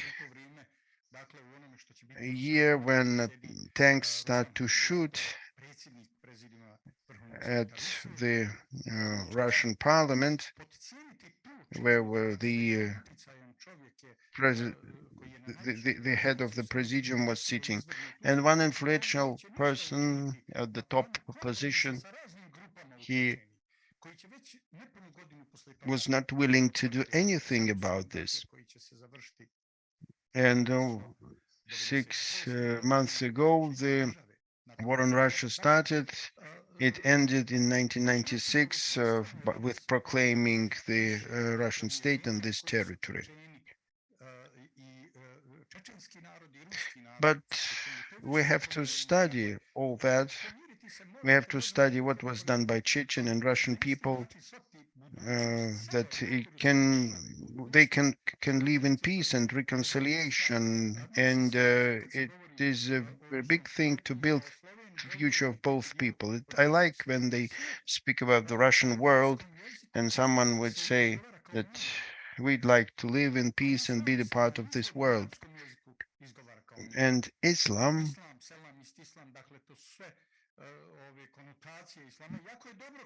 means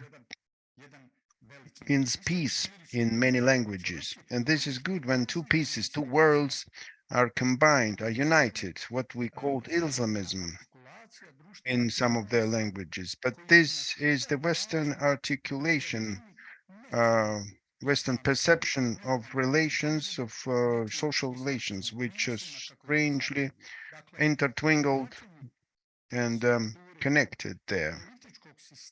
This is that structure and the system which negates both God and the human. In the reality, Wahhabism is not the full concept of this.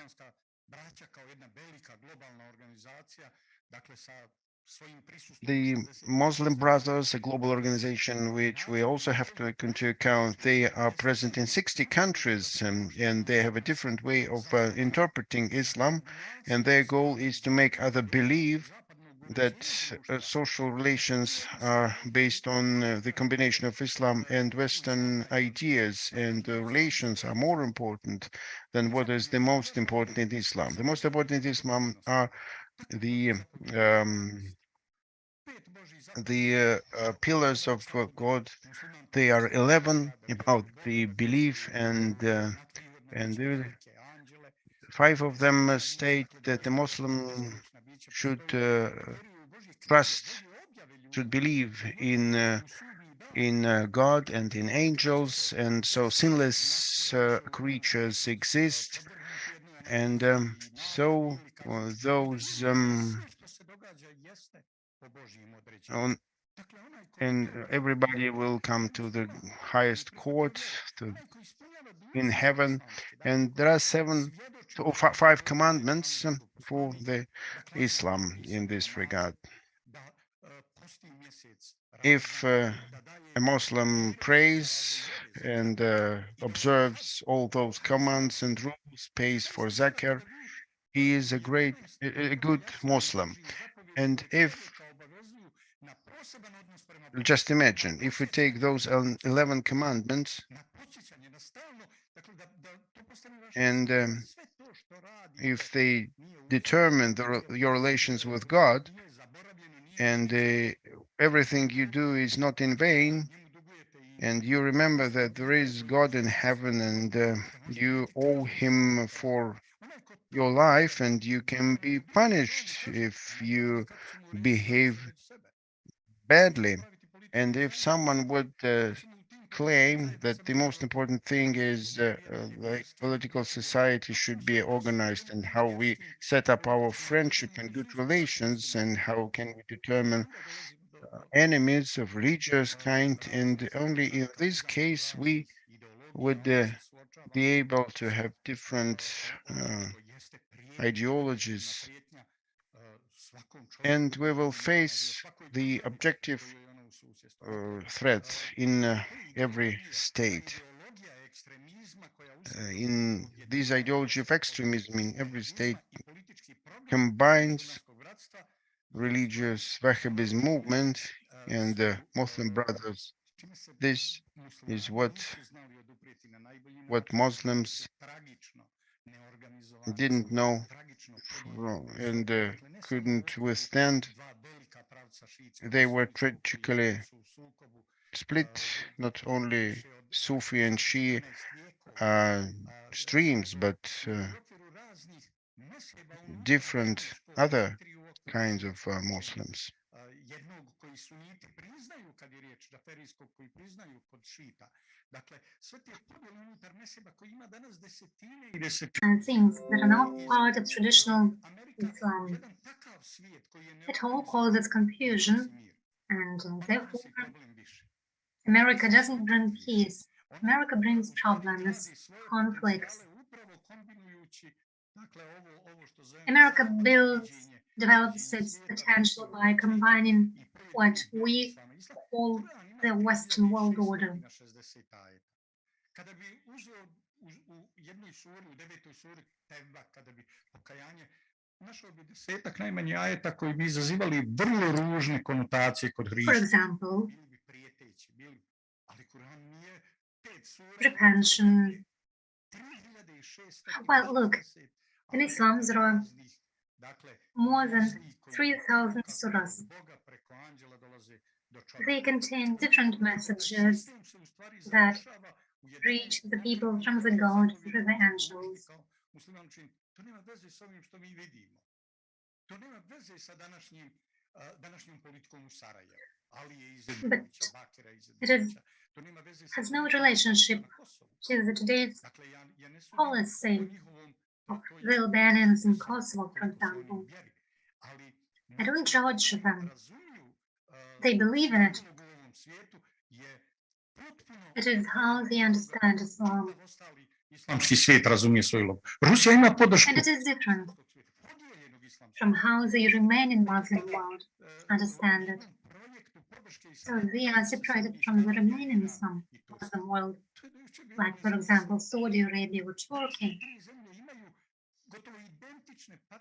Poglede na položaj Rusije u ovom savremenom svijetu koji je Yesterday, it would have been unthinkable to imagine that these countries have one goal. Right now, it is a project of the Western hegemony.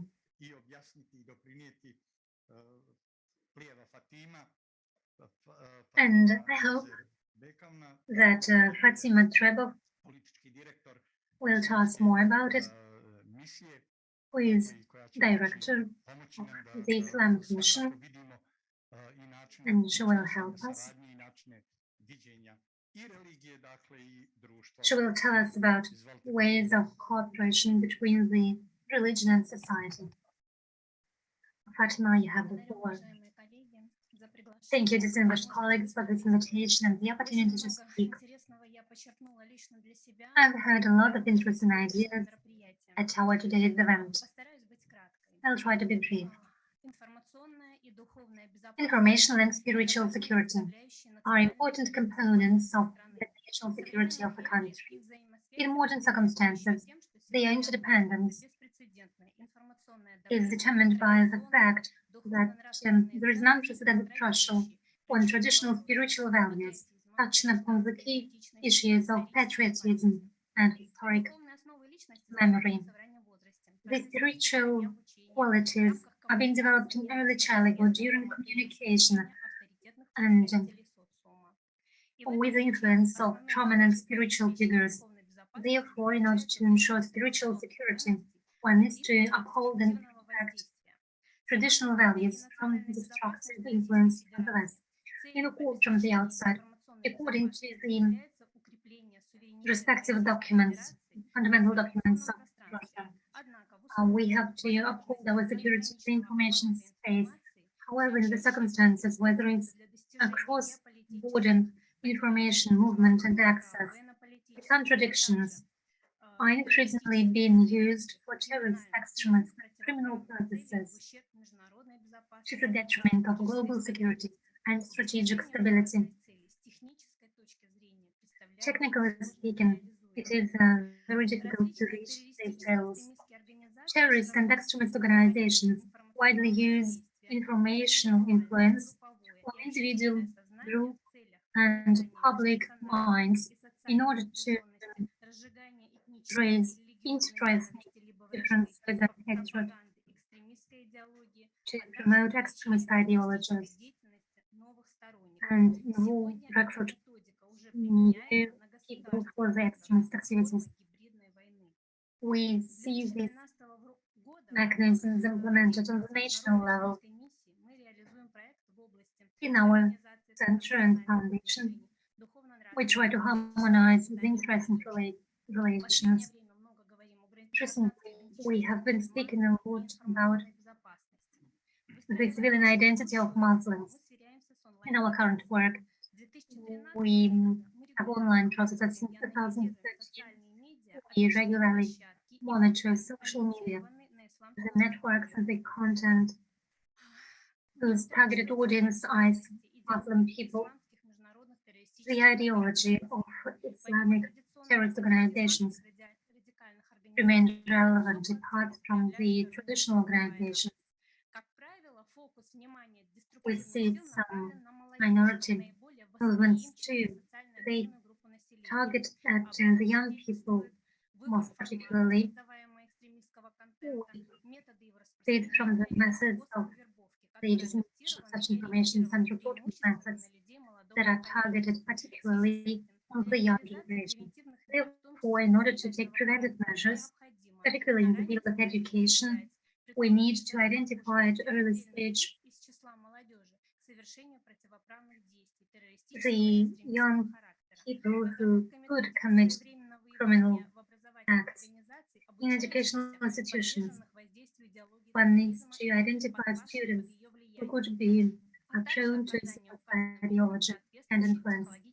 And these people, these young people have to receive psychological aid in accordance with the respective documents of the Russian Federation.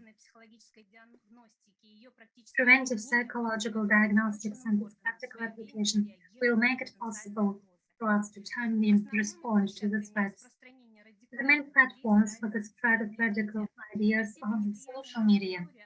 In terms of their influence, they are more popular than traditional media, and they are more difficult to regulate. Anonymity, the possibility to create, for every user to create content, have made it possible for social media to become the most popular means of communication. It is a powerful influence tool, and the influence is growing year by year. 72% of Russian people use social media on a regular basis, particularly the messengers. The widespread use of these ICT technologies opens a possibility for dissemination of various ideologies. In the network, it is even possible to form ideological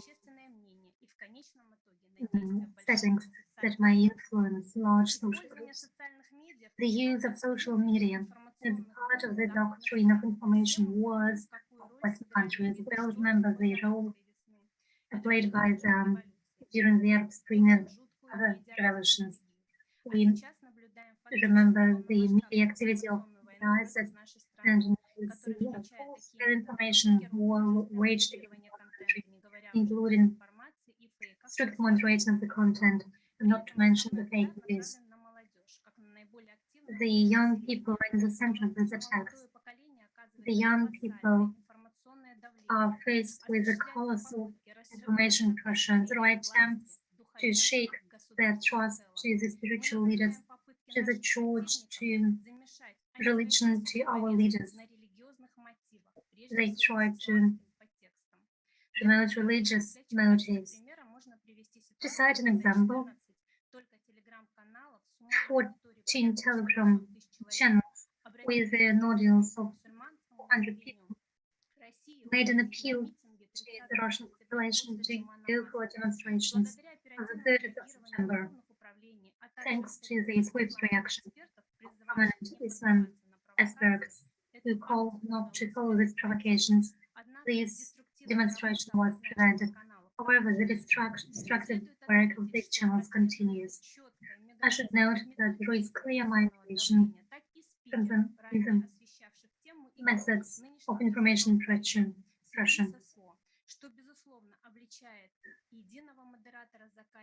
One can see that this campaign is guided from one source. Let me draw you some particular examples and give you some figures. The share of anti-Russian content April 21%, May 18%, June 15%, July 9%, August 4%, September 39%. Something was expected definitely. In October 9%. I very much like the term the capital for the management of terrorist threat. It seems like this term has moved from the Middle East to modern Ukraine. Information and spiritual security is not only raised concern, it requires active measures from our part. It is important to realize that social media not only is a threat, but also broad opportunities.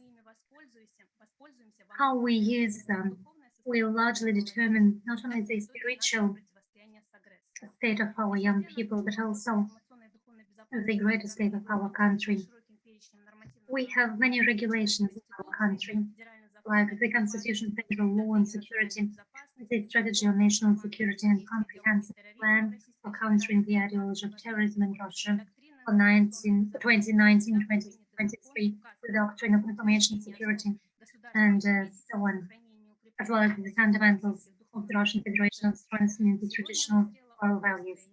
But today we are faced with an acute need to create a single analytical center to protect and uphold the spiritual security that will not only analyze but also form the informational agenda and the spiritual guidelines, not only within our country but also on the global level.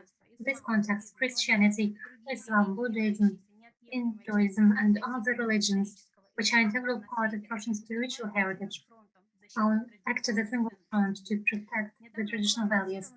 Recently, it was announced that the world population has reached the level of 8 billion people on a great territory rich in natural resources we live in. So the rhetorical question is whether we can live only on a territory with so many natural resources. If you wish, please be prepared for a war. Thank you for your attention.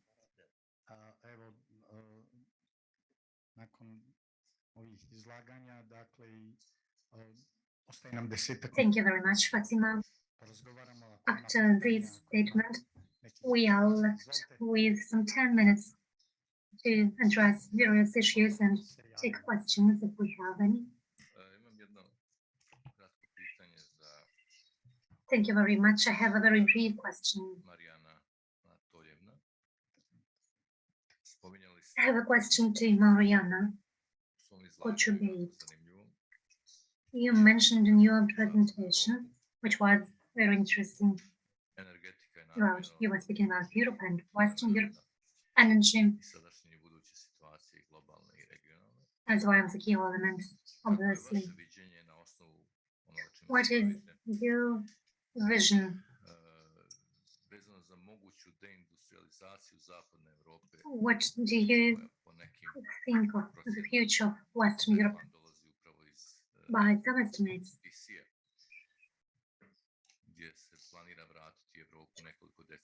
I still plans to get back into the Western Europe. If I understood you correctly, what sort of consequences will it have for us? Thank you.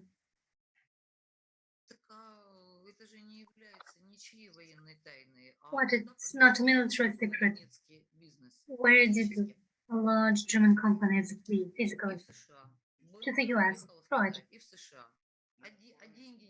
To the China and the US, and German money.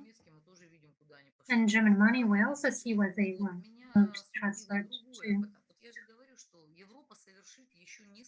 I told you, Europe is going to commit several more strategic mistakes. Yesterday or the day before yesterday, the German-Russian Union takes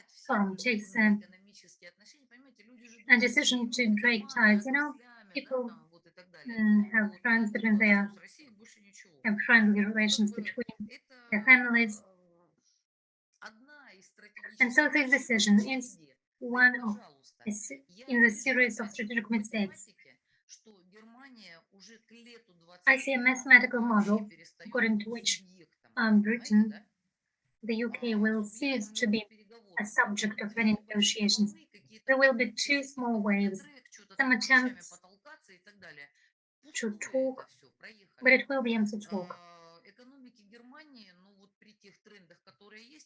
In the current circumstances, I don't believe that Madam Baerbock can change the circumstances. If needs be, they will appoint another choice.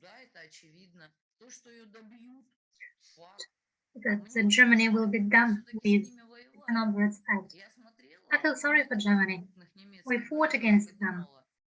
I've been to some large cities, and I thought to myself, what has happened to you Germans? You had fought against us. But what situation are you in today? You know, there are things that can't be concealed. Who buys German ports? It's no secret, Chinese companies do. So the Germans will be friends with us, those who survive. But with such buffers, that the German presence will not be tangible. I feel sorry for this. They fought against us.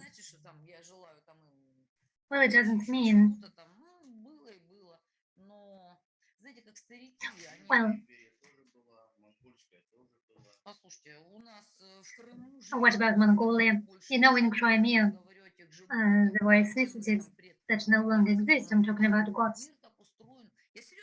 That's the world we live in. We now should look not at political borders, but at physical borders.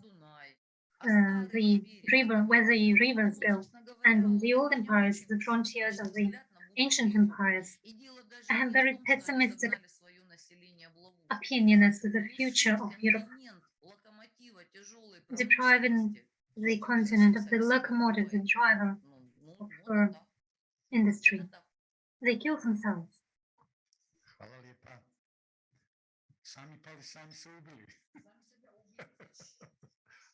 Thank you very much. Dushan, you have the floor.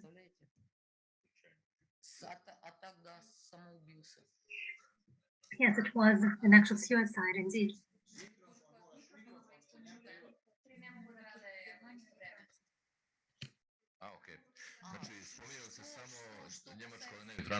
Что касается Франции, вот смотрите. As for France, you know, we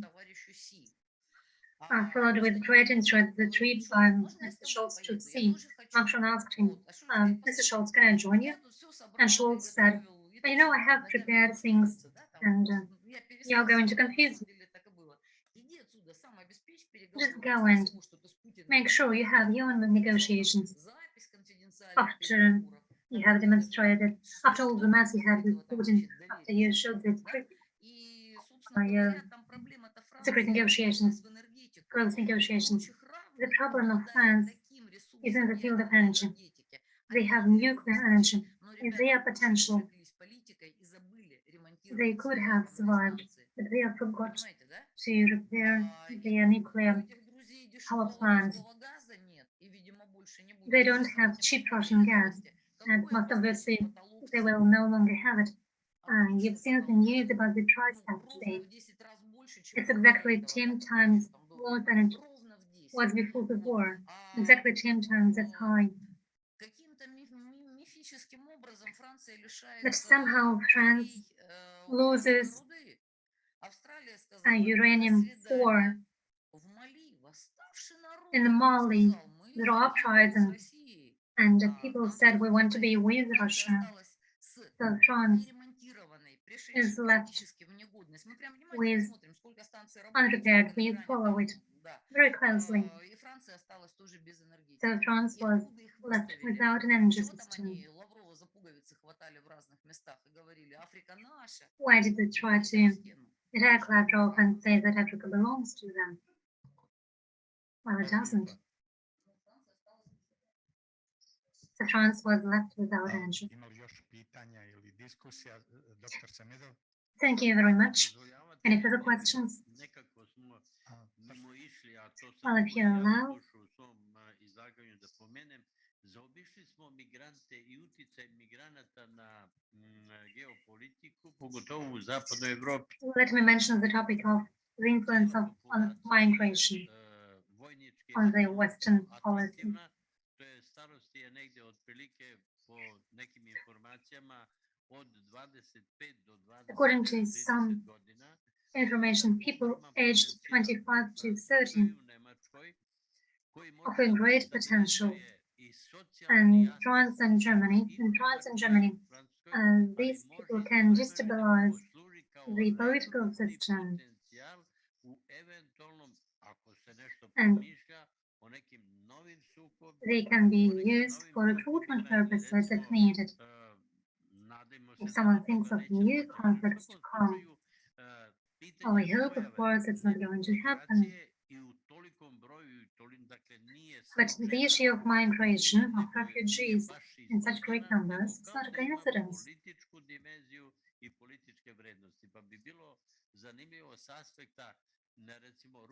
It looks like a political dimension, but it would be interesting to hear the opinion of the Russians, what they hear of this migration to Europe. I will tell you the story which I saw in my sleep, in my dream, as if I'm speaking with one top-ranking official, military of the German intelligence. I tell him, look, how come that your non-controlled migration from Muslim countries that you cannot digest? And in Russia, 20% of population traditionally are Muslim. For us, it's a normal topic. We live with Muslims side by side. But you have a different story. I tell him, how could you let it happen, the situation in your country, you, the BND, why didn't you report it to your management? What will be the result? And the answer which is given me in my sleep, in my dream, he said, look, the position of the head of the analytical department was taken by a different person. He reported everything to Merkel, how it will happen that this quantity will not digest. There are enclaves, and what happened in Köln. Remember this Christmas night in Köln, who were there with baseball bats? Only Russian Germans, when migrants were raping the women in Cologne. Why? Because they lived long in Russia. The others say, oh no, we should press the push button and that's it. Now about different. And he placed those memos on the table for Merkel, saying that something should be changed. Where do you think? Where is he? I can tell you, he is on the retirement with the whole his team, but earlier, ahead of time. Yes, but I want to keep my team. I want to keep my department. And now what happened with the American corporation of Stratford Corporation? Random is okay, more or less, but with Stratford happened a terrible thing. They started to bring on top the memos which were liked, not objective. And I learned this lesson, that this would lead only to a bad result if you keep telling to your management what they like to hear, but listen. And they got in this trap. Merkel is Atlantist. She believed that, yes, please, you're all welcome, and we can invite you all and keep you all. Now the situation is out of control. To what extent will it play for the stabilization of the whole Europe? I think it will play its role for sure. You understand that people started to come from different maritime countries, especially to German, for the high level standard. And in 2023, we will see it will drop, and the contours are already outlined. The control question, shall not we place some border, some barrier on the border? And probably the Iron Curtain, and these are good men in a good shape. If we make the topic absolutely fantastic, so at some point understood that in 30 years, as I was seeing it before the war, after some 30 years, in 30 years, we will have to fight against the Black Caliphate or the Fourth Reich from Europe, because those uncontrolled migration things and dropping of living standards, you remember how Hitler came to power. He came to power on the poverty of population and all the reparations which were imposed on Germany after World War I. That will always result in the growth of ultra-right powers. And for me, it is not quite clear against whom are we going to fight, against the Caliphate or Fourth Reich. The chances, are different. Of course, I would like to see it better, but unfortunately, I doubt that. Those processes require very specific attention, whether the migrants would run away from Europe as a result of the living standard drop. Will they stay there? And then we will see a castle in the jungle, like Kipling wrote. There are monkeys who live in this castle. Well, probably it will happen like that. But the Iron Curtain, it would be good, right? It would be a good idea. Hvala lijepa. Je li još neko želio da prokomentariše? Thank you very much. More comments or questions, dear colleagues? So I'd like to wrap up our today's discussion and see you tomorrow. We continue tomorrow according to agenda you have in hands. Tomorrow we will be glad to continue to discuss topics same as we did today. Thank you very much for your presentation and see you tomorrow. Bye-bye.